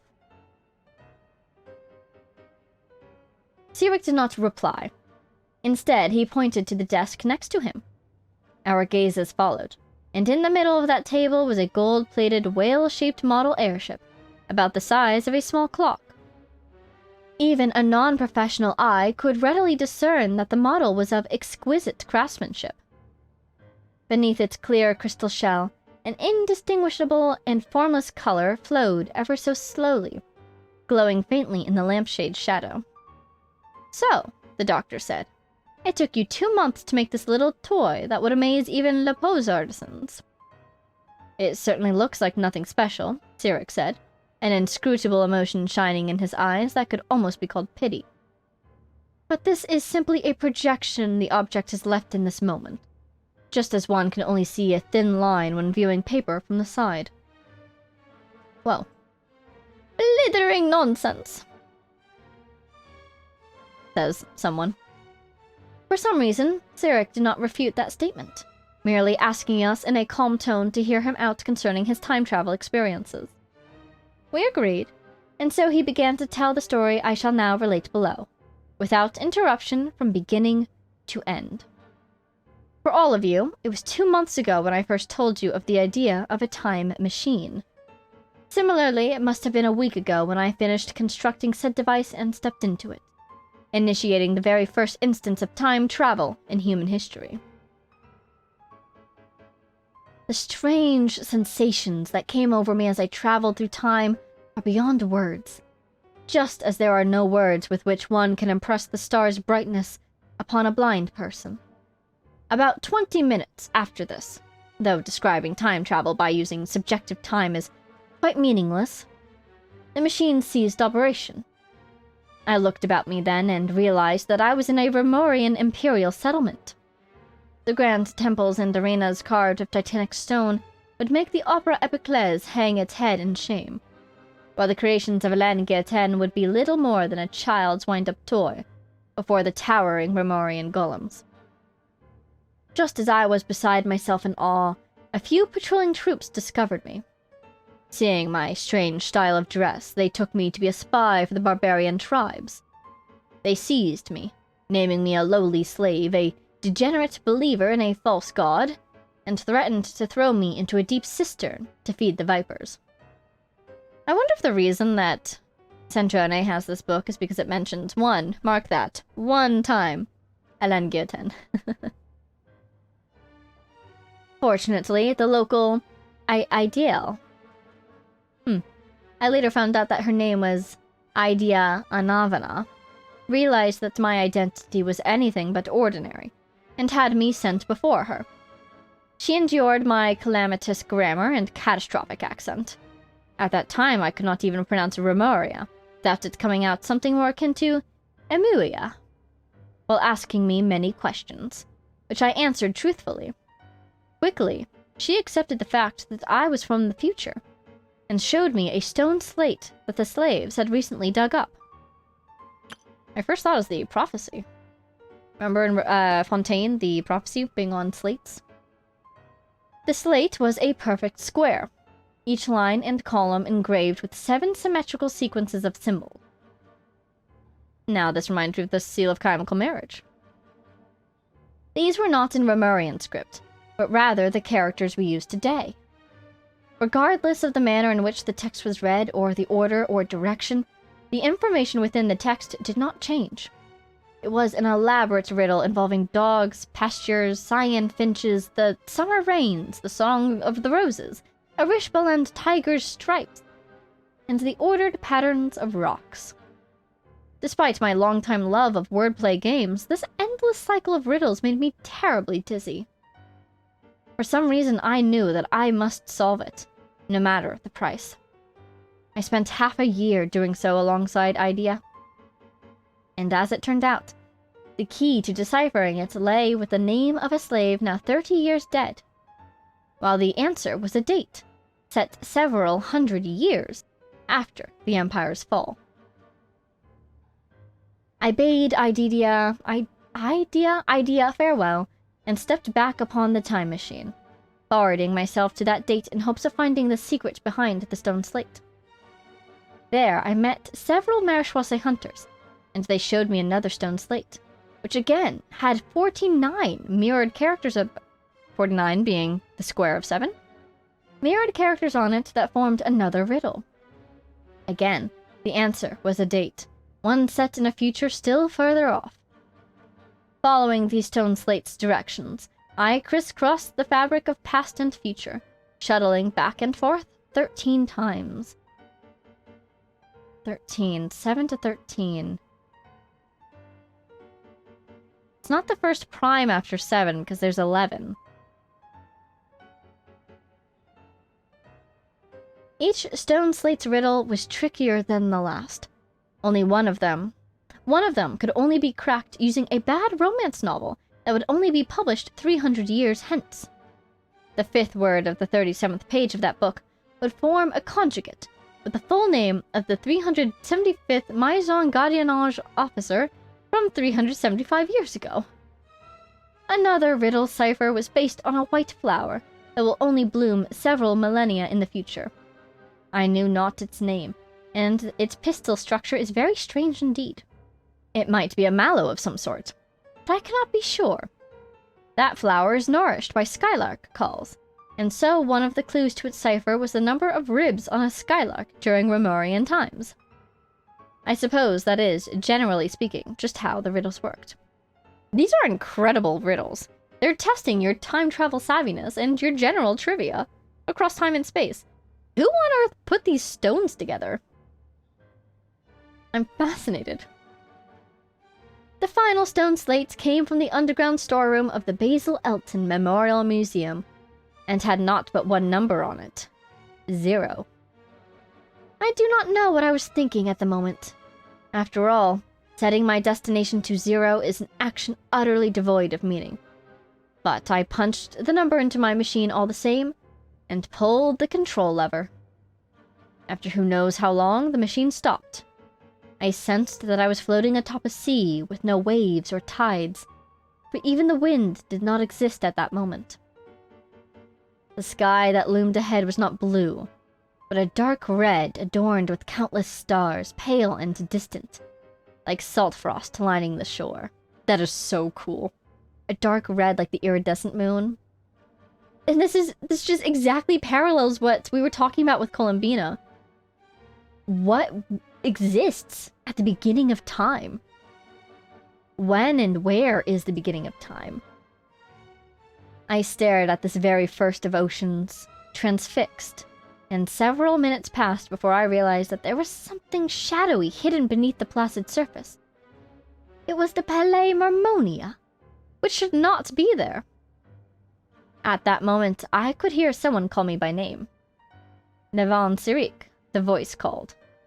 I turned, and it was like looking into a mirror. A man, identical to myself, looked me dead in the eye, just as I did to him. Nevan Sirik, he continued. You wish to conquer time. No one can do that. It was you who left those riddles behind. It was you who left those riddles behind. He repeated my question as if it was an answer. Those riddles are part of time, and so every matching symbol is time itself. So the final answer to the riddle of time is 0. 0 is not an answer. Instead, it is another mystery. The answer cannot be found in the riddle, he said. The answer to time's riddle is a mirror. Or perhaps I should say that this is the answer that is simplest to comprehend. When two mirrors face each other, time mirrors. The moon mirror. Oh. I really feel like this is giving us clues for how to get Columbina out of that space. She'll have to do it herself, but still. When two mirrors face each other, Time is the infinite reflection of light therein. Countless diverging, converging, and parallel lights form the illusion we call time. There is no past or future, for the past is the future. As you stand here at moment zero and look forward along the path, along the gap between the two mirrors, all beams of light fall along the same plane, and not one may escape. The Palais Marmonia had already sunk long before it was ever built, and the sunken palais will be raised anew. Joy, sorrow, tears, and death must infinitely recur, for this is the nature of a mirror. Similarly, you can never conquer time, just as you can never grasp your shadow in your hand. Perhaps it was the horror or momentary frenzy, but when he finished, I whipped out the firearm I kept for self-defense, leveled it at his head, and pulled the trigger. The room was silent. "I do not expect you to believe me," Sirik said as he stood up, his eyes sweeping the room. "Just take it as a bunch of bunk that I made up to cover up for my inability to make a time machine. Make of it some lame tale, a dream born purely of delusion. In any case, ladies and gentlemen, I shall take my leave of you. My future self awaits a riddle that I must set him."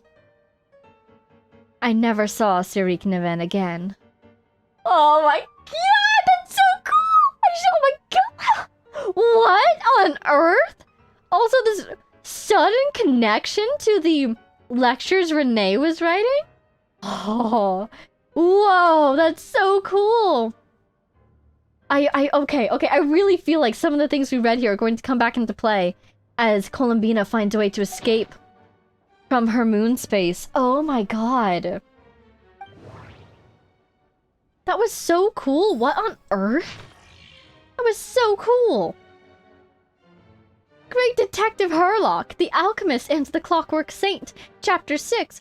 We've gone backwards in time. So, the story ends like this. Herlock sat down. Oh my god, Herlock. I love it. Herlock sat down and lit his pipe. But the rest of us, whether it was Agent Gina, Miss Jacoba, or the Commissioner, Miss A. Chie, looked at one another in confusion. You must still remember that the locations of the 4 previous cases were equidistant. There was a symmetrical pattern between the time, space, and even the first letters of the 4 victims' names, Herlock said. This is also why Gina's deduction was completely off the mark. The murderer knew that she, possessing basic knowledge of the mystic arts, would assume that the followers of the Laelia Crucis Ordo would treat the patient as a necessary ritual sacrifice. So, the culprits let her believe that her assumption was entirely correct. But when Duke St. Germanus departed, he clearly said that everything was beyond redemption, and the next case would also... Agent Gina protested, albeit somewhat reluctantly. He's only a genius when it comes to mechanics. In everything else, he's just an ordinary person. Herlock paused, then continued. He's always been the type to like things he can fully understand. Just like you, Gina. Ah, I get it, Miss Jacoba shouted suddenly. My dear Herlock, now everything's crystal clear. The 4th victim's death wasn't a carefully planned murder. It was pure coincidence. He only wanted to kill those 3 unfortunate gentlemen to avenge his comrades from the Laelia Crucis Ordo. But the traps he set weren't limited to just those 3 locations. He was worried that the plan might fail, since the 3 victims were all well-protected figures, after all. So he added a few more traps. Yet, he never expected that, with Gina's interference, the plan would go far more smoothly than intended. Miss Jacoba, please don't speak as if I were the accomplice. Agent Gina's face turned as red as a Sunsetia as she protested indignantly. How adorable. Indeed, Herlock said calmly. It was unclear whether he meant that Miss Jacoba's deductions were correct, or that Agent Gina was indeed an accomplice. Most of the experimental devices proposed by the Lila Cruz's Ordo were built on a simple, basic tree model, logical structures. They do not recognize their own masters, following only the commands they were initially given, so they end up killing said masters. That is why I keep saying, don't put too much trust in Clockwork Mecha. Unlike humans, machines have no heart. I remained silent as usual, but Mr. Koba glanced at me with what seems like a hint of puzzlement. What's wrong? Why are you standing there in silence? Is there something on your mind? No, I just didn't expect the truth to be so simple. Of course, my understanding of Clockwork Mecha cannot compare to that of the Duke St. Germanus, but I've done a bit of research. To suggest that those mechanisms were merely activated by Mr. Marcello's mishandling seemed a bit too contrived. But to imply that there was another mastermind behind it all felt like stretching into the territory of conspiracy theories. After all, no one besides us could have pulled off the operation I envisioned. So I decided to abandon further speculation, choosing instead to enjoy the reactions of the adorable Agent Gina. This is why you don't understand deduction. Agent Gina seemed to have regained her confidence, not to mention her mild sense of superiority over me. Excitedly, she raised a finger. Isn't there a saying that goes something like, when you have eliminated the impossible, whatever remains, however... Stop right there. That's Fanto something mas Rob something story. We don't have the publishing rights from their publisher.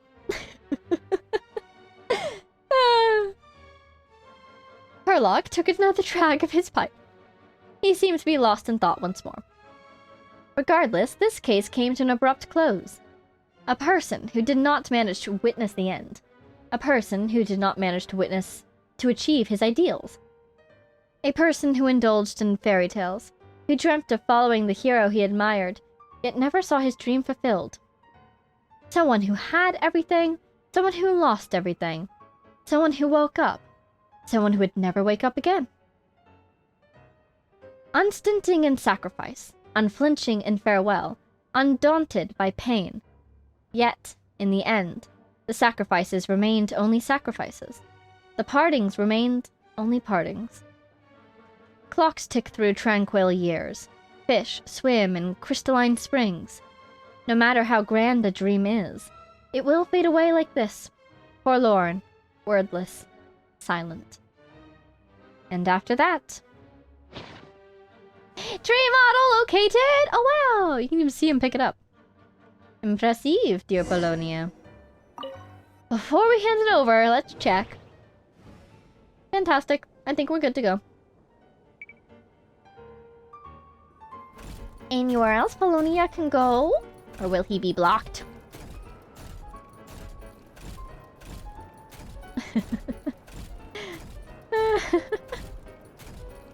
I love the way he walks.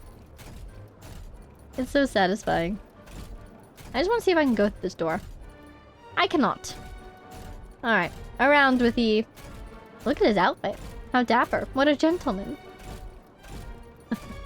What a saunter.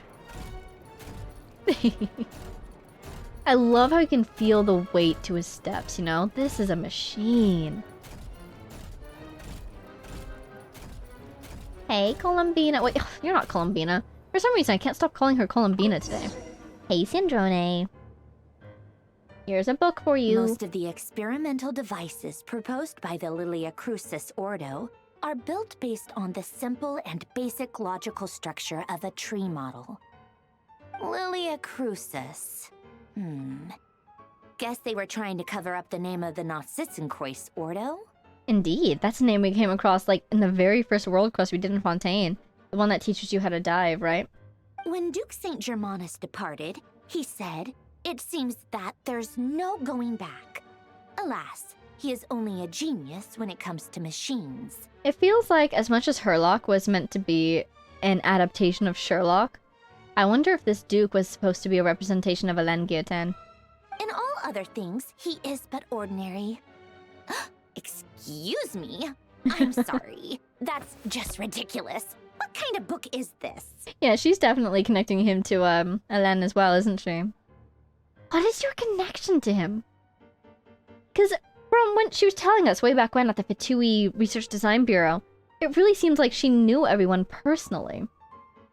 Mary Ann makes the most sense, but also the least sense because we met Mary Ann's brain, her ego.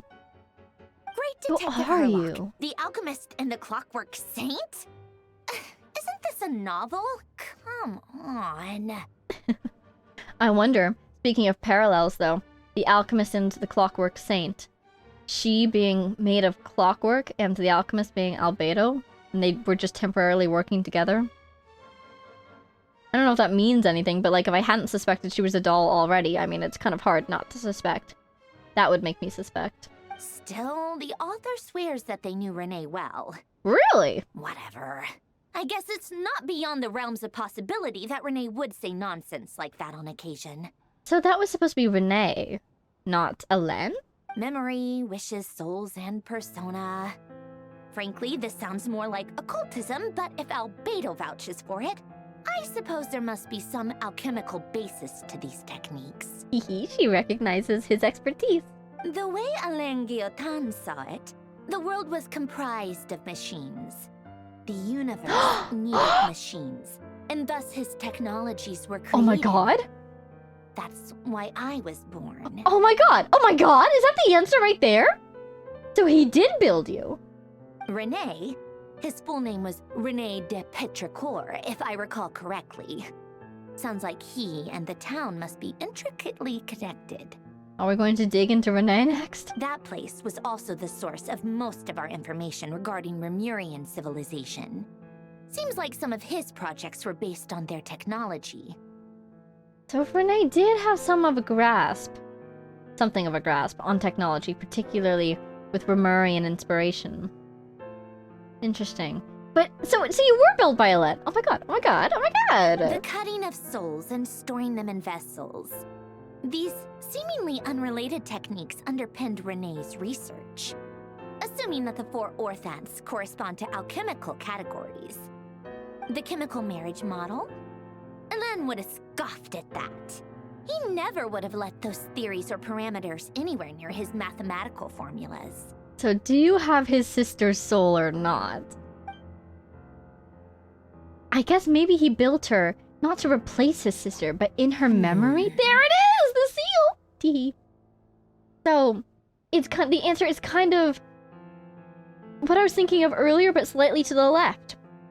He might have built her, made her look like this in order to remember his sister, but she was never intended to replace Mary Ann, who he believed at least was dead, and so she doesn't have anything of Mary Ann's mind or soul or spirit or ego.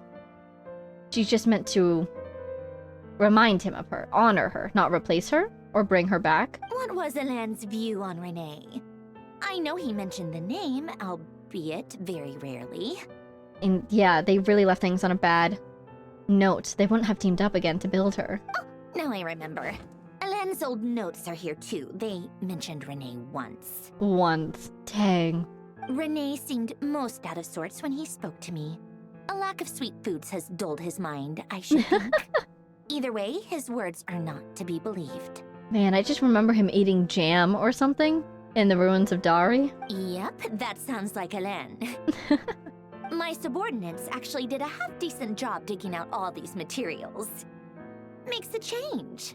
Good for them. Some of Hélène's old files are completely consistent with these records. He must have gotten them from the Tower of Gestalt. I never knew he got his hands on Renee's records that early. But you know, this really makes me think.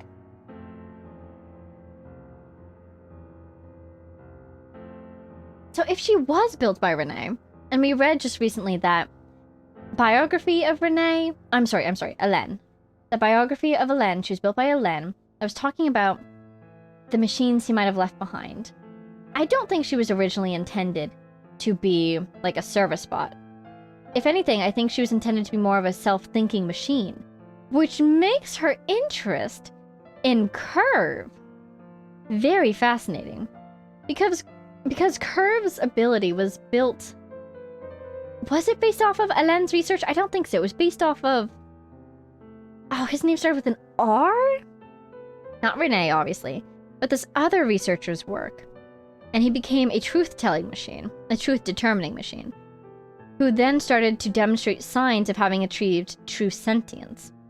And she sent her Fatui underlings to go get Curve, and sent us back that Fatui's underling's tongue in the mail after he failed. Big yikes.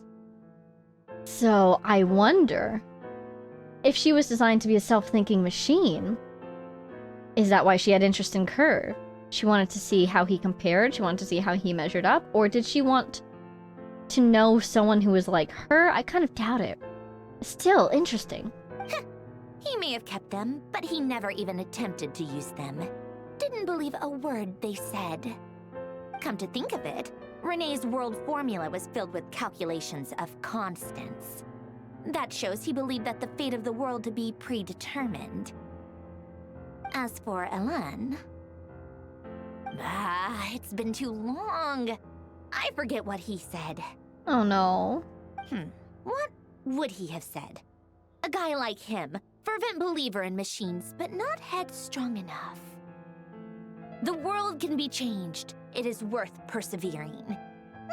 Yes, that's how he used to think at least. Interesting. She's forgetting him. He created that procedure to save this world. Yet the scale of the world's fate proved too enormous. The result was beyond his ability to calculate. Wow, look at her holding those notes. That's so impressive. He died having never seen the outcome.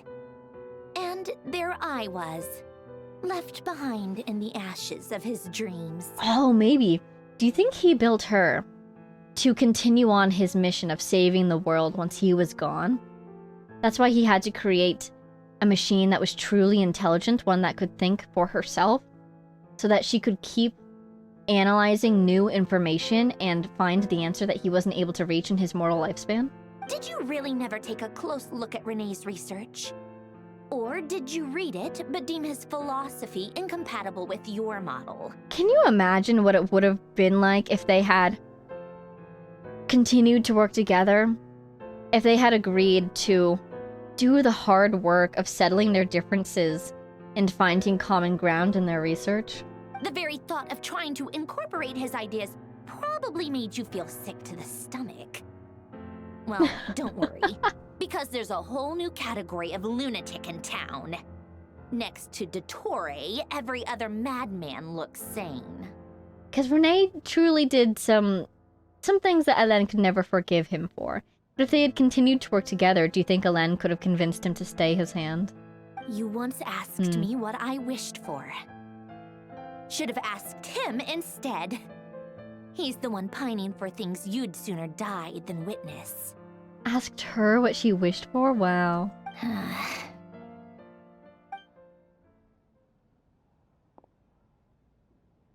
Even the tiniest variable can make big waves in the present. Mm-hmm. Now then, allow me to put these incompatible fragments together in your stead. Exactly. First, establish and verify the existence of the Great Circle. Are we going to think, or is she just going to do it all for us? Absolute nihil on one end, absolute reality on the other. Now, search between these two extremes. Nihil means nothing in Latin. Let's see, hydro, cryo, geo, pyro, dendro, electro, maybe. Oh, we got some extra friends in here. Is this nihil down here? Reality on the other side? Then, the construction criteria. Variables. The sparks of civilization shall run out unless we consider introducing variables from outside the system. I can't believe this. Is she seriously updating the world formula right in front of our eyes? Adding in the modern knowledge of variables? Input variables. Traverse the world, space-time, and civilization. Then extract the essential nodes from the records to determine which variables they point to. The primordial power that differentiated itself from the void. The power of light.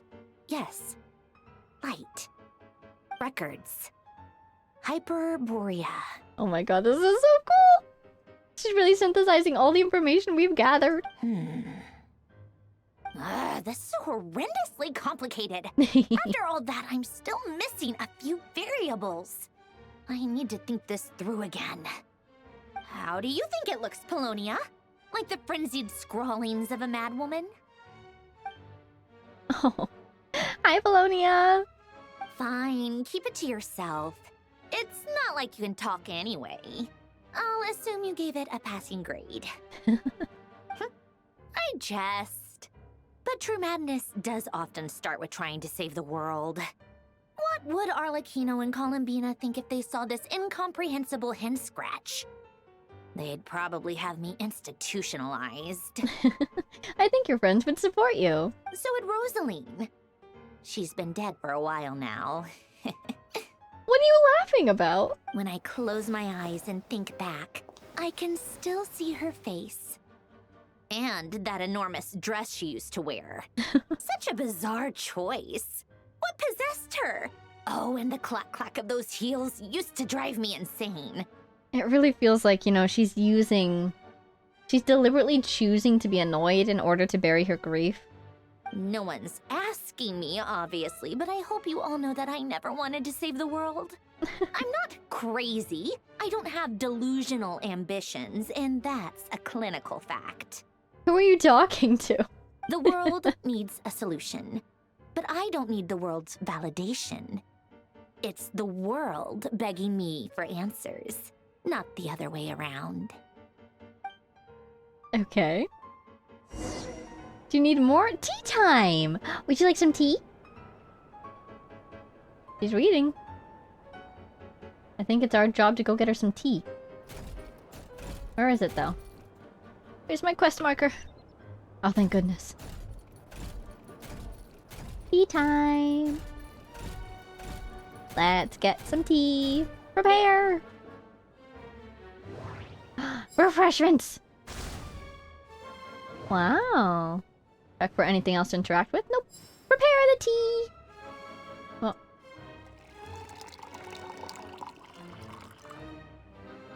What excellent precision.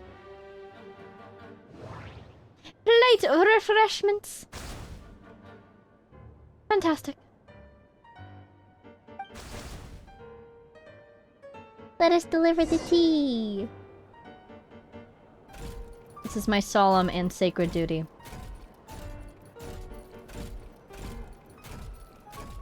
Would you like some tea? She would. Can you eat? She's been eating and drinking tea this whole time, so maybe she can metabolize food into energy, kind of like an Effa? Oh, cookies to go with the tea. Let's see. They must be from that person who brought those documents. I see they're from Hotel de Boer. Ooh. Something's written on the box. We are proud to present this homage to the Fortress of Meropede's fun-filled mill collection system. Fortune cookies. Have a lucky start to your day.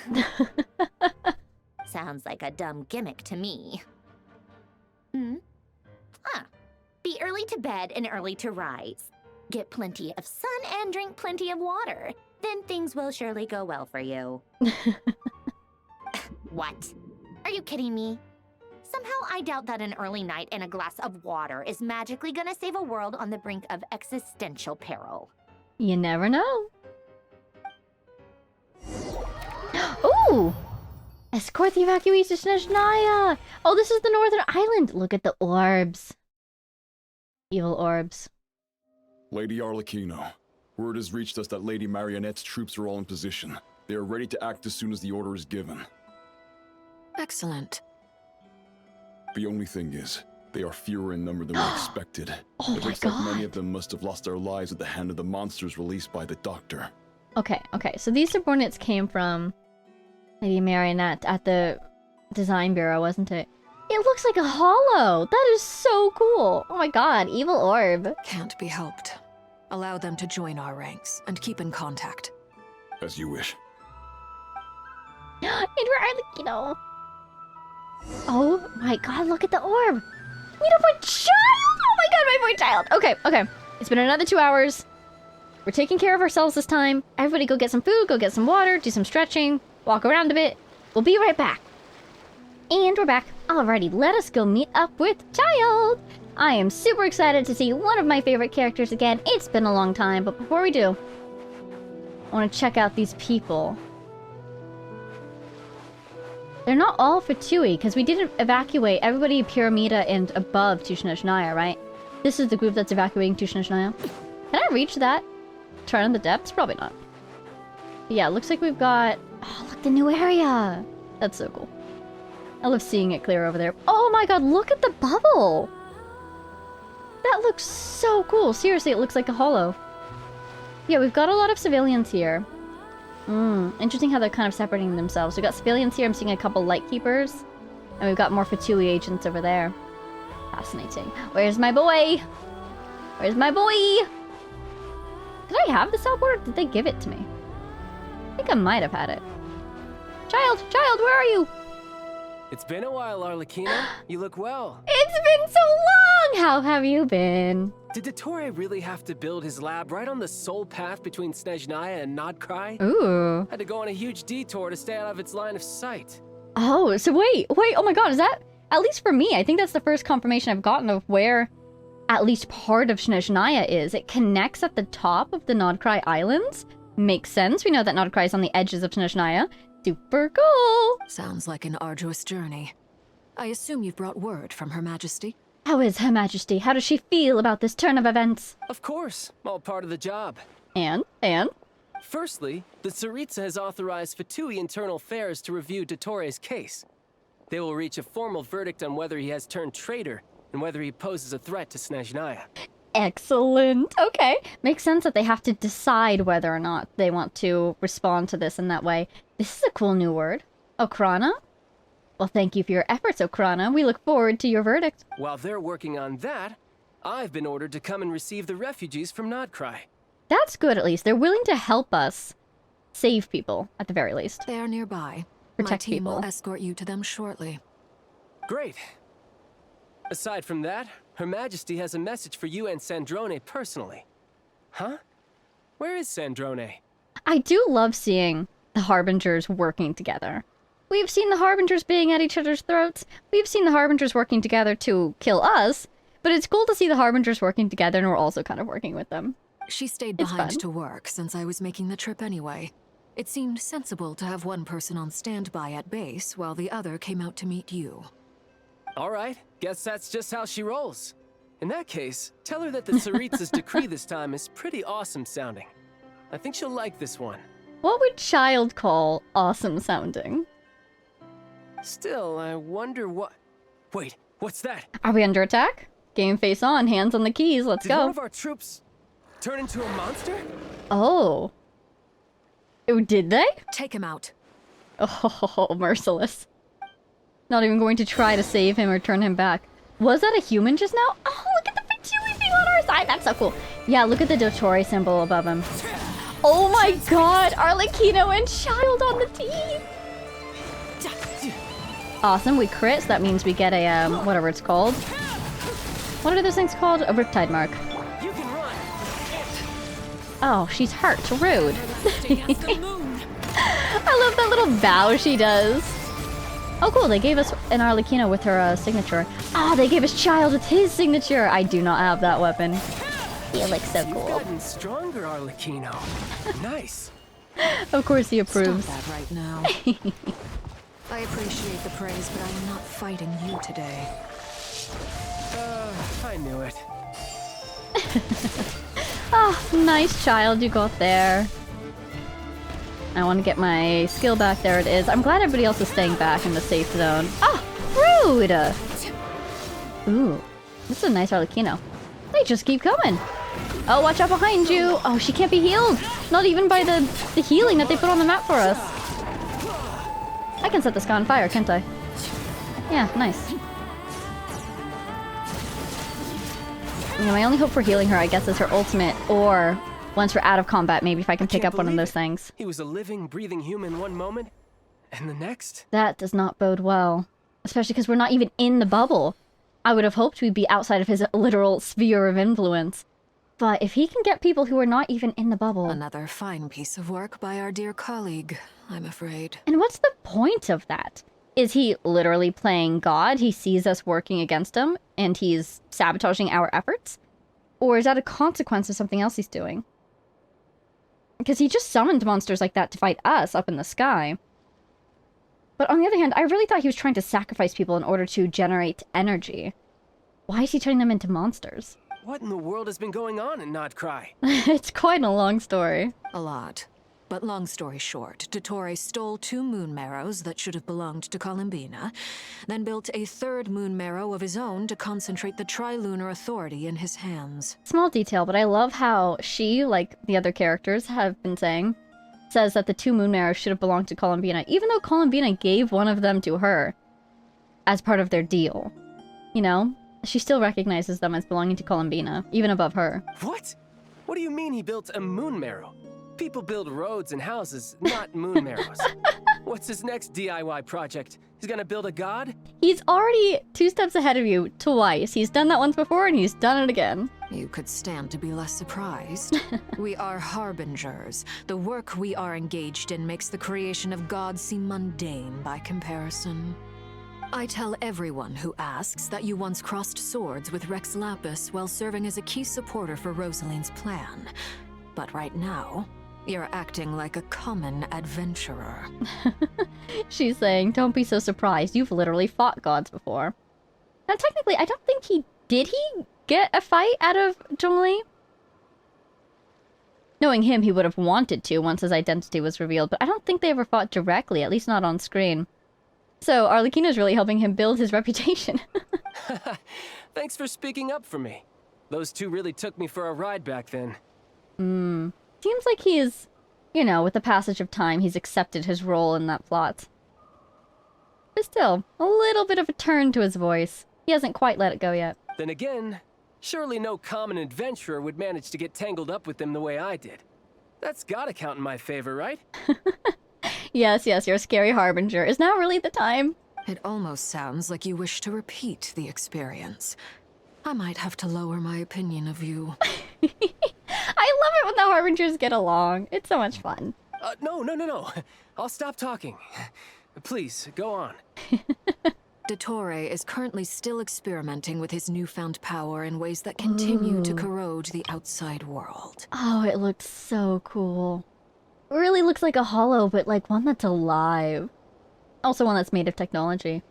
So interesting how this circuitry is somewhat similar to the dragon technology. And I wouldn't be surprised if he's researched that and learned from it. But you can still immediately tell just from looking at it that it's different technology. It's not entirely dragon-based. As for the human mutation, I believe so this cool. is simply a consequence of his experiments, and not a strategic move. You think so? That radiant beast was once a subordinate of Sandrone's. I suspect he was only allowed to live so that he could become an experimental subject. Also, those of us who fought Dottore have been afflicted with a curse. As such, I cannot leave Nod-Krai. Yeah, I wonder about that gift that he sent to Sandrone through his subordinates. My new thought is, if he sent it to the Bureau, maybe it was somewhat of a bomb that, when exploded, placed a curse on all the subordinates in that facility, so that they would randomly mutate into monsters at some point. Because we saw Sandrone since then. It seems like she dealt with whatever the issue was, but now these people are turning into monsters randomly. And it really reminds me of the curse that she literally just mentioned, so I wonder if he sort of planted a trap there. This is so much worse than I thought. No wonder Her Majesty's decree is so extreme. Ooh. While these exceptional circumstances persist, the Harbingers are hereby authorized to use unilateral executive powers. Should Dottore pose a threat, Arlecchino and Sandrone are permitted to eliminate him. Ooh. Interesting that she named those 2 by name, and not anyone who happens to be in the area is permitted to eliminate him. My thanks to Her Majesty. I will pass these good tidings on to Sandrone. Oh, that's the awesome thing he was talking about. Yeah, child would enjoy that one too. Her Majesty has also declared that she will refrain from launching an attack on the now evacuated Nod-Krai due to the presence of unretrieved research material. That's considerate of her? A wise decision. By the way, how's my old partner doing? I'm assuming they're with you? If he's talking about us, about that. Partner? You mean the Traveler? I'm afraid I have bad news. She was captured after our failed assault on Dottore's lab. Her whereabouts are currently unknown. This is so cool. Is this the first time that the Traveler has honestly gone missing? At least from the eyes of our dear companions. During the Sumeru Archon quest, we were captured and imprisoned, but that was part of the plan. During the Natlan Archon quest, we were disappeared inside the Night Kingdom, but we were with Malwika, and again, that was part of the plan. What? Why? Since when does Dottore have a bone to pick with her? We're just special like that. We get to be his latest and greatest experiment. Yay! That is indeed the question. I'm not sure he does. He must have some other goal in mind. But again, they keep hinting that he probably wants something specific from us. This won't We still don't know what. I have to rescue her. Oh, good luck with that. Everybody else is trying as well. Might as well team up with them. You can't. We have no idea where the Traveler is. What am I supposed to do then? Stand here twiddling my thumbs? You should team up with my friends. I can vouch for them. They're all awesome. Sandrone is working on it. The best thing you can do right now is complete your mission. We do have many pieces of a puzzle operating right now. And it would be good not to let those pieces fall apart. Fine. I guess I'll leave this to you then. And you know, we would prefer that the evacuees be safely, indeed, evacuated, so we appreciate your efforts. She says. You can tell she's upset as well, but she's very good at managing it. One last thing. Tell the Rooster to get the message out to the gods and citizens of every nation in Teyvat. Beware. An uncontrollable pollution is spreading forth from Nod-Krai. The Rooster, isn't he the mayor? Surprising. I would think that maybe the best way to get that word out to every nation of Teyvat would be through the bank. So he should contact Pantalone. The Rooster? I guess he's their main diplomat, so he can make a public announcement? The source of that pollution is a madman drunk on the success of his experiments.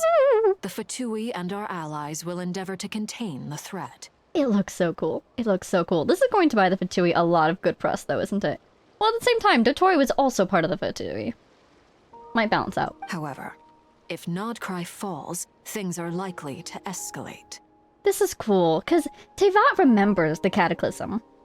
You know, that's been a major part of our journey everywhere we've gone so far. They're basically warning them that something, maybe not of the same nature, but something of the same sort of domino effect might occur. Considering Dottore is one of our own, all Fatui stationed in Nod-Krai consider it our duty to stay and fight him to the bitter end. Whatever the cost. This is so cool. Hey, don't be too pessimistic. If it comes to it, I'm sure Her Majesty won't stand by and do nothing. I hope you're right.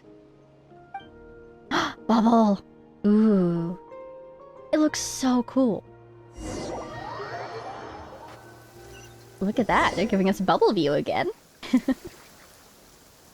Ooh, and again. Kind of looks like it should be an eyeball, but it's not, you know? You're right on time. And of course they went right up to it. Look at the side of it. Whoa. Thanks. Hey, do you think I'll get that gliding exam exemption? Do you think that sort of implies that he went all the way to Mondstadt and back already? Cool.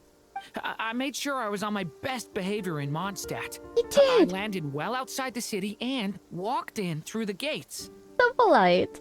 I'll help you apply, don't worry. For now, let's see what we have here. He's so sweet. Oh my goodness. He carries this vital message to Mondstadt, makes it back safely. He's like, do I get my exemption now? What are the Doctor's energy fields even made from? The usual attract and repel principles that govern Kuvaki don't seem to apply to them. They are very mysterious, but ultimately, they appear to be comprised of energies from the 3 realms. All 3? Fascinating. Thanks to research by Master in the Hexen Circle, we know that Teyvat's 7 elements are derived from the more primordial power of the Light Realm, which is antagonistic with the power of the Void Realm. Indeed. Since you have the power of the Dragon Durin within you, I'm sure you can already tell that this energy field contains no abyssal energy. Really? But then what about the 3 realms? That's true. It's not abyssal energy. It's something pure, wild, and untamed. Could it be void energy as opposed to abyssal? I've been thinking about something. Do you still remember the device that Dory supplied from the academia when you and Miss Columbina fought Rarier? I sure do. I've been wondering if that would have more to do with us. That was one of the most marvelous feats of ingenuity I've ever seen. The design, the craftsmanship, the material selection. I couldn't fault any of it. I wonder if engineering, would you call that engineering, is approaching levels of can interact with magical energies as alchemy does? Like, their engineering is getting so good it's basically approaching magic, is what I'm trying to say. Not to mention the operating principles. Surely the most ingenious feature of all. Dory didn't go into detail on how it functions, but I have a working theory. The clue was that Miss Columbina was somehow able to use the pyro energy that you provided, despite the fact that, as a moon goddess, she should only be able to use light realm energy in principle. Now, all elemental energy is, of course, derived from light realm energy to begin with. Hence, I suspect that the device works by restoring elemental energy to its original state. Whoa, whoa, whoa! Wait, that's huge. On one hand, that is indeed incredibly impressive if that's what it's doing. Holy cow. Especially because... So Kaveh was one of the main builders of this device, right? Did he even know about light realm energy to begin with? Like, that's not exactly common knowledge, but then again, he was a student of the academia, so maybe he did. But at the same time, super impressive, and additionally, that's the sort of thing that's gonna get you smited by the heavenly principles, I would say. Undoing their division of energy? Someone's gonna be mad about that. This presumes a theoretical model of the 7 elements akin to that of light refracted through a prism. Perhaps it is no mere analogy. Maybe there is indeed a prism in this model. So basically what the device did was worked as a lens, a prism in reverse, unfractured the light, recombined it. So cool. I almost wonder if the idea for the device was conceived based on direct observations of said prism. It would explain how such an ironclad design concept was achieved. Someone in this project saw primordial energy being split. Oh, hey! Oh, look, it's my boy! Somebody saw the energy being split? Because, yeah, my first thought would be somehow using Irminsul? But we didn't see anything like that going on when we visited Irminsul. Maybe they just looked into Irminsul deliberately to research this process. They saw the splitting?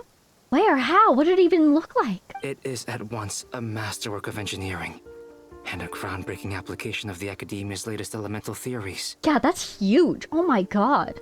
I suspect only Lesser Lord Kusanali herself could have devised such an ambitious technology. Yeah, I wonder, because she definitely knows the most about the laws of Tevat out of everyone in Sumeru, I would assume, you know, with her being the Dendro Archon and guardian of Irminsul.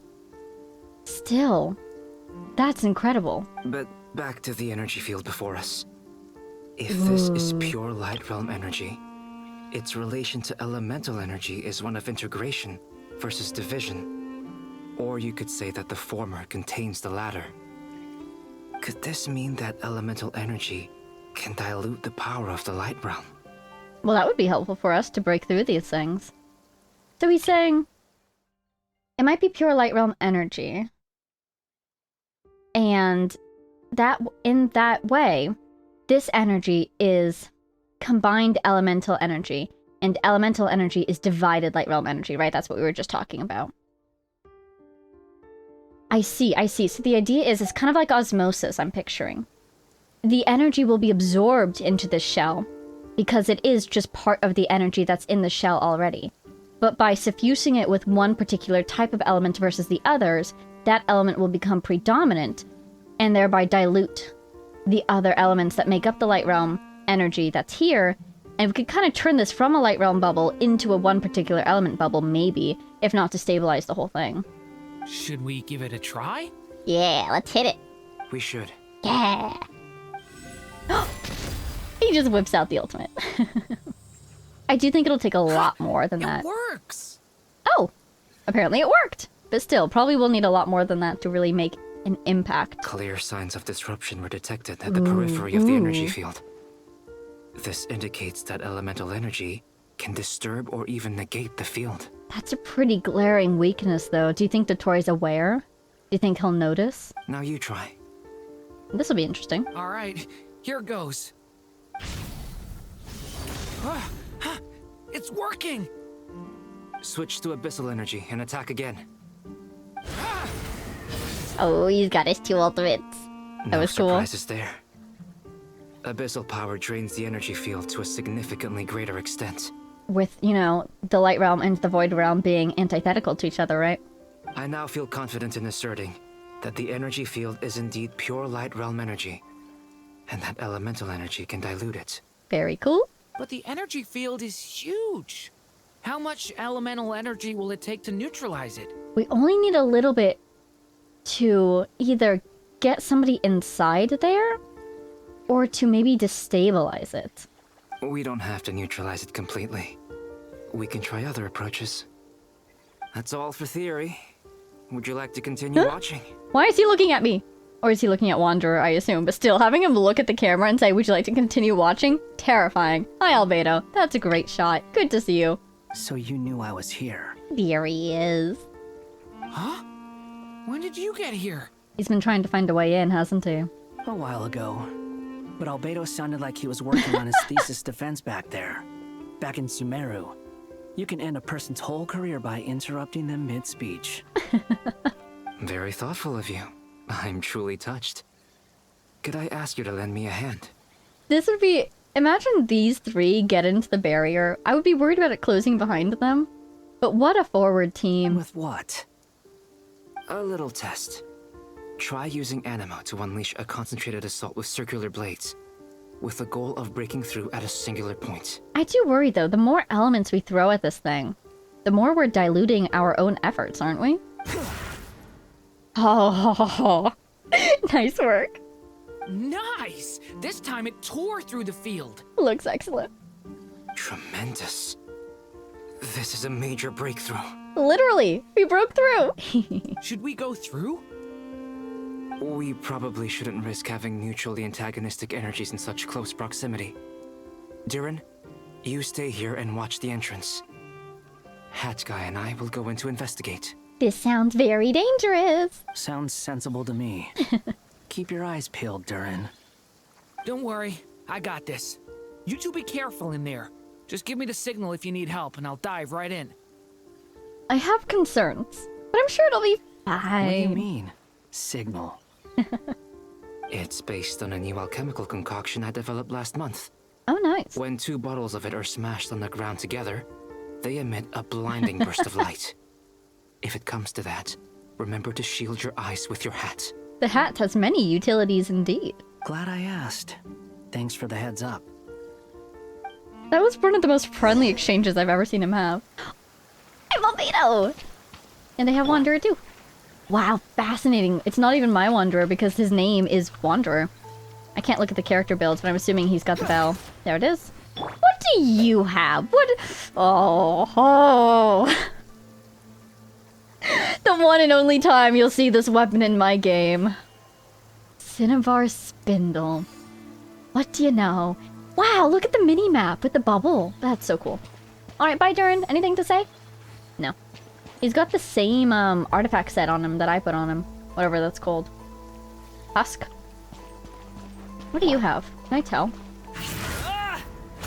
No, I can't. Okay. Enter! Let's Like go. I thought. Beyond a certain distance, we can't see the opening where we came in. Maybe that's to prevent people from escaping. Look at the mini-map! Sounds like Dottore style to me. Look at the mini-map! Whoa. Whoa. Oh, the tri-lunar symbol. Whoa.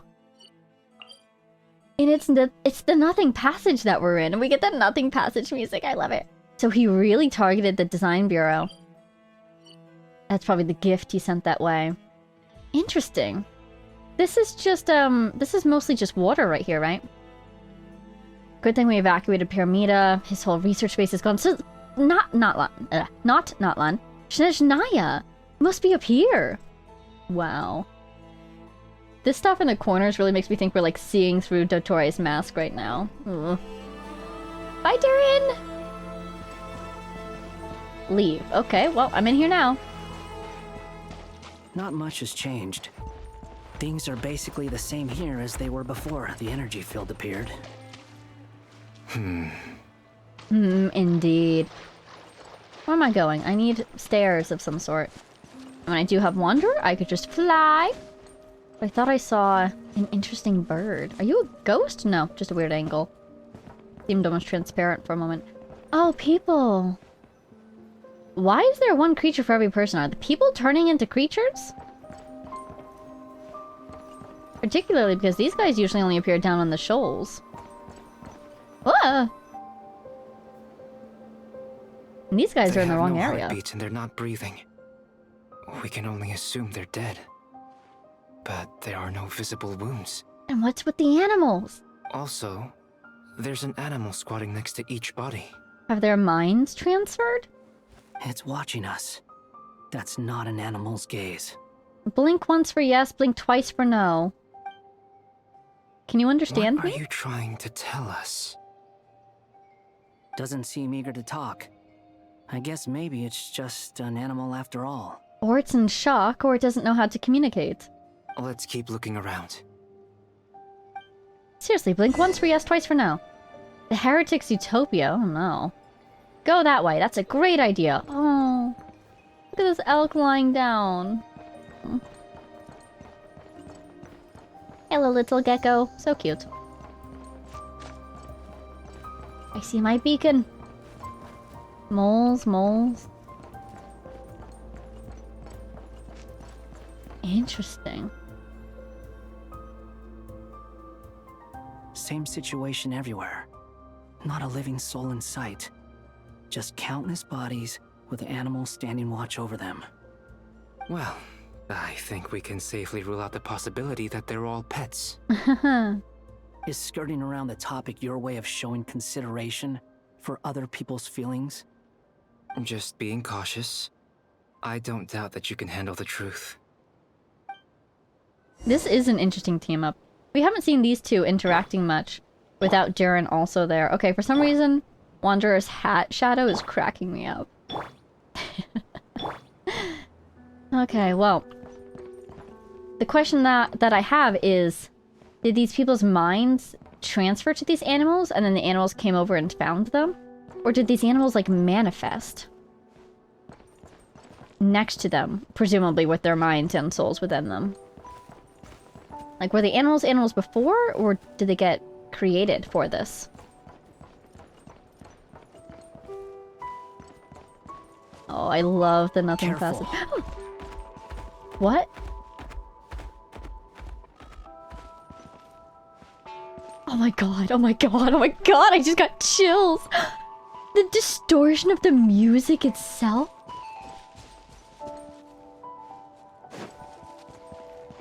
That's terrifying. And the way it's all blue? Help us. Not even like Kuvaki effect, but... Over there. I hear a voice. oh my god, the distorted music is freaking me out. Wait, this way? Up there? Ooh, oh, the music is so creepy. Swollen Fury. At this point, I'm just gonna do this. I don't know how I'm supposed to get up here, so... Ooh, you're a cool bird. Look at the distortion of our vision as you go more outwards. Please. Help us. Please.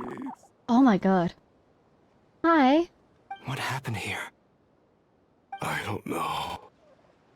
Suddenly, everyone collapsed. Then my line of sight got lower. Why would Dottore do this? Should we assume it's similar to those monsters that became of the soldiers on the beach? It's not deliberate, it's a side effect? Something, he's breaking down the laws of reason into logic. The, oh, what was Sandrone researching? The something trees. Basically, they're logic trees that run Tevat. And as he's distorting them, just weird things are starting to happen. I still have some of my senses left. I gotta get out of here. Particularly, it seems to be weirdness surrounding the existence of entities. Like, this guy was randomly reassigned to bird. The concept of a human is getting reassigned? Because Dottore reassigned himself to God? Like, what's going on? Oh. Oh. That sounds so painful. It looks like there's a huge experiment going on inside this energy field. Should we conclude that all the other ones are running the same experiment, or is it different in each one? Maybe each energy field is its own giant experiment.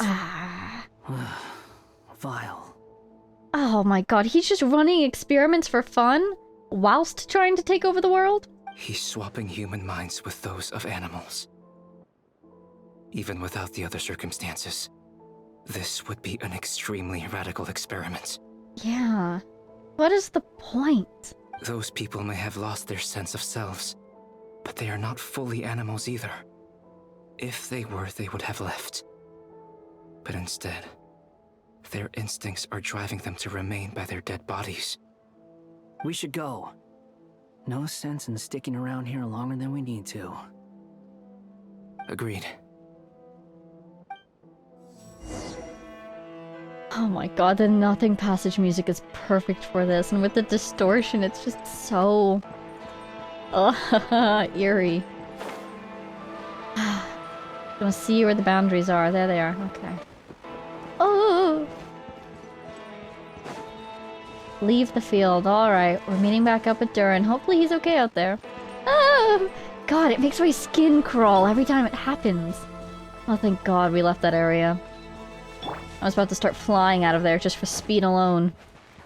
Oh my god, I just have to like shiver a little bit. Goodness gracious, I don't know why that music was like nails on a chalkboard. Normally, a glitch effect, a little distortion, sounds cool. But in this instance, oh my goodness gracious. Ah, you're back!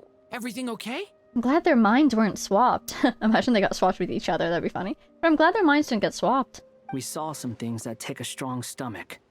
Otherwise, we're fine. We should share our findings with the others.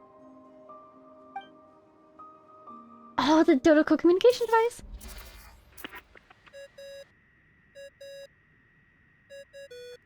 I love the little ringtone, it's so cute. But I guess what they can determine from this is... there's no point, maybe, trying to stop or research the bubbles. They're just kind of distractions at this point. They're horrible experiments, but probably the only way to stop them is by stopping Dottore, so we should focus our efforts on stopping Dottore. And not worry too much about the threat of the bubbles for now? Yes? Who is it? Because they seem to be passively staying there or growing. But they're not exactly, you know, breeding grounds for monsters that are about to storm Teyvat. Miss Nefer, it's me, Albedo. Hi, Albedo. We found a way to break through the energy fields.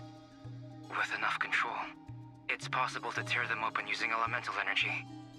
I wonder if we could destabilize them, actually, yeah. Could we bring them down? Break them open? Also, we managed to take a look inside. Dottore is carrying out his cruel experiments on an immense scale. Any residents who have failed to evacuate in time will likely meet a grisly end. I wonder... look, she's been using her chest box. I wonder if this is...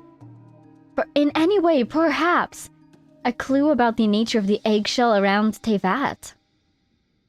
You know? Because I was just thinking about cracking it open like an egg. You know what else is an egg? The bubble around Teyvat. Interesting. Sounds like he's living down to our expectations. Yeah, really. This is really cute. Might I ask how things are proceeding on your end? Yes, do tell. I'm just about to get started. I'll be in touch once I have a result. Understood. Stay safe. I will.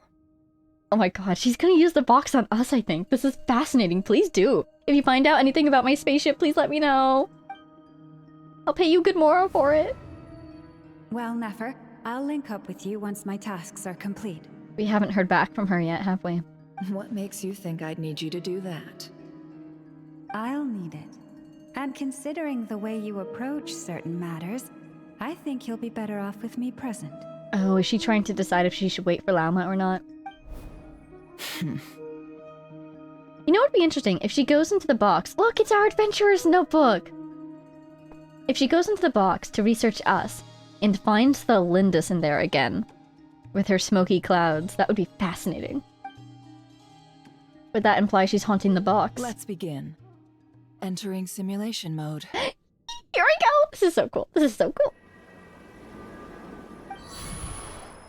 A vast wasteland. Is this the traveler's inner world? You call that a wasteland? It reminds me of the sea of flowers that they're looking for. I was expecting something more vibrant, to be honest. This is not vibrant to you? This is gorgeous. I'm very proud of my inner world. Thank you very much. Wait. Someone's there. But it's interesting how her experience of this is vastly different from her experience of, Rarir's inner world.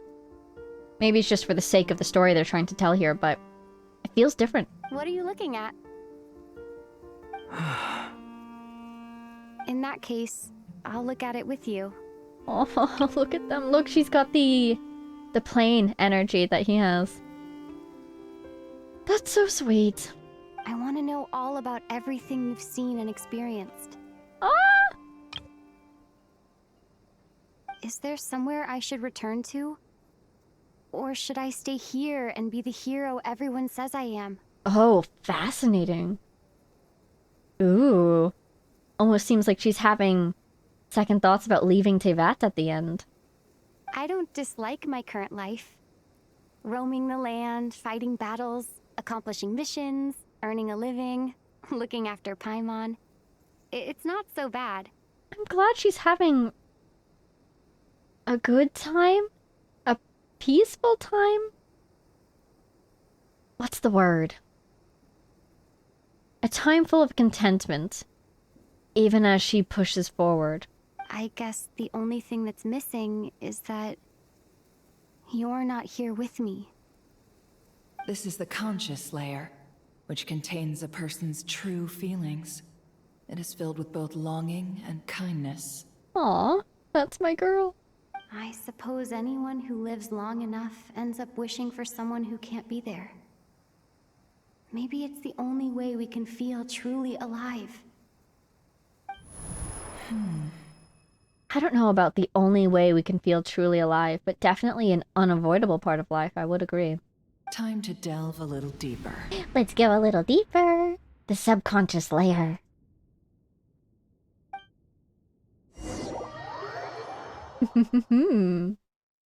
Nasha Town is hardly the optimal choice for a place to live, but it has character and a reasonable population density.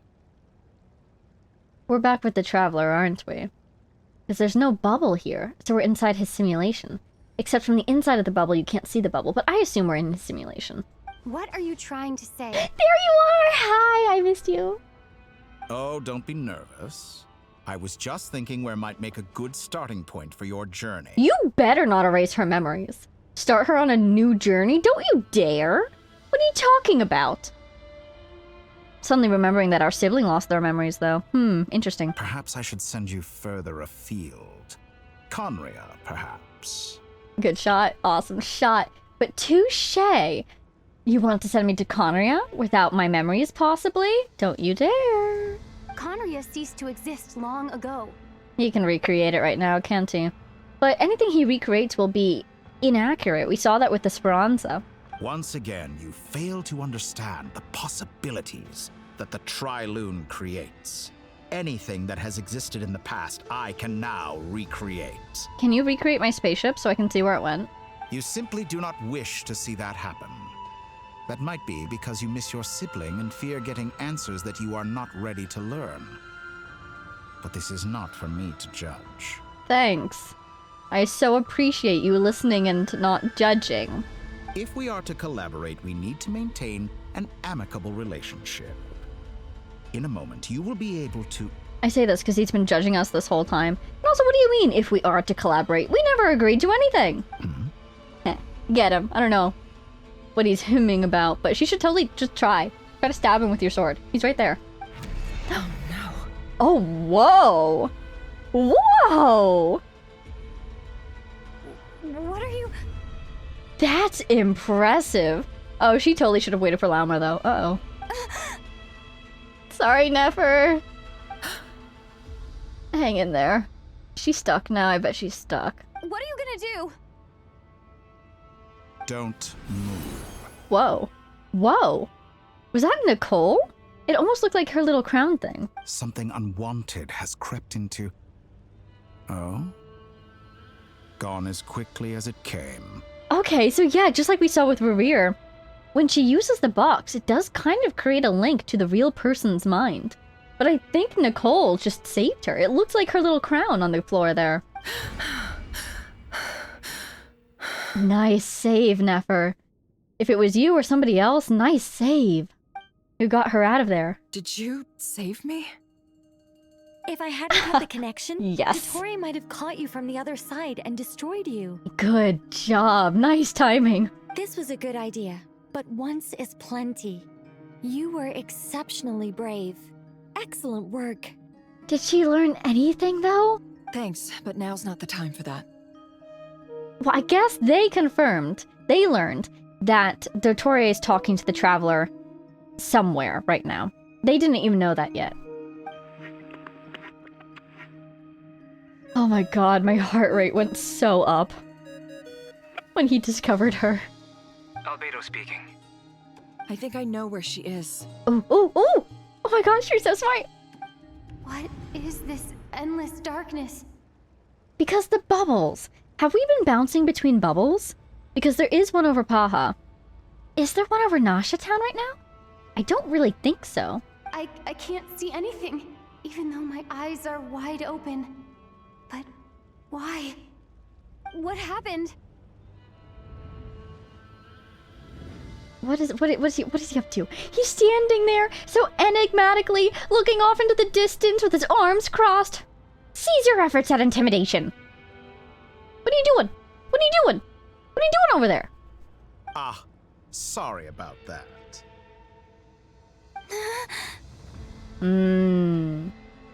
I take it you didn't notice. Just now, a friend of yours took a little peek into your mind. With my exacting permission. Could it be Nefer? How did she do it? Did she use something as a medium to connect to me? Okay, to be fair, we didn't give her our permission beforehand, but I would give it if I had known. Do you think she's aware of your current circumstances? I think she is now. Oh dear. Have I stunned you into silence? I only wanted to slow down your time a little so I could stop your intruder in her tracks. It would have been nice to capture the spy. But he knows that shouldn't work on us, because it didn't work on us earlier. So either he's figured out how to make it work on us, or in this space that we're in, he might not be able to control our time, but maybe he could control the speed of our mind? Still, I would expect him to not have any control over us, except he could control our spatial coordinates earlier. It just concerns me that he's now able to do something to us when he couldn't earlier. I must say, I'm finding the ability to adjust the flow of time rather intriguing. The moment you closed your eyes, time seemed to grow impossibly viscous, didn't it? Of course you would enjoy that. He gets so many good shots because he's so blue! I love a blue character. A whole month passed before you opened your eyes again. But only for you. No one else was affected. I dare say this is something only a god can achieve. Oh my god. So basically she blinked. And in the span of that time, it was a month for her. But at the same time, she said that it felt like her eyes were open but she couldn't see. Point taken. You've proven once again that you have god-tier powers. Oh, you misunderstand. This wasn't about proving a point. I was testing things out. I find I learn best by doing. And I have to admit, time is not the easiest dimension to control. He sounds a little annoyed. I only wanted to make you sleep for a short while, but it ended up lasting a whole month. Clearly some finesse is required to wield the authority over time as I wish. That's cool. The capital. I hope you're not angry with me. It was only a month's discrepancy, nothing too serious. Had I been off by a year, a decade, or even a century, that would have been quite a different story. Oh, I would have been mad. I would have been so mad. The Traveler might be able to withstand it, because, I mean, they've probably lived for a couple millennia, at the very least, if not much longer. But to experience a century in darkness, unable to move, or blink, or think, or eat, or sleep, that's very damaging to the mind, even if you are mortal. So, I would have been so mad. You could have frozen me for millions of years. So much for collaboration. You aren't showing much sincerity. Ooh, call him out. Millions of years? To what end? I wonder if you don't understand humans all that well. They are very pragmatic creatures who understand only that which they can perceive with their senses. What a shot. Oh, so cool. If I had you sit here for a week, I imagine people might sympathize. But if I left you here for 100, 1,000, or 10,000 years... Please don't. The sheer size of that number would cause it to lose all meaning to them. They would not have the capacity to comprehend your suffering, and thus they could not empathize. What's the point of this? The point is not... The people will not understand me. People already don't understand the Traveler. The point is, don't do it to me. Because that's mean. Because that's torture. Unfortunately, while gods do exist in Teyvat, it is ordinary humans that account for most of the population. And? Their lifespans are so limited, their bodies so fragile. Did you ever really hope that they could begin to understand someone like you? On one hand, we have seen them understanding us. You know, the areas of the Venn diagram of our experiences that overlap with theirs. That's what it is to know any other person, regardless of if they're human or not. You find common ground, and you empathize. And on the other hand, that's what our brother is for. Our brother is the one who shares that experience with us. So, like, yeah, we're not exactly suffering with no one to understand us. We are not the same! That's you! That's a you problem! I'm getting real annoyed with this guy. Your long life and unique origins make you fundamentally different from them. How long will it be before they start to treat you like the alien you are? Before you are ostracized, outcast? It is so funny to see him trying to convince her, because everything he's saying just reveals how he feels. And what he has experienced. Because, like, we've met people who have long lives. I'm thinking of Citlali. I'm thinking of the Adepti. I'm thinking of the other gods.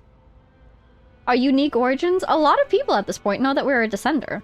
A decent number of people know that we're not from this world, and they've never treated us any differently for it. So, we're kind of doing fine. These fears are yours. Alien. Okay, but you can't blame her for worrying about rejection, because she knows she is different. She knows she is literally an alien. But at the same time, think about the friends you've already made. You have made so many friends who accept you for who you are. Even Don't let him get to you. For you sometimes. That's a lie. This world has made you into a slave. So many times you have served its will, and not once have the powers that be ever thought to grant you the one simple thing you wish for. Don't listen to him. The powers that be are kind of our enemies, so of course they're not going to help us out. And additionally, we've already met our brother. We've already found him. The main reason we haven't reunited with him is because of his own decisions, not really the powers that be. So don't listen to him. Don't listen to him. He's manipulating you. You have been treated most unfairly. He makes excellent points, but they're also such blatant lies. It's so well written. He's manipulating us. He's saying good things, but it's such obvious manipulation. I can change that. I will grant you special privileges and give you back the status you rightly deserve as a descender. What do you mean, give us back? Who took it away? That would be you, in this false world of yours. Unless he's talking about the power we had at the beginning that we lost after fighting the Sustainer of Heavenly Principles. That's not really my priority here, though. I don't know about you, Traveler. Oh my god, for a second I thought there was going to be a cutscene. So what's his goal in all of this? I've entered the past 3 times at this point, but I still have so many questions. That's Star Sand Shoal, where our spaceship is. But yeah, what's his goal in all of this? He can give us the abilities of a descender. What did he even say? The role that should have been ours or whatever. I think he wants us to like wreak havoc on this world, but no, we're not gonna do that. For instance, beyond each point being further back in time than the last, what determines the specific locations at which I can make entry? I'm so proud of her. She's remaining calm. She's not giving up. So far, the common thread linking all 3 scenarios is that the Traveler has been present. That's a good point. To be fair, Paimon was also there, but I wouldn't be surprised if we had some influence. But it's more than that. I know I sensed something familiar around her. What was it? That's gorgeous. I wonder, okay, so the big question has been, how did our brother get out of the spaceship? I still really feel like he could have just snuck out the back, but apparently the Traveler's pretty certain he didn't do that. Imagine it was Columbina's influence that got him out of there somehow. I'll keep this question in mind as I carry on. Something familiar around her? Besides Kuvaki? Besides the moon mirror we were carrying at that point? Interesting. Oh, she went into it herself this time.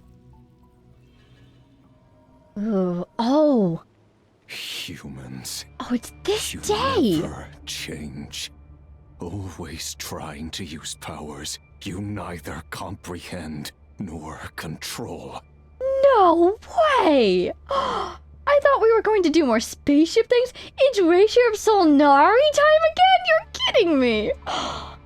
This looks like Star Sand Shoal. Was this before Rerier regained his physical form? That little guy was so cute. Yeah, she wasn't here for this fight, was she? Oh, if this is the cannon incident. Cannon again, huh? Sorry, but this round's not gonna go your way. Is this the cannon incident? Because if so, this might be, if I'm right, this might be when she protects the Frostmoon Scions using that shield. Or if she's here on the beach, maybe somebody else protects them with that shield. And she comes across another moon in this space-time? Imagine it was Thelinda's. I don't know, because it was a Kuvaki shield, right? A cannon. That's right. I was at Silvermoon Hall and I sensed an abnormal Kuvaki fluctuation coming from Nasha Town. Oh, right, because Sandrone comes out to help us and then she teleports us away, right? And right after that, came an ominous power emanating from Star Sand Shoal. My body was once torn into countless pieces and hurled into the swirling chaos of time itself. But even so, my life and will were not extinguished. He would be so mad if he knew that Columbina was standing right there watching. I wonder if I could try to prevent his resurrection. Don't overextend yourself. But how would I do it? What can I do, here and now? Traveler! Behind you! Look at that light! Because we split the light beam with Flins to prevent as much of it as possible from hitting Rerier. We had a little moon in our hand at that time, but I thought that was from the blessing that Columbina gave us earlier. This is so cool. This is so cool. I won't make it in time. Yeah, exactly. A little moon. She's using the Kuvaki shield like I taught her. Is she gonna use it to block the cannon's beam? Right. That's what we did. She's strong. I'm sure she can manage. But the force released when the beam impacts the shield might lead to collateral damage. What's it gonna be? Is she gonna help us or is she gonna help the Scions? Does she leave this time and then return to it? Easy Island. The Frostmoon Scions will be exposed to lethal levels of Kuvaki. There it is! A question, if I may. Kind Miss Columbina. When the cannon's Kuvaki beam was deflected earlier, I saw several bolts of energy streak toward Hisi Island, only to be blocked. Did you also have a hand in that? Because she teleports them away, they arrive in Silvermoon Hall, they meet, and he asks that question. Right? Come on, Columbina. Maybe that really was me after all. Well, future me. But I don't know if I have enough power left. This is fascinating. Future me having present over it. Ah, I love time travel so much. But yeah, that's my concern. If she uses all that power to protect Hisi Island, then she gets yoinked back into the empty space, and then she goes through the portal again to go to the lighthouse? If so, I'm impressed she was able to interact with those books at all. Oh my gosh. This was so cool. That was so cool. Oh my god, that was so cool.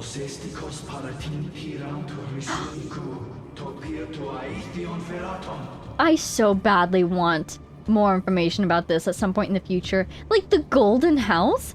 Like the Golden House in Liyue? Definitely not, right? This must be a reference to some even more ancient Golden House that the Golden House in Liyue is named after. Like, the Eternal Flame? I have to make it. Good luck, Columbina. Oh, Frost Moon. Oh, great land. Oh, slumbering moonlight of Nod-Krai. Whoa, is she praying? If you can hear me, if you can sense my call, then please, heed me once more! Space! As fast as physically possible. I hope you enjoyed that spacebar mashing. Wow!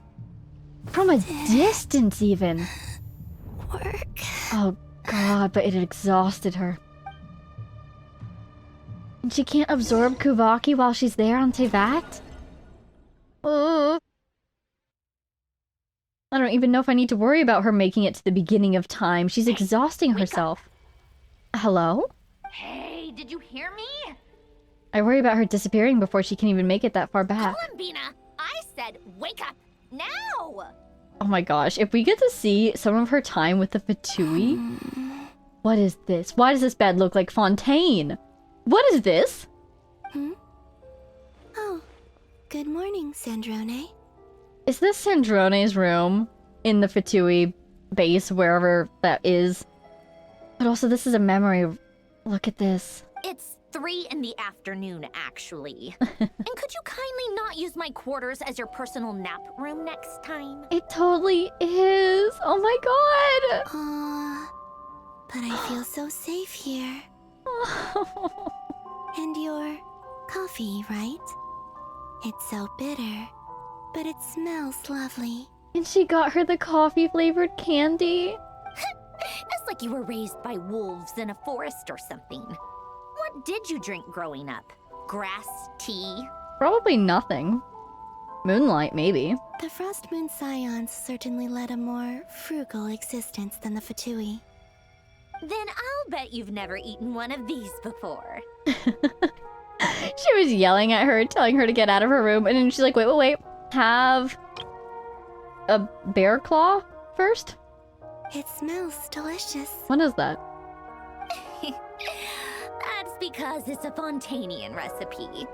I had a little free time today, so I made a batch. You made those? And they look like the shells that you can collect in Fontaine. Like they're, what are they called? They're Charlotte's Ascension material. Rosaline will be here shortly, but if you really can't wait, I guess you can go ahead and... Did she eat the whole thing? Hey, at least let me finish before you start eating. Did the Frost Moon Scions not teach you basic table manners? No. Or did the rules not apply to you because you're the high and mighty moon goddess? Is this Fontaine music? It's so familiar. These are so tasty. Of course they are. I made them. I'm concerned. Is this the life flashing before your eyes moment? Columbina. I was worried they might contain traces of machine oil. What? Oh, dang. She ate them anyway. You know, there's something I've always wanted to ask you. Why did you leave your old home and join the Fatui? I mean, I'm sure their food was awful. But there's gotta be more to it than that. Well, life there didn't go quite how I imagined. What were you expecting? You're a god. Your followers are gonna make some demands of you, right? Surely you can just answer a few prayers here and there in return for the free food and drink. How bad can it be? The problem was that she exhausted herself, right? Presumably answering as many prayers as she could. And then people kept asking for more help, and she couldn't help them anymore. And nobody responded to her being in a bad situation either because of her energy being exhausted. Well, would you help other people just for free food and drink? Ooh. The doctor told me that you were created by a great mechanic. Lord something Fisher. Oh my goodness, since they confirmed it earlier, they're showing us that Columbina knew too. Okay, Lord something Fisher. Oh, Artificer. The Lord Artificer. Ugh, some people can't keep their mouths shut. Oh, Lord Artificer. And didn't he have something to do with the, narcissist? Nord-Krai. Nod-Krai Ordo. Yes, that was it. Nod-Krai Ordo. So, would you try to fulfill their wishes? You must be joking. I wouldn't go even if they paid me. I don't even know them. So she makes a good point, doesn't she? Exactly. Well, I felt the same way. I did not know the people who made demands of me. What do you know? We're on the same page for once. In his later years, Alen did ask me if there was anything I wanted to do. If I had any wishes of my own. Like we heard earlier. Well, I don't. And I'm not in any mood to fulfill someone else's either. This is interesting. Because we asked a while back, I think, why did she join the Fatui? It almost seems like maybe she didn't have any goals. She didn't have any plans. Maybe she joined them just for the respect and resources they offered her. So she could just keep building machines, I guess? Who's Alain? He was the... You know what? Never mind. You're not gonna remember. Oof. Anyway, the point I'm trying to make is, neither of us is the self-sacrificing type. Oh my god, immediate red flag, because she just sacrificed herself, to an extent, to protect Hisi Island, and I have been wondering about her, with all this foreshadowing they've been doing. Let me ask you this. What sort of place would you like to live in, if you could choose? A place where people don't ask me for things I cannot give them. Where they don't worship me, or fear me, but just want to chat with me like a normal person. Oh, and that's basically the Nod-Krai that we just gave her on Moon Prayer Night. I'd also like the freedom to come and go as I please. And ideally, it would be somewhere with the smell of coffee and snacks. Oh man. The freedom to come and go as she pleases. Like, even if Dottore wasn't there, if she had made it to the moon, could she come and go as she pleased? And it wouldn't smell of coffee and snacks up there. Basically, she wants to be close to the friends that she's made. We still need to get her to the moon. But then also back from it? How? Not to burst your bubble, but no such place exists in the world. Now, take your snacks and scram. No such place exists, she says. And we're back here. Did I pass out?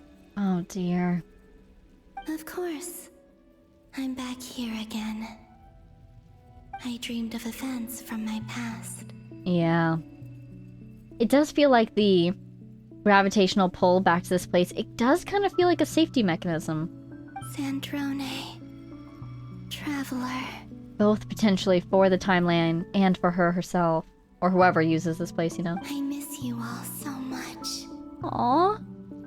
Back there, I guess I managed to harness all the Kuvaki energy on Hisi Island. Ooh. But how did I do it? I mean, this whole time she's been getting better at using the space. She's been observing and learning She picks things up quickly. So I wouldn't be surprised if her abilities have simply grown. But on the other hand, she did call out to the Frost Moon just before she did what she did.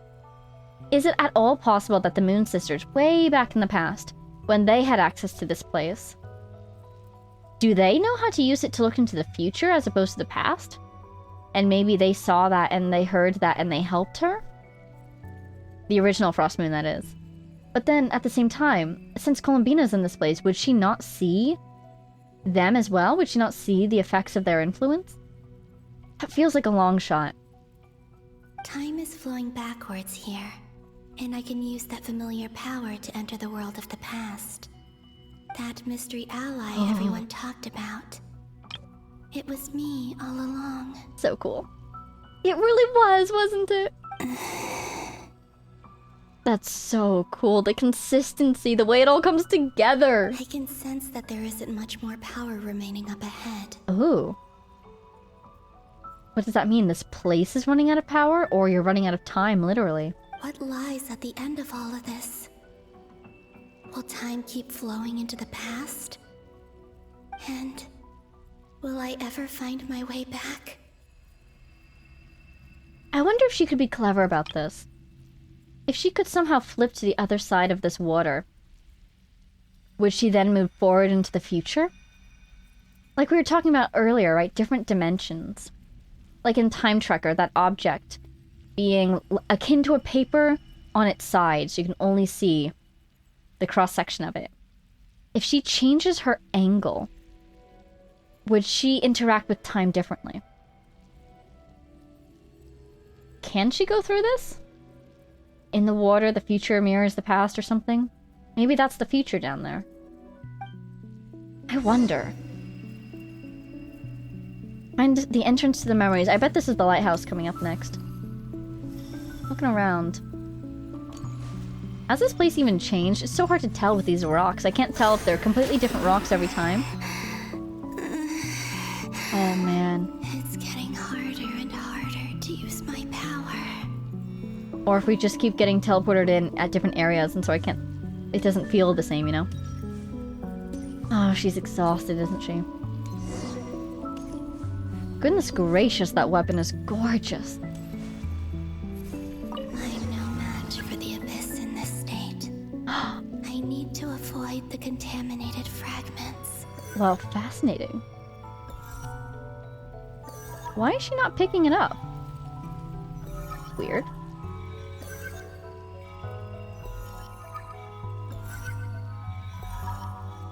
It's like a clock. Can I go up here? No. Ah! Interesting that the contaminated fragments are not filling up the whole... Hello? Missing 3, 9, and 12? Time to go. I wonder where I'll find myself this time. That's a lighthouse if I've ever seen one.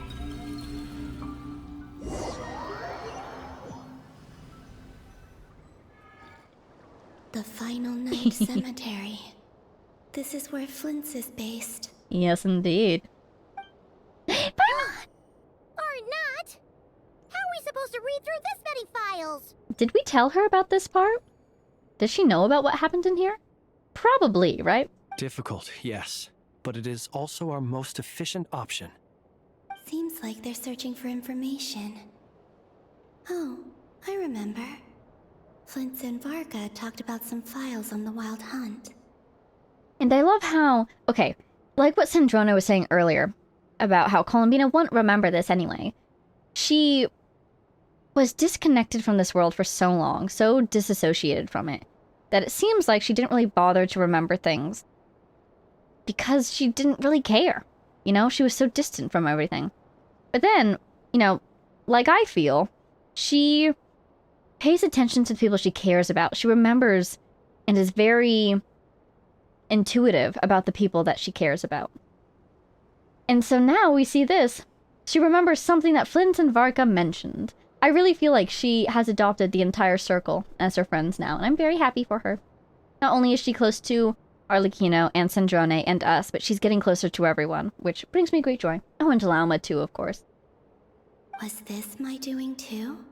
This is so neat, because we had no idea where to look, but she, having lived through the future, knows where to look. To expose the true intentions of this Rerir, we need to dive into Nod-Krai's history.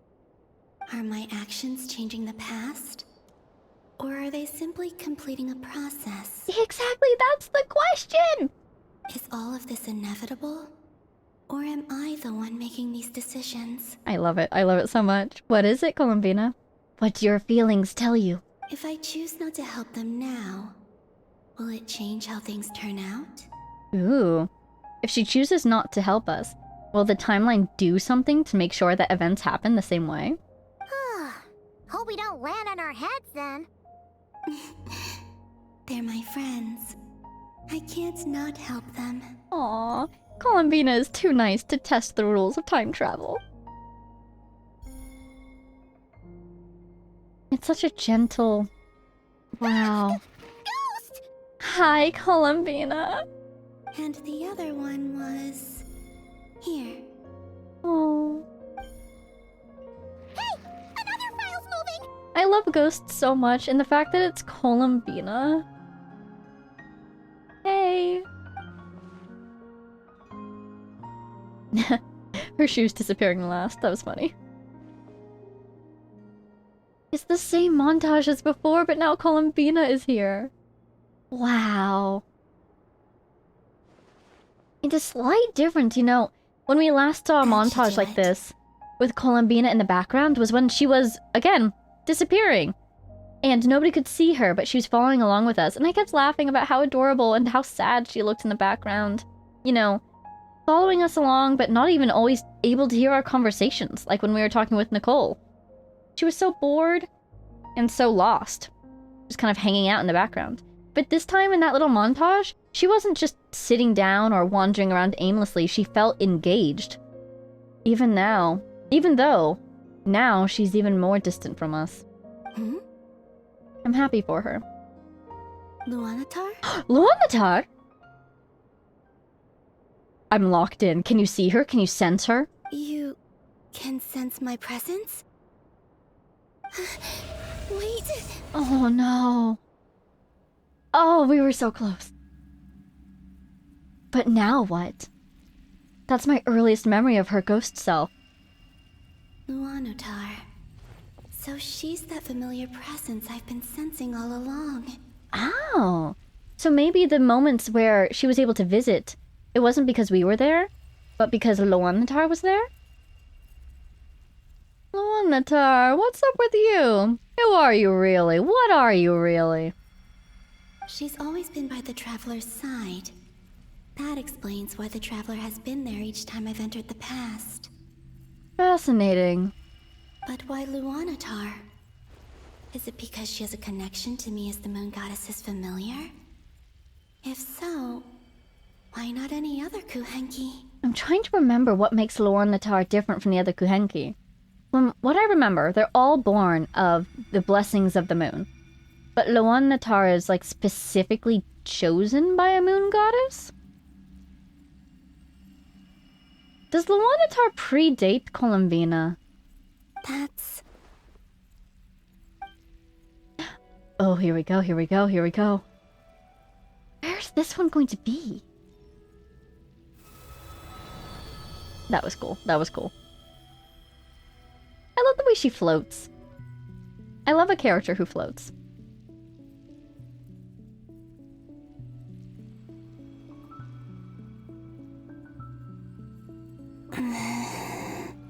Oh, she seems so tired. But where is this? If it's the far distant past, I'm going to ascend to Celestia. I really think this is her chance to meet the Moon Sisters. I cannot or at least one of them. Up ahead. Just a void, stretching out into infinity. This might be the moment when we met Luanatar. But should she go through? This is likely my final chance to enter the past. It's now or never. I have to find a way back. You know what would be hilarious? She enters the past. She becomes Luanatar. Luanatar hangs out with us the whole time, slowly reabsorbing Kuvaki, and then at the end of things just hatches back into Columbia. I don't know. But if this is when we met Luanatar, and this is her last chance to find a way back...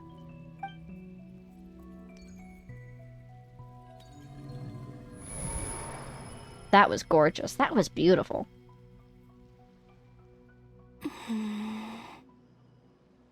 Easy Island? How far back in time is this? My first instinct was to look at the trees to see how grown they were. Not very grown at all. Is this when we first met Luanatar? Come on. Where's Luanatar? I can't sense her presence this time. Come on. Oh, so gorgeous. Paimon! Oh, seeing Anafa and Aino reunited like that sure was heartwarming. Oh my god, it's the exact same scene! I'm pretty sure! Traveler, Paimon. Is she seriously going to turn into Luanatar? Like... No. Stay calm. I don't have much power left to change things. I don't even have that much time left here. I mean, that kind of gives me hope that she might be able to escape that place, but at the same time, I was really hoping she'd have a chance to meet the other moons. Get some answers. Think, Columbina. How do I find a way back? Okay, I'm proud of her. She's staying focused. She has her eyes on her goal. A way back? To where? Just into time that's not connected to that space. Even if you have to exit into... This is probably, what, 3 or 4 months into the past of the present day? You can survive back to the present day if you can just make it out. Do I go back to Moon Prayer Night? Or to the future that followed? And if I return in my current state, what will become of me then? Oh, and she still needs to get to the moon! Gosh darn it. Dottore's actions that day proved that he'd been planning that for a long time. He had already seized the power of 2 moon marrows before capturing me. Even if I managed to get back, how can I fight against him when he wields the Tri-Lune Authority? I can't. If I go back like this, I'll be playing right into his hands. The only 2 options I see for her are... Can she somehow get to the moon from here? Or, if she goes far enough back into the past... Maybe meet the other moons, learn something from them that might be helpful. But then she has to live all those hundreds of years again. I have to find some way of rivaling the power he has usurped. Unless they could send her forward. What if, okay, if time travel's on the table right now, what if she goes far enough into the past that she meets the Moon Sisters, and they put together a plan involving decoy moon marrows, so that the moon marrows that he has are finite, and they run out at an opportune moment. Is that anything? Wait. Time flowing backwards. The Tri-Lune Authority. Yes? Yeah, oh, I'm so proud of her. Look at her. Does that mean... I think I know what the final destination of this lunar reflection might be. Tri-Lunar Authority? What, the creation of the moons? That would make a lot of sense. I know what I must do. If she goes back into that space, maybe that huge void she felt was the absence of Luanatar, meaning she doesn't really have an exit until that space makes it all the way back to the distant path. Like, okay, just what are you thinking? What are you thinking? Speaking of homes, we must already be close to where the Frost Moon Scions live. The vibe here feels different. Just like the scenery. I'm kind of loving that the statue is built up. Because I've been leveling it. But how do I communicate my plan to my friends? That's a great question. And I feel like Luanatar is part of the answer. Should I write it down here? No. Someone else will see it. Can she entrust it to Luanatar to tell us at a certain time? I need something with a close connection to me. Something I can use as a medium to tell them what's happened to me in here.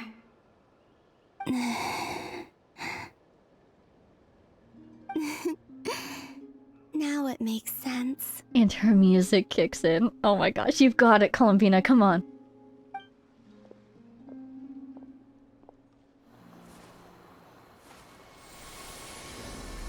She's going to... Oh, that's beautiful. I really thought she was going to summon Luanatar. She did, she did. She created Luanatar. So cute. Oh my gosh, wait, the first time we met Luanatar, didn't she say, are you trying to tell me something? I feel like some sort of breeze blew by, and then the petals suddenly turned into... Huh? Is that right? Did she say, are you trying to tell me something? Or something? At some point? It was I who brought Luanatar into being. I gave up a piece of my own soul to create her. And that's why she could leave that space to go to where Luanatar was. Whoa. That's why I could sense a familiar power from the moment I entered the space. She seems so happy. It also explains why she's been present in every past location that I've entered. Because we have a deep connection. That's her daughter right there. Hey there! What's your name? Oh my gosh, this is so cool! So from the moment that Luanatar was created, Columbina was already in that space. Man, I love time travel so much! And the reason why there are no more gates to the past after this point is that Luanatar hadn't been born then. No wonder I sensed the trace of a blessing when we first met. But I still didn't recognize the soul hidden within you. Possibly because she changed so much from that time when they met to now when she created her.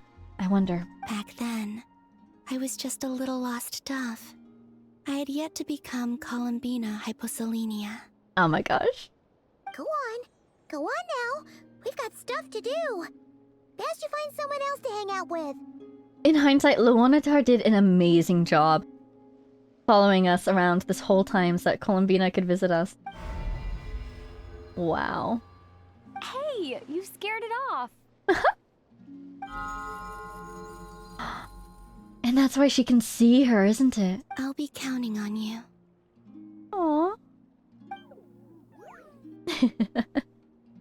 Remember to stay by the traveler's side. Guide her, and help her in my stead. She's really going to the past, isn't she? She's going to keep going. Oh, and bring her to the garden where the moon prayer blossoms grow. There's a little lost dove there who will need her help. That is so cool. That is so cool.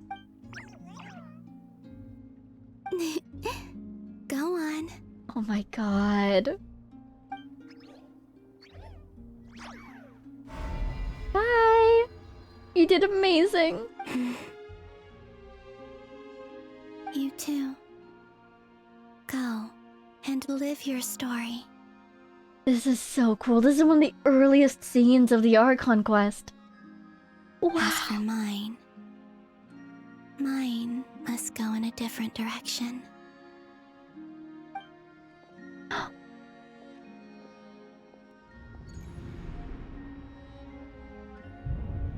Oh. What? What? What? What? That's the end? You're kidding me. How would you like to experience the thrill of never being held accountable for your actions? No. You could crush people like ants without consequence, or tear off their heads or limbs as you please. That sounds horrible. That sounds awful. Okay. My final thought on what we just saw was that I'm so proud of Columbina. She has really come into her own. Oh my goodness. She is focused. She is paying attention. She's understanding the things she needs to understand. She's putting together the pieces of the puzzle, coming up with her own plan, and acting on it. I'm so proud of her. And I really think she's going to keep going into the past and to meet the previous moons. I really think so. I think that's how the Crimson Moon Marrow was able to speak of her. I'm sorry, the Iridescent Moon Marrow. Now back to this. Dottore, what are you talking about? Who wants that besides you? Believe me, such a life is but one small step away. No, thank you. What point is he trying to make? Freedom? But the freedom to kill? do evil and get away with it? Like, surely he doesn't misunderstand us so severely. What's he trying to get at? Why would you offer me that? The creation of a world is the ultimate scientific experiment. I have taken my research to the highest level, where I shall be not just a god, but also a servant to many sacred spirits. I shall heed the truth and perform holy deeds. What are you talking about? That's new. A god's laboratory is the perfect playground. It does look so cool. But it needs the right occupant to explore its full potential.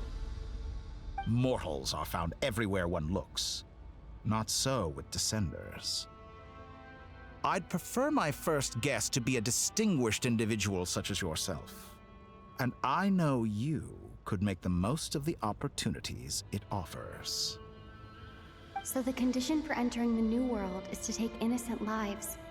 The same dilemma that Rerir once faced. Could I really bring myself to kill others for my own benefit? Rerir did. And look where it got him. Good job, Vega, learning from your experiences. Have you made up your mind? I mean, was it ever a question? I can't do it. That's my girl. That's my girl. Your playground is no place for me. You're putting your hopes in the wrong person. But we both know I'm not quite the hero you say I am either. I have my own reasons for the journey I'm on, and they aren't all selfless. You've grown a lot since we last met, but there are still things you are unwilling to compromise on. This will only hinder you. Why don't I lower my requirements a little as a gesture of goodwill? I'll give you a little time to learn to be a less noble soul. That'll make things much easier for you. I really doubt I could live that sort of life. And yet you already sound less defiant than a moment ago. The benefits appeal to you because you can read the signs of the times. Why don't we return to my research facility? Your last visit was so rushed. There is much that I have yet to show you. You might bring us out of this trap. That would be excellent. Ooh, eh? Now to that question. Why cutscene? Why? That's my girl! Heroes don't attack from behind. Guess I'm no hero. Oh my god. This is most... That's my girl. disappointing. Jump scare sound. He was right there the whole time. That's my girl! Oh my god, I wanted her to stab him the whole time. And she did it. I think, okay, my thought during that conversation was I think he started to reveal what he wants from us. But I'll tell you my thoughts at the end. This is so cool. I don't know how much that's gonna work, though. Oh my god, Hydro Animo Pyro. She said her own thing. Her own tornado flame. Electro. I'm so proud of her. She's trying to steal one of the marrows. Gravity. Now then. Oh, don't let your bones get crushed. Somebody breaking in. Oh my god, that's Wanderer! Oh my god. So, are we in a bubble? And they broke into the bubble? There was a bubble right on top of his research facility. And a new face! He doesn't recognize him! This is everything I could have asked for. Oh my god, thanks for the save! Get out of there, go! That was so cool. That was clutch, as they say. But yeah, okay, no, we're not at his research facility yet. We're at Paha. Paha is in a bubble. We saw that on the map. Oh my god. Hat Guy? How did you get here? You're still gonna call me Hat Guy after that, huh? You came all this way just to save me? I didn't see anyone else in there who needed saving. Thank you so much. Fair point. You just caught me by surprise. Thank you. That's such a great shot. I gotta get that picture. Wait, you're injured? It's nothing. I'll be fine. Are you sure? Oh my god, that was fantastic. The eye contact and just like the promise of revenge in Hat Guy's eyes. Met with the, I mean, to be fair, Dottore wears a mask, but a new face, he said. He didn't recognize him. Fantastic. Oh my god. Why are you looking at me like that? Is it that shocking that I'd come to your rescue? I'm more shocked that you caught the doctor off guard. I owed you a favor back in Sumeru. Now we're even. Oh my gosh. Distracting Dottore was tough. I won't lie. He's not gonna fall for the same trick twice. That was my one shot. Aw. I'd hoped to use it to take him out. And you used it to save us. We really appreciate it. Thank you. Ugh. I never wanted to obliterate someone more than I do right now. Oh my god, that's huge. He potentially gave up on his opportunity for revenge to help us. But you know what? We're not gonna give up. He's still a problem, obviously. We're all gonna try to take him down. So he knows that there's still a chance. Dottore doesn't recognize me. But his segments were originally made based on Ooh. an analysis of my operational principles. Oh my god. Okay, do you know my whole thing about how, of all the Harbingers who might remember Hat Guy, I wouldn't be surprised if Dottore does, or at least figures out that he's forgotten something because of his analytical processes. If he's done an experiment that was in any way inspired or influenced by Hat Guy's presence in his life, then later on, looking back at that experiment, he may be like, huh, where did this idea come from? It came from nowhere. Ergo, my memories have been tampered with. I'm kind of expecting something like that to happen. Dottore is too intelligent not to notice that his memories were tampered with, right? Unless Irminsul did an incredible job, which is, to be fair, also a possibility. So this is huge. His segments were made based on an analysis of his operational principles? That's exactly the sort of thing that I was looking for. If Dottore thinks about his segments again, to be fair, maybe he's just used to them. Maybe he's accustomed to them being in his life. But maybe he's the type of guy who's always trying to improve his operations. And so if he thinks again about why his segments are the way they are, he might go, now that's interesting. You know? I expect it's only a matter of time before he figures out what I am. And he's saying, even if he doesn't recognize him, even if he doesn't determine that his memories have been tampered with, and that tampering includes forgetting a certain person, he could still figure out who he is, and that might entail, or what he is, that is. That might entail his strengths and his weaknesses, and might also make him an object of interest, research interest, in Dottore's eyes once again. So Dottore doesn't recognize Wanderer, because he deleted himself from Irminsul. Yes? What are you thinking about? Did he really miss his only chance for revenge by saving me? I'm so touched, but also like, we're not giving up on taking this guy down. I'm sure he'll get another chance. I'm sure of it. Why the long face? Hey, I'm not blaming you, okay? Oh my god, he's being so nice. And I'm not complaining either. Rescuing you and killing Dottore are equally important goals. Oh my god. Oh my god, thank you. Everyone would be pretty stuck without you. It's best you live to fight another day. Have you been replaced? You're being so nice to me. How are you holding up? Are you all right? Yeah, are you okay? Also, you're injured. Are you okay? How did you get injured? I guess just then, Dottore must have got a hit in. Hat Guy said to put safety first, so we agreed to run as far away as we could after leaving the energy field, and only meet up once it was safe. You don't look injured. It seems that Dottore didn't do anything to you. Yeah, I'm fine, guys. Thanks. Alright. Rescue operation complete.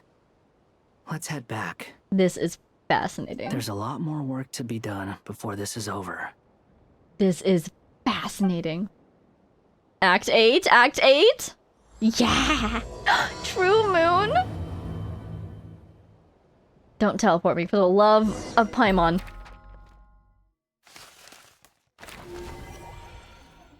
They teleported me. They teleported me. At least it seems like the whole gang's together. Pretty much. Okay. Understood. I will bear the Tsaritsa's decree in mind. We're gonna have to call it here, and we'll come back at this point. Because I'm pretty sure this video, I've done this in, haha, segments. But I think this is like, approaching 6 hours? Oh my god, the finale of Fontaine was, what was that, 4 hours? 5 hours? This is, oh my god, and wait, Nod-Krai's up to like Act 9 now, isn't it? Oh my god. This is so good! You're kidding me with how good this Archon quest is. This is fantastic! All the characters, the time travel, Columbina's character development, Dottore character insights, Hat Guy character development. This is incredible! I'm losing my mind. I'm having so much fun. But okay, the thought I had about Dottore was we might, at least I, might be starting to see his motivations for trying to recruit us. Obviously, we know he's interested in us because we're a descender. But what exactly does he want from us? He wants to create this new world, and he wants to have... He said something about a research facility needs to have an interesting person in it, or something like that. So I think he wants us to be, like, the variable in his new world. He wants to have this new world, and he wants us to be in it, so that interesting things happen. I guess that's honestly the best I have right now. It's very loose, but we know he wants to be a god of this new world. He's going to be answering prayers and serving spirits, which was fascinating. He wants to go on a power trip. He wants to be a god. But I think at a certain point, his issue is that a god does not involve themselves with mere mortals. So if he wants to do cool, fun science, he needs someone to do that cool, fun science for him so he can observe and, you know, direct it and learn from it and intervene when he feels like it.